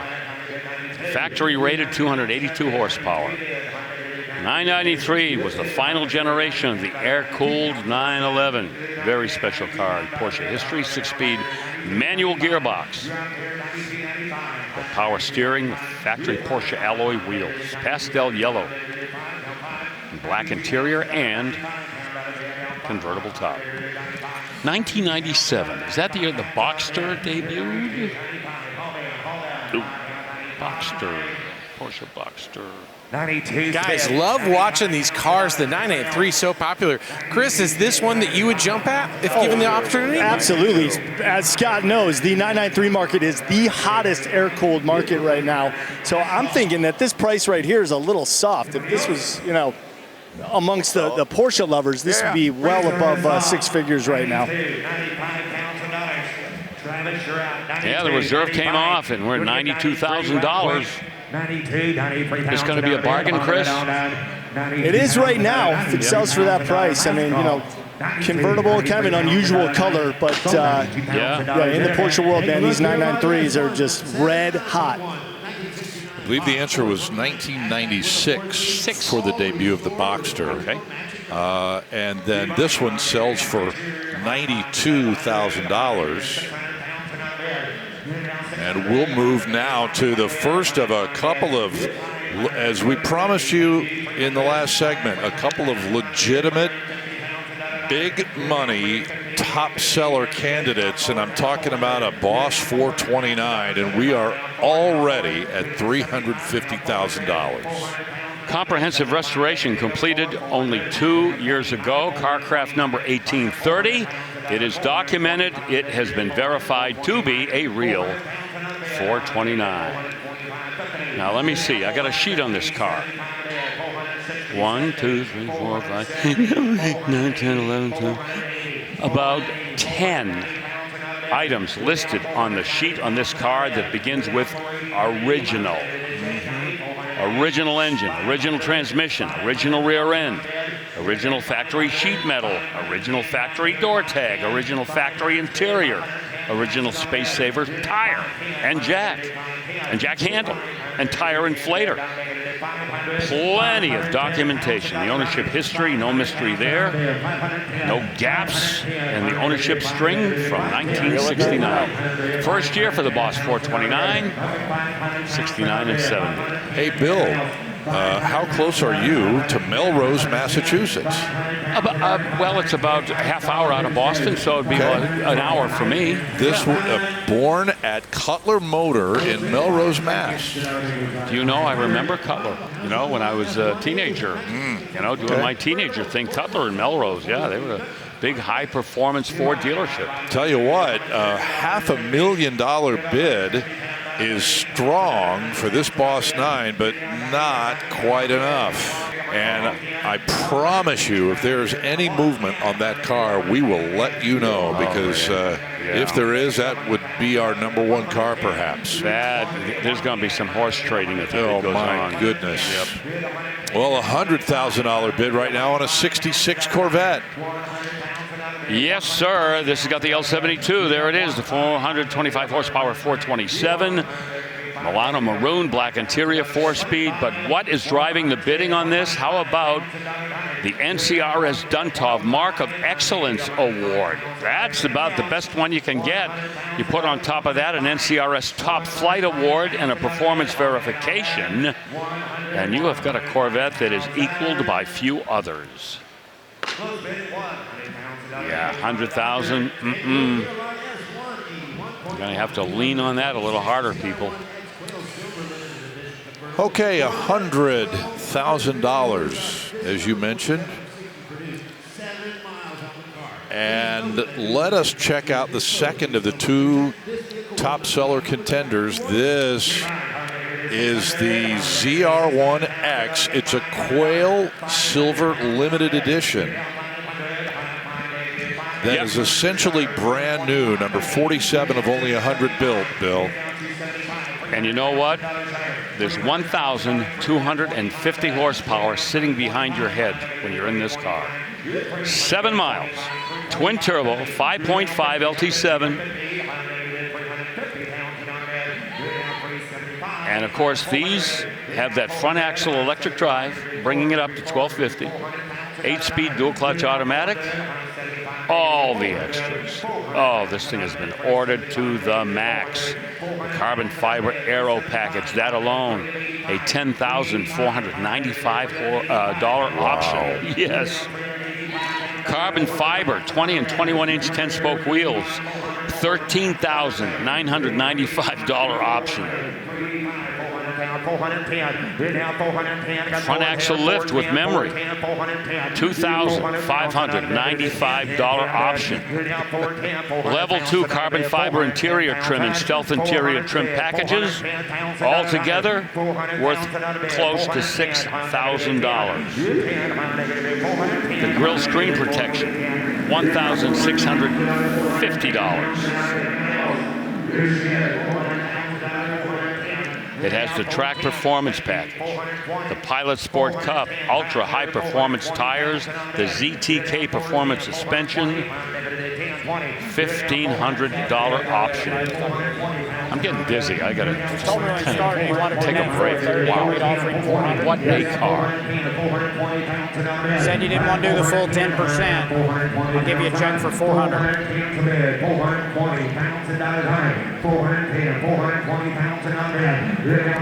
We're cutting down a long ways on our side, helping you out. Give you a check for $400. $420,000. 410, 420 bid. All right, negative 410, 420. Negative 410, 420 bid. Negative 10, 20. Internet bidder has it at 410, but it does not look like the consignor is wanting to let it go.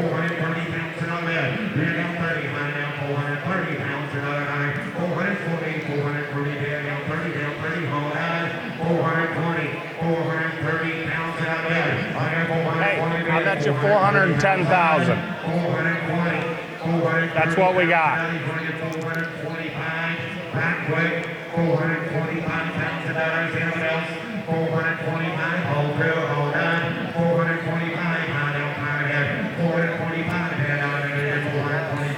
Doesn't get better from here.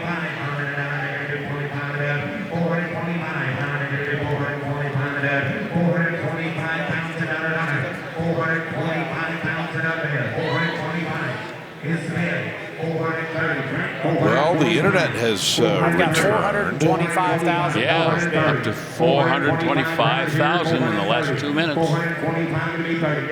We're going to get it done. 425, 430, 425, 430,000, 425, 430, 25, 30, 425, 430, negative 425, 430,000. Boy, the ZR1 and the ZR1X. He'll give you a check for 410. Just I'll give you 450. blew the minds of Corvette aficionados when those two were announced. They rocked the world. And I can't help but think how I used to think I was big man on campus when I had a 425 horsepower Corvette. Yeah, you know what? That, not even the price of admission anymore. I've been doing business for a long time. I'd rather not do that. If he has a quail, I'm not going to ruin his retail market on it. The other ZR1 just bought 525. This is the X. It makes no sense. That was the Stars and Stripes, one of 27. It does make sense, but I'll give you 425. I'll give you all of it. They're still hashing it out here. 425. Might be. 430. Thank you. Oh, you got 430. Two people on it now. Net 430. What you said? We're selling it, right? Net 430. That's what you said. Net 430. Let it keep going. I'm good. You're getting a check for 430,000. 430. I got 430 submitted. 440,000 out of bid. 430, 440 bid, 440, 430 bid, out of 40, high down 440, 430, 440 bid, out of 440, 430,000 out of bid. You said you would net 430.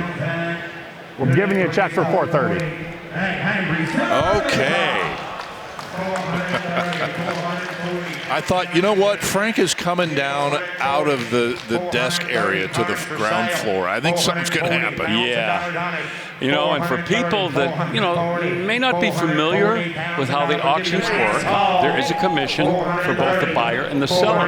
So if Frank does not get the commission from the seller, as he just told this fellow he would give him all the money, he would get the commission from the buyer. So everybody goes away happy. Yep, and that gentleman has done it again. Bought a car here at Mecum Harrisburg. Big time this time.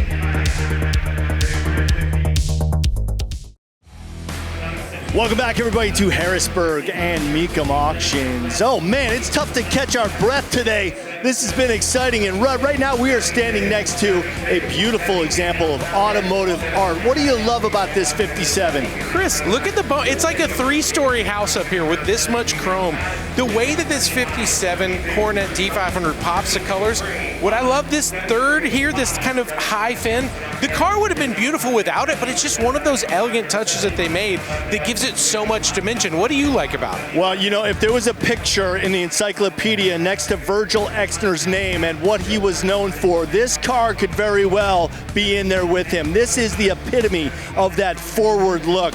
Those swept flight fins you were talking about, the quad headlights, the wraparound glass front and rear, absolute artistry in the automotive space. Rut, man, I'm just in love with this car. The color combination, everything about it. And it will be going across the block in just a little bit. Stick around. Much more from Harrisburg.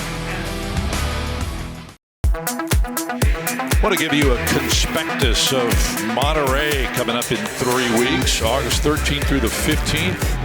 600 vehicles, 100 motorcycles. We have cars from Ferrari, more than 30 Porsches, 2 of those brand new Aston Martin Valhallas, and a 1936 Mercedes-Benz 500K. There it is. You saw it real briefly.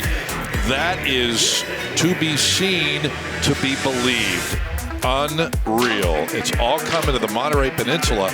And I also wanted to let you know that a very special preview show is going to happen Friday, August 14th, noon Eastern, on Mecum TV. We'll be previewing all things Monterey for an hour from the Del Monte Golf Course coming up next month.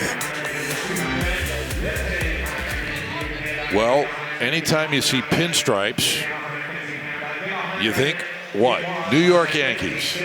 And here is a 2005 Mustang that somehow has been adorned with New York Yankees livery, Bill. Yeah, I never saw one of these before. No. 60 of them were built. This is number 43, 4-liter V6 with an automatic transmission. And I don't know how popular this car will be in Harrisburg, Pennsylvania, but right now it's at $80,000. Power operated top, AM, FM, CD stereo, power windows, locks and mirrors, and air conditioning. So it's comfortable. Not a muscle car by any stretch. 4-liter V6. Well, you see some of the signatures. Apparently, some Yankee players have signed the hood of this car. Yep. Babe Ruth, perhaps. No, no. Look at you guys. No. No, Babe Ruth did not sign that car. But the look I got from Bill and Chris, man. Anyway, $80,000 high bid on that Mustang. Here is the car that Chris and Rut were talking about before the break, and boy, oh boy, what a specimen this is. Coronet D500, Bill, from 1957. And it's got a Hemi, a dual quad, 325 cubic inch, super red Ram Hemi with a torque flight 3-speed automatic, comprehensively restored. The original color combination of gallant gold with glacier white. Chrysler NOS fabric used to restore the interior in the original colors.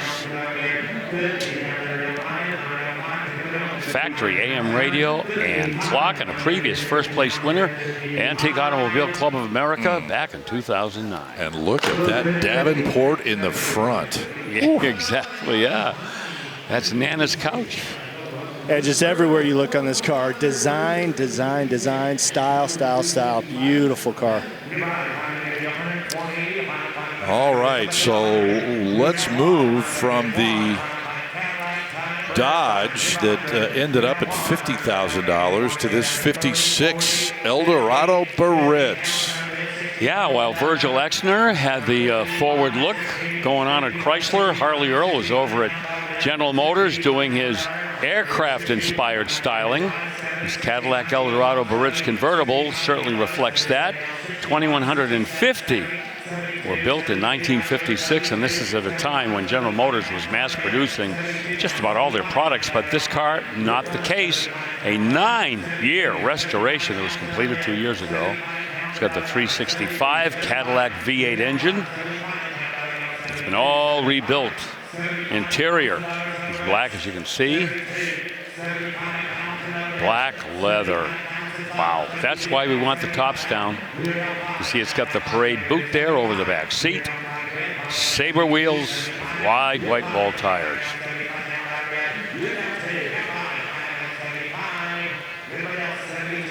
.365 V8 came in during the 1956 model year on the Cadillac. 72. You know, I think it's so remarkable to, you know, to try to do a little time traveling back to the mid-50s when so many cars were stodgy and kind of frumpy, and then Cadillac decides to bring this thing out and introduce it to the world. I mean, what must that have been like? Well, you know, it all sort of began with the GM Motoramas. When General Motors would pull out their concept cars, you remember the Motorama trio there. Sure. The Buick, the Olds, and the Cadillac. And that ushered in pretty much a whole new generation of consumers finally wanting that kind of over-the-top styling, because up until then, nobody was doing it. Really. And they realized that it was possible to get it. You could own one. I think what's so elegant about this car in particular, if you were to just make a line and you couldn't see behind the door, you wouldn't guess what the rear of the car is going to look like compared to the front. It's as if it just traveled a little bit of time and just totally swept completely different. And the same way, if you look at the back, you wouldn't guess what the front looks like. But together, they just work so well, so beautiful. And just to show you, this is a 56 Cadillac Eldorado Baritz. That rear styling is what that debuted on the 1957 Cadillacs along their full production line. So this jumped right from these cars to the following year. Well, it hammered here for $80,000. 1969 Z28, and this is another one of the barn finds that we discussed. And your new friend Parker was talking about this one a while ago, Chris. Here we go, front and center now. Yeah, now he advises, unlike Tim Wellborn in the Hemi GTX, that you would actually restore this car, and I kind of agree with him because non-matching numbers engine, non-running car, it's got some pretty serious cancer in the rear quarters, so you definitely want to cut all that out and start over essentially and get this car back up running and looking good. Well, they're still working on it at $40,000. Well, it's bid at 40. Down to the bid goes on at 40. So we'll leave it there at an even $40,000, and we'll take a break. When we come back, we will kick off our final hour from today and from our entire event here in Harrisburg. Stay with us.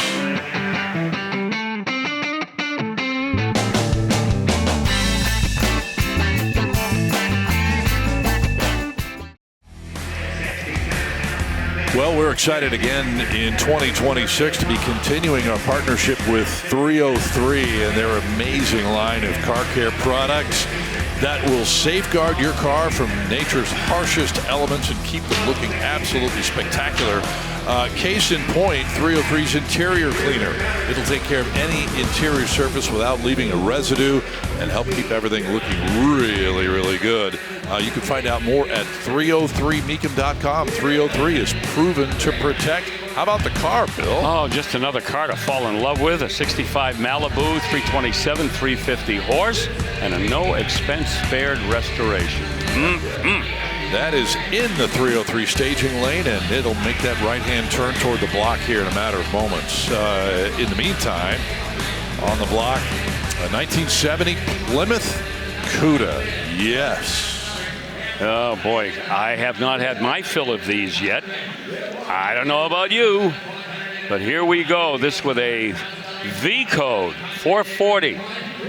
That is the one with the 3 2-barrel carburetors, better known as the 6-barrel setup. Hurst pistol grip shifter working that A833 4-speed. And the bids keep going up. Inviolate / plum crazy, depending on which brand we're talking about. The white and black interior. It's got the 833 track pack, the 9 3/4-inch Dana rear end. Love to see that. 354 gears, the handling package, original fender tag, body VIN stamps. So you know what you know what you know.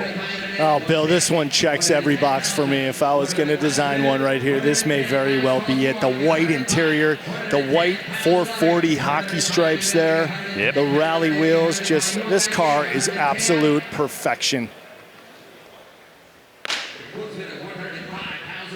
105,000, and Trent Morbeck says, well, we need to close the bid here. We're not close enough. Yeah, that doesn't surprise me, actually, that price for the matching numbers, the look, the quality of that restoration. That's going to take quite a bit more to get that car. Yep, a little soft. Even a little far apart to invoke the Mecum rule. So we'll move on to a 69 Boss 302 Real Deal. Rotisserie restoration that took 2 full years. Gives you an idea of just how fastidious this restoration is, and you'll see it right here. Here's the 302 290. Close ratio 4-speed with a 350 out back for the rear end ratio. Front disc power brakes. They did the red oxide undercarriage, which takes it even closer to original condition. Magnum 500s for the wheels. Sold new at Charles S. Winter Incorporated in Haddonfield, New Jersey, back in 1969. Bill's sheet, Marty report, shipping invoice. Some light summer reading after you buy the car. And get familiar with all of the documentation.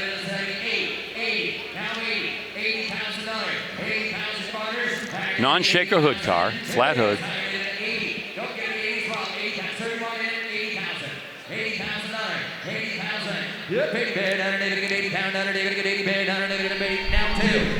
$80,000 spent. We'll have to reserve them.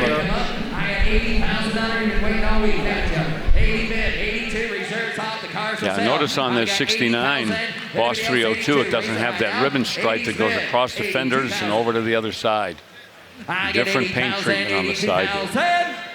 Sold 80,000. One more time. Sold $80,000 to the net. Well, 80,000 ends up being the hammer price for that beautiful Boss 302. Kind of a plain wrapper, but hey, that's okay, man. Yeah, exactly. Not going to quibble with it. Nope. Very, you might say, subtle approach to the 302. Right. Okay, here's a 2002 Viper GTS Final Edition. Rutledge, over to you. Guys, I love this car, but more than anything, Bill loves this car. Bill, tell me why the 2002 GTS Final Edition Viper is the best around in the lanes today. Well, it's because it is the final edition, and that doesn't mean the final edition of the Viper.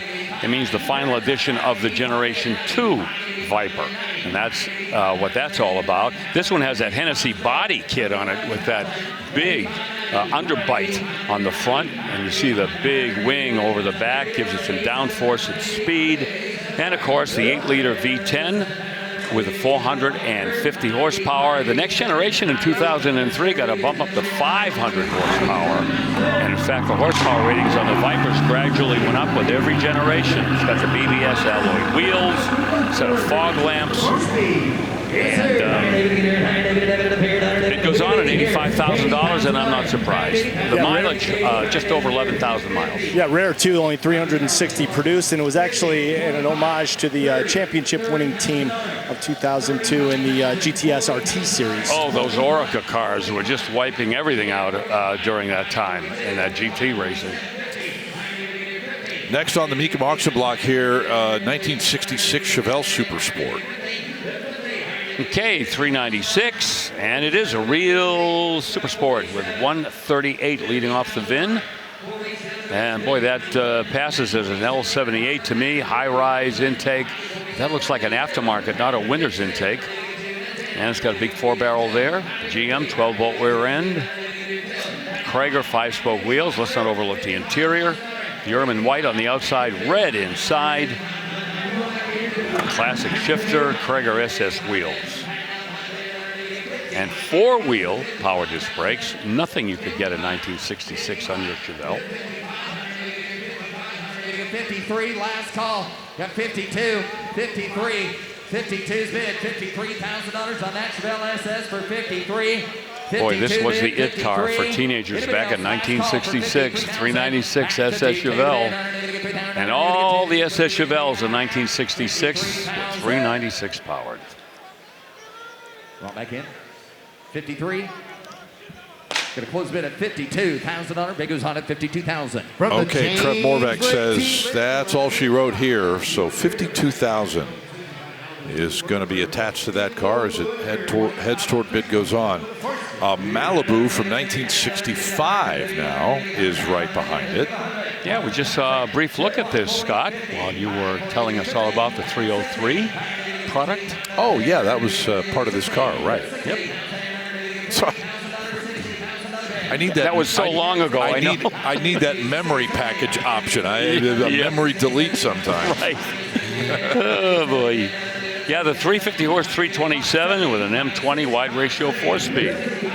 All brought back to factory original. Nut and bolt body off restoration. 331 gears and a 12-bolt rear end, and got some sway bars on there for better handling. All right, Bill, is this better with the top up or top down on this shape of the car? Yeah, top down, top down. It looks pretty with the white top. Some cars with the top up, you know, kind of look like Abraham Lincoln with the stovepipe hat. You just don't really see the beauty in that whatsoever. But no, the blue and the white, hey, if you can't put the top down, make it look that good. All right, the high bid at $70,000. How about Pro Touring? You like Pro Touring? Take a look at this 68 Le Mans. Yeah, not a GTO. This is a Le Mans. Let's start with a paint job. Look at that. That is called New Roma Red Pearl. 427 is the power. 624 horsepower. So that has a lot of modifications to it from Edelbrock, Blueprint, some of our favorite speed equipment people. Underneath, fabricated 9-inch rear end, a Tremec 5-speed, and Willwood 4-piston disc brakes. Chipped Foose, nitrous aluminum wheels, 19-inch fronts, 20-inch in the rear with Michelin Pilot Sport tires. So some money was spent on the rolling stock, all 4 wheel wells. Hand-fabricated sheet metal door scoops and the rear spoiler, front valance. Oh boy! Once again, that is a best of show wherever you go.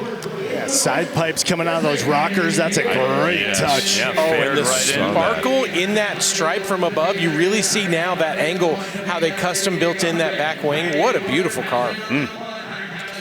Okay, from that Pro Touring example to Mach 1 from 1969. Yeah, and whoever ordered this had drag racing in mind. 428 Cobra Jet, 4-speed manual and 391 traction lock rear end. A factory drag pack car. The undercarriage all refinished. And that Dearborn specific slop gray, they call it. Overspray, factory markings have been replicated exactly.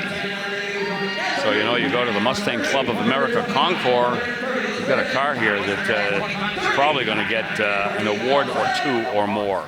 Also a shaker hood car as well on that Cobra Jet. 130, 130, I'll try. 130, 130. Bringing a little coin here too at 125. Yeah, the Mach 1 debuted in 1969. I'll tell you, it was a home run on the first pitch. 130. Candy apple red too, black interior.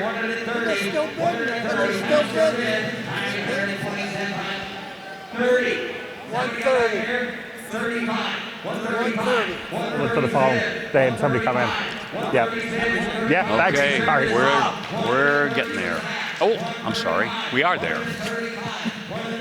135,000. I get 130. All right, David, get 135. Y'all good? I get 130 way in the back with Zach. 135. Gentlemen, going back in. 135. You're done for sure. 135,000. 130 again. 135 and a half. 130 is bid. 130 is the hammer price. And there we go. He'll take that car and enjoy it. Oh, for boy. sure. Yep. Just shifting those gears, listening to that shaker hood sucking the air. Oh. I'm telling you, I love this country. Here's a 1965 Mustang. Yep, it's a GT350 replica.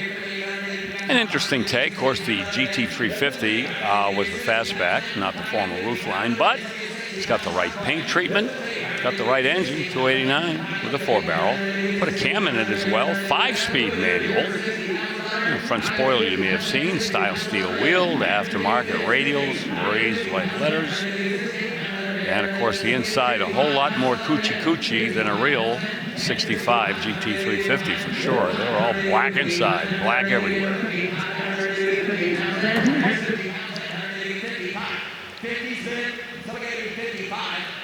Anybody get 52? All right, neither do I. Me too. 52. Anybody get $52,000? Let's sell this Mustang. Huh? Yeah. 52. Anybody else at $50,000? Did he not? Oh, he didn't want to be. Okay. That's not a problem. Trying to I still got the cards right there on sort block. everything out here. Trev Morvac and Ryan out there, our bidder assistant, $30,000 on the Mustang. trying to figure everything out here, where we are. We're get 27. Backed it all the way up to $25,000. 25's bid, $27,000.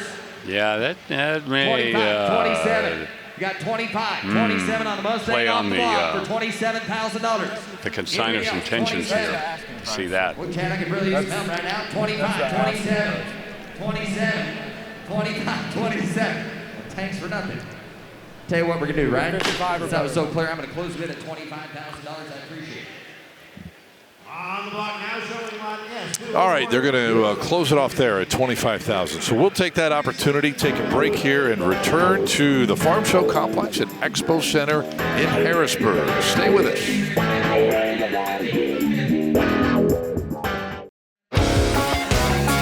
Oh, yes, indeed. We are headed to the Volunteer State, Nashville, Tennessee.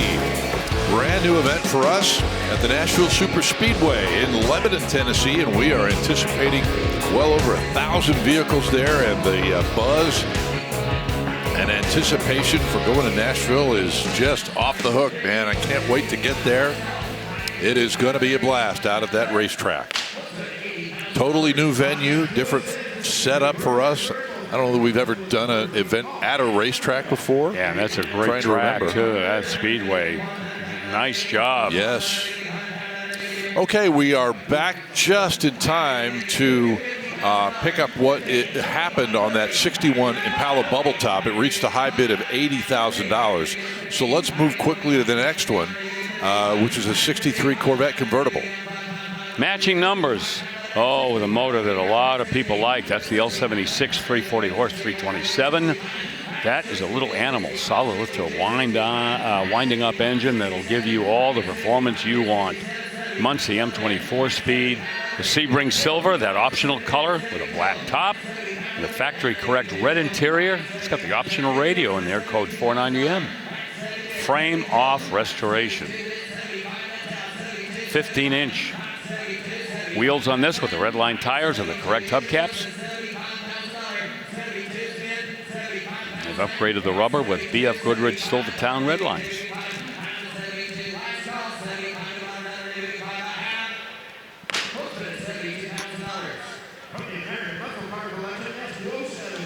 Well, going to need to be a little stronger than 72. And so we'll let that Corvette move on to bid goes on while we do the same, but with Boss 302 now from 1969. And again, pretty much again, kind of like the visual appeal that we had on the last one, kind of subdued, but still it is a real Boss 302 with that 302 right there, the Shaker Hood car, 290 horse. Whether he had the Shaker Hood or not, the horsepower rating stayed the same. Top loader 4-speed, and the 350 traction lock, limited slip rear axle. Comes with a deluxe Marty report too. Acapulco Blue. Oh, this car had me at that color. Yeah. Acapulco Blue, man. What a great contrast with the black matte finish on the hood, that scoop sticking out, the louvers, the spoiler. This car's got it all. Yeah, the Mustang came up short to the Camaro in the Trans Am Series in '69, but 1970 was a different story. Mustang fired back. So many great battles back in the day when brand rivalry was what drove people to races.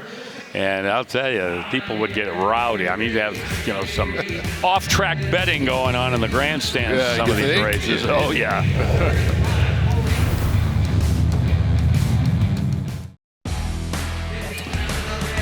Well, I have seen these guys in action firsthand, and I can promise you this, that the guys at Mecum Auto Transport will take white glove care of your car. And so if you need to get a quote to get your car from point A to point B, give them a shout. Mecum.com/transport, getting it from the auction floor to your garage door. They have more than a dozen big rigs and smaller trailers to boot, so let them handle it. They'll get it there in really good shape. Mike Baker and his team have been doing that for quite a while. They do fantastic work. 1967 Grand Prix here, $21,000. Reserve is off. Love is in the air. My goodness. 67 Grand Prix, 400 cube, 350 horse V8 with 4-speed manual. Oh, my, I would love to own that car. You know me, big cars, big engines, but the Pontiac Grand Prix in 1967 may be the pinnacle of its styling history right before your eyes. Bill, quick question for you. I noticed there was a GP on both the passenger and the driver's side. I've only seen them on the driver's side. Did they come with the dual GPs in the grill? Well, that's a good question, but if this has been restored back to original, I would think maybe that's the way they came. In any event, did it sell? It did, and you're going to need to get a tissue for this $20,000. Oh no! Yep. I quit. Please. How much time do we have left? A little more than a half an hour. Oh. Hey, in the meantime, we need to focus on this one, the Corvette Z06 from 2016. Oh boy, what an important generation for the Corvette. The Z06 and the 2016 Corvette really makes it the ultimate Corvette from that generation until you get to the ZR1, which was in 2019 as the C7 generation. Disappeared into the sunset. Boy, these cars are fast and they look great. Supercharged 6.2. 650 horsepower, the carbon fiber wide body. This one with an automatic transmission, and as we always like to point out, not happily, that this was the last year that you could get a 3-pedal manual in the Corvette, the 7-speed manual. Guys, how about the red wheels and the red carbon fiber playing so well together? That thing is awesome. I don't think we've seen that, and that, you're right. I kind of had a feeling this might cheer you up after that Grand Prix. Yes. Are you okay to stay with us for the remainder of the half an hour? I am now, yes, Okay. now that you put it that way. Good. It's funny, this morning when Chris and I were in this 303 staging lanes, we got to meet the owner of this car. So excited about it. And you can see he obviously put a lot of hard work into this one. Tell you what, not too many folks will go this out there on a fairly recent Z06, huh? But the high bid at $80,000, it's still out there. Bill, even better news for you. Yes. How about this? Breaking news, in fact. Remember that Boss 429? I told you we would update you if it sold, and that it did for an even million a little while ago. So we can put that in the sold column and a solid number 2 today here in Harrisburg. Well, you know what? That might readjust the Boss 429 marketplace, because that's about as much as we've seen one of these sell in a long time at $500,000. Yep. People going to be thinking again what they think their Boss 429 might be worth. You are exactly right. Yeah, the fluctuation in the price of the Boss 9s have really been on a roller coaster in the past few years. And so much of it depends on condition and originality and mileage. Mileage for sure, yes. 1970 Camaro in the mid-20s here. Yep. Split bumper car, canary yellow. And it's got that small block on there. This one is going to go for a very manageable price.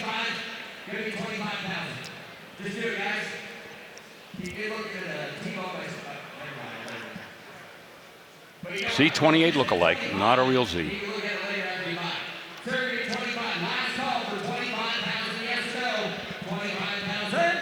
Full spin at $24,000. Well, it won't take much more to buy that car, I tell you. Here's Jimmy. Here's Jimmy as 214 from the Chesco Classic Selection. A 66 And a couple guys still really interested, looking at it long and hard. Yeah. All right. So we'll move to K-Code Mustang GT, 1966 here. Our second one, and trimmed out the way I'd want mine. Campy up red on the inside, and the high performance 289, 271 horse small block with a 4-speed manual, 350 to 1 rear gear ratio. Got the GT package and badging, GT style wheels. We call them style steel wheels. Red line tires, rally pack, instrument cluster 2, wood grain steering wheel. Yeah, like I say, if I were going to go out and get one, this is the day I want it. Yeah, this one a little bit more true to its originality than the previous one we had, Cross. In particular, the wheels and those red line tires, which were part of the K-Code package. Yeah. So it's nice to see them present on this one, whereas the one we had before had those aftermarket wheels and did not have the red line tires. Yeah, and this one, not quite there. I'd say it's there's the aroma of a sale on that car. Let's put it that way. Well, $65,000 was the bid, last bid we got on that car, by the way. 1972 K5 Blazer will follow it up. LS powered. Yeah, LS2, that'd be 400 horse, 4-speed automatic. And put some headers on that engine, help it breathe a little better. And there you see, very sanitary underneath there. Beautiful ride, lowered, Bill, got the houndstooth interior. The red and white combo together, to me, really pops, especially when you redo the white top like that. Yep. Gorgeous. And that hardtop is removable, so you get that option as well. Although this one, you know, I mean, you can call it a convertible, but this sure looks good with the top on, too. Yep, that's a fiberglass top. But as my brother-in-law says, every top is removable. Touche.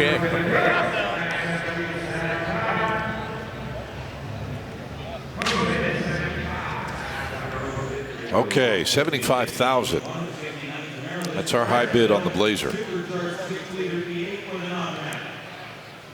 Well, let's talk about supercharging a 69 Camaro, Bill. Here it comes. Let's go Pro Touring. Take a look. Custom build. 1,200 miles on it since they finished it. Supercharged 6-liter LQ V8 with a Pro Charger bolted on top. The flex fuel system, you run gasoline or E85 and Rutledge. That car is like a magnet to you. It really is. Take a look. The headlight covers don't open up anymore, but we did see that they work. That's because right behind here is this gigantic front mount intercooler that's cooling the air for that gigantic supercharger, feeding that big engine you're talking about. Everywhere you look on this car, there has been attention paid to it. Like for me, These functional side vents right here that are sending air back towards those huge 3-piece forge lines, you know this thing, Bill, was meant to move. Yeah, and this was well thought out. This is one of those cars where they knew what the goal was before they even started building it, because everything is of a piece. 616 rear wheel horsepower on 93 octane. Throw in some E85, and you are going to up the ante to 785 rear wheel horsepower, all going through a built 4L80E automatic transmission.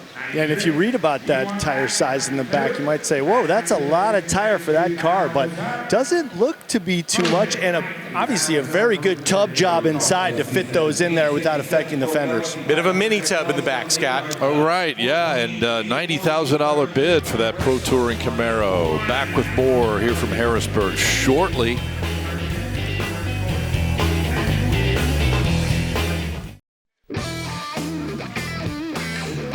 Well, you are back with us in time to get a glimpse of one of Bill's favorite engine rooms.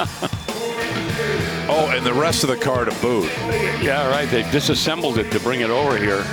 But I'm glad they did. We get a better look at what's going on in that engine compartment. A supercharged crate motor, the 502. I'm going to guess 600 horsepower with that big, scary blower up top from the blower shop. That's a bunch of guys that put a supercharger on anything you bring to them. I mean, why the guy in the background's got the hood? Why even bother with a hood? Because there's just nothing to it. I know. You're showing off that entire engine. Just leave the hood in the garage. Yeah, a lot of work on that car, and it sells for a scandalously low $45,000. Look at that rear rubber, man. Oh yeah, that's a super racetrack rubber there. Not really built for street use, especially if it's raining. You're not going to go far. Yeah. Okay, 1960 Lincoln Continental Mark V limousine. I cannot get over the difference between the 1960 Lincoln and the 1961 Lincoln. It's like when they designed that 61 Lincoln, they threw out all the blueprints and all the paperwork on the previous generation, because that 61, smooth, slab sides, conservative look. You know, it's got the suicide doors on the back. That's probably the most outrageous feature on it. Right. But cars like this, they were going up against the Cadillac and the Imperial, and they really had to look out of this world. And that's probably the best way to describe it. 340 cubic inch, 315 horsepower V8, of course, an automatic transmission.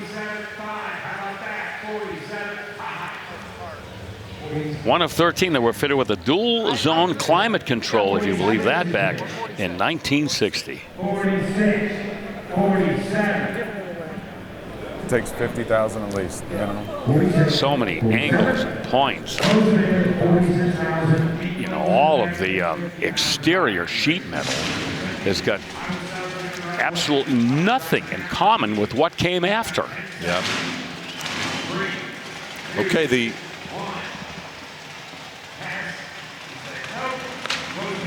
I thought the Mecum rule, and I didn't catch the number, but the Mecum rule was in effect apparently, but the gentleman did not take advantage of that. Nobody else jumped in, so it ends up going to bid goes on at $46,000. Hey, Bill, here's a cool 1969 Dodge Charger. Thank you. It is cool. About the only thing that's factory correct on this car is the paint. 528 cubic inch Mopar performance crate engine with 650 horsepower. That's from an aluminum block and cylinder heads. The rotating assembly, that would be the crankshaft and the rods and piston, everything inside that spins around has been forged for extra strength. Hawley Sniper electronic fuel injection and long tube headers. It also has a 5-speed manual TKO. You know, what's a little bit unusual about this car, I just saw the VIN. It's a B code, which is the 225. You don't see a lot of 225 69 Chargers from the factory. Well, you know, you take the 225 out of there, you really don't feel bad about throwing it away. You definitely don't. In fact, it wants you to. Right. You know, guys, that slant six had been there for a lot of people. Well, it has. It never let them down. Considered one of the best engineered six-cylinder engines, I will admit, but no. Compared to this, it'd be my choice. Well, and at this price, and people have probably done their homework, I'm sure that K-member got switched out to handle the power that's turning out of that 528 now. Yes. It's a hot car. SSBC four-wheel disc brakes, hydraulic clutch, Magnaforce, K-member, rack and pinion steering. Aftermarket air, pistol well, there you grip go. shifter. It's got the Magnaforce K-member. As soon as I said that, you describe it in the consigner sheet. So absolutely, that Magnaforce is a stout K-member. It can certainly handle that power. Oh, yeah, that's almost a given for any conversion like this. Oh, and the reserve is off. Yeah. Guys, I got to say, as a person who's owned a 69 Charger before, the color's great, the engine's fun. Look at that. Oh, the joy is so real. And those are our friends who've, we've mentioned it before, bought a bunch of good stuff here. They are stocking the garage. I would say they probably have a six-pack by now. Yep. There you go. One last look at that 650 horsepower Charger.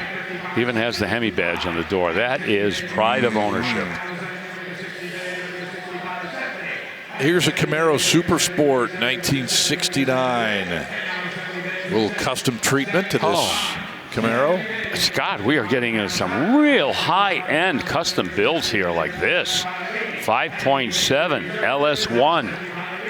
And it's got you name it, that engine has gotten it. New cam, rockers, push rods, lifters.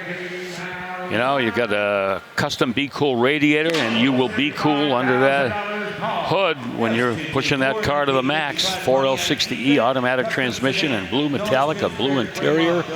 And look at that, $75,000 buys a car that's had maybe 3 times invested in the build. Well, here comes another one. Not a Camaro custom, but 1955 Pontiac Chieftain. Every now and then we'll see one of these early vintage 50s Pontiacs come through. They've been all done over. This one of the best. No expense spared. Frame off build. 509 cubic inch V8. Built by Motorworks of Spokane, Washington. There goes the hood. There it goes. Power hood. Rated at 623 pound-feet of torque. We're not even getting into the horsepower on this. That's going to be close to 600.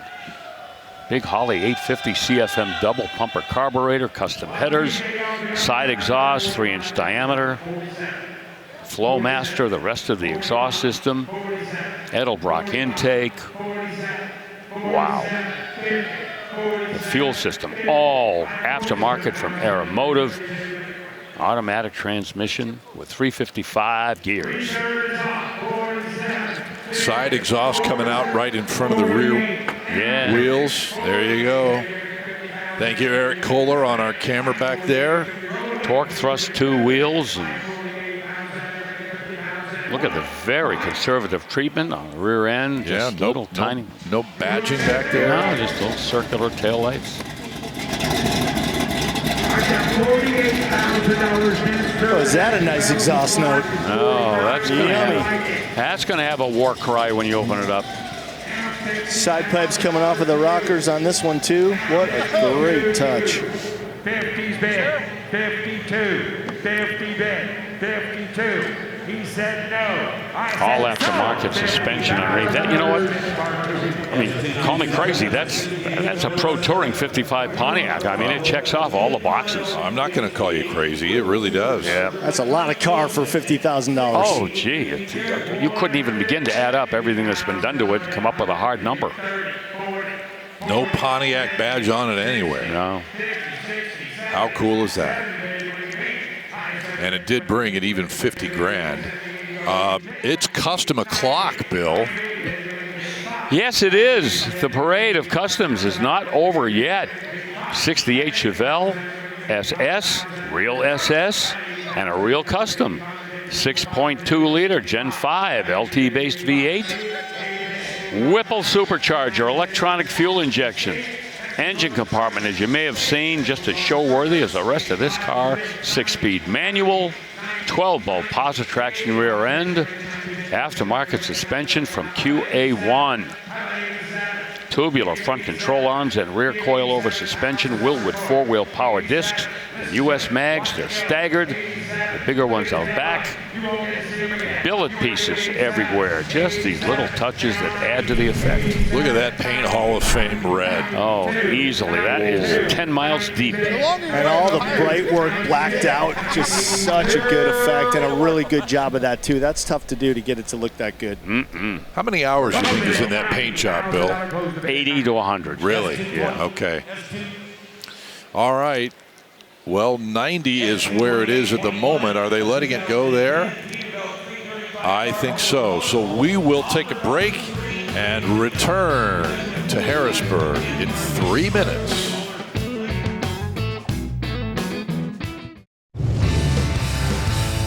Oh, it has been such a good day here at Mecum Harrisburg on this Saturday. Let's run down our top sellers. That 2026 ZR1X, the Quail Silver Limited Edition convertible, gabbled a little while ago for $430,000. That's number 3. How about this Boss 429 Wimbledon White restoration a couple of years ago? A lot of original parts and pieces on this, but it was brought back to life and it sold after it appeared on the block at $500,000. And by a nose, our number 1 car today, the 2026 ZR1 Stars and Steel Edition Corvette, one of only 25 of those ZR1 Stars and Steel Editions built this year only to commemorate America's 250th anniversary. $510,000. And what a car that is. My goodness, no surprise that it leads the pack here, and All-American top 5, Bill. Remember yesterday we did top sellers and Ford got shut out? 3 out of the top 5 today. Indeed, that is quite a group. Here we go with a little pickup truck, a 1953 F100 has now appeared front and center.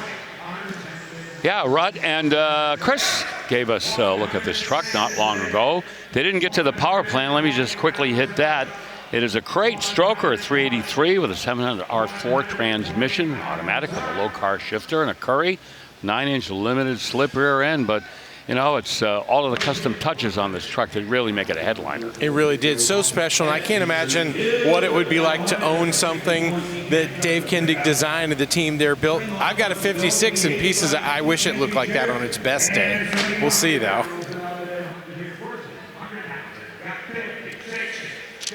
Here's a C10 from 1964.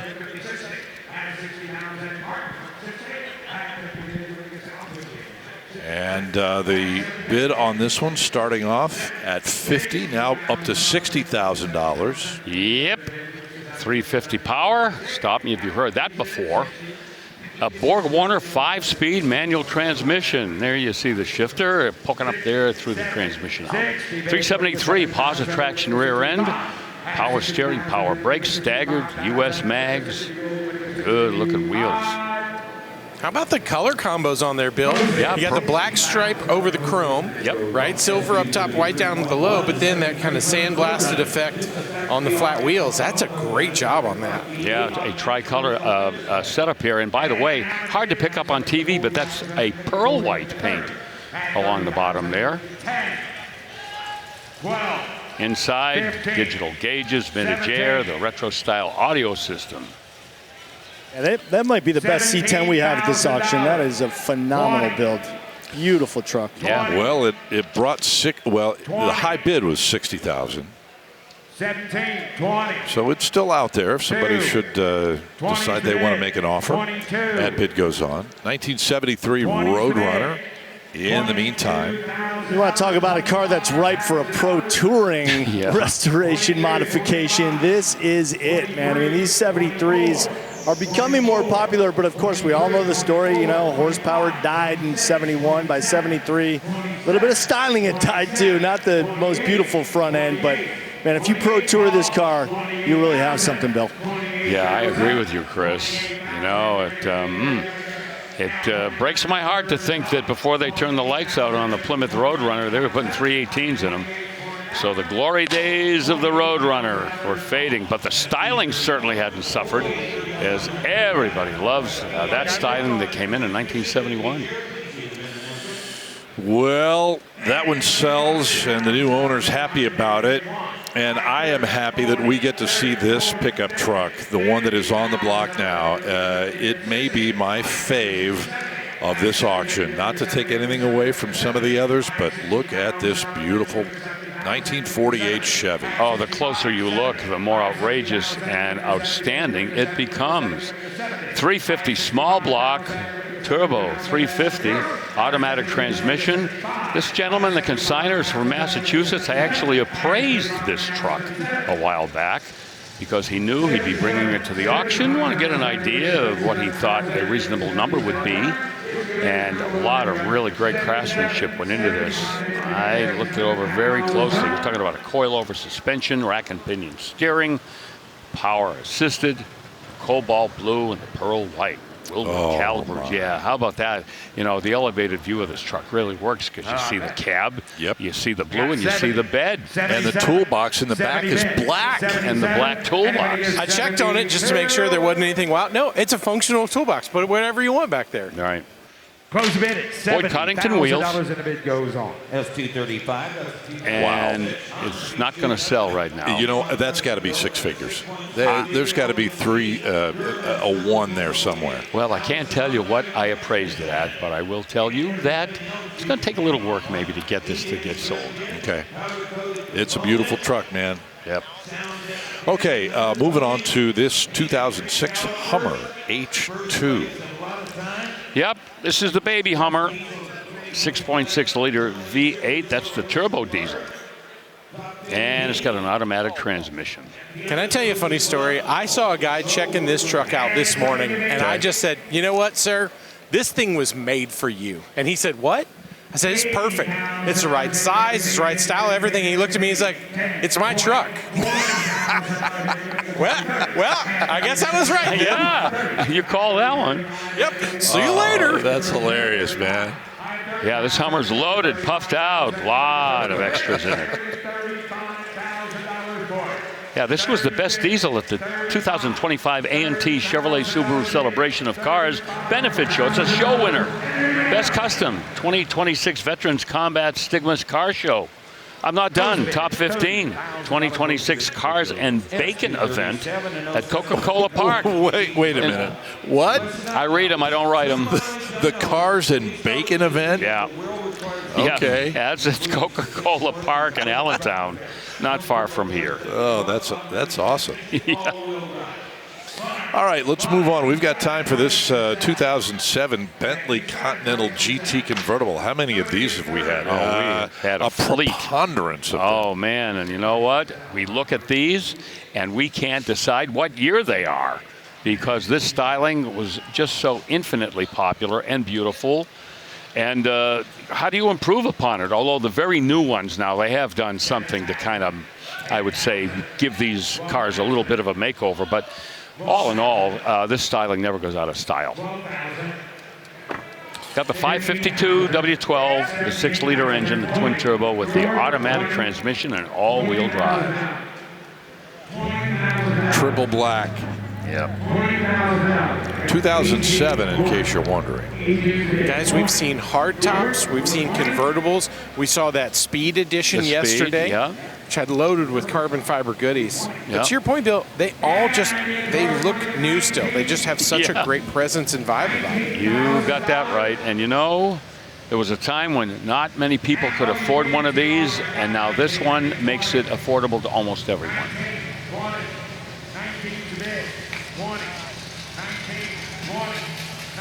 $19,000.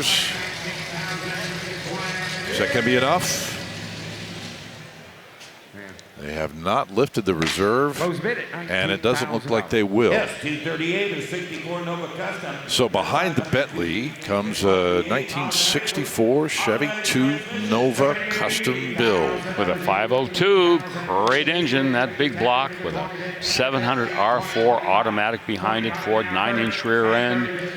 And there you see the engine room. And you see all the bright work, the polishing, the chrome, powder coating. Great, even has the air-equipped lines that always give it a little bit of a custom look. Two-tone metallic purple paint with a black and purple interior. Bill, did you see that huge nitrous tank poking out of the back seat? Yes, I did. I mean, amazing. You see they've shaved the drip rails, flushed in the glass on the front and the rear. But you really, as it goes by, guys, you can see the kind of two-tone. It's like a greenish, grayish, right, Chris? And they've continued it onto the roll bar, which is very cool, too. This one has the reserve off at $43,000, and that's going to be our final car. Guys, great work. We're going to see y'all in Monterey in 3 weeks, and it sells for $43,000. So for Bill Stevens, Chris Jacobs, Rutledge Wood, and our entire crew, I'm Scott Hoke. Thanks for watching as another memorable trip to Harrisburg comes to a close. Next up, we're in Monterey in 3 weeks. Coming up in just a few hours, that 40s and 50s show over on Mecum TV tonight, 8 p.m. Eastern. But for Monterey, mark Friday, August 14th on your schedule. We'll open our coverage with a 1-hour preview show beginning at noon Eastern, and then coverage follows from 1 to 5, both Friday the 14th and Saturday the 15th. Good night, and so long from Harrisburg.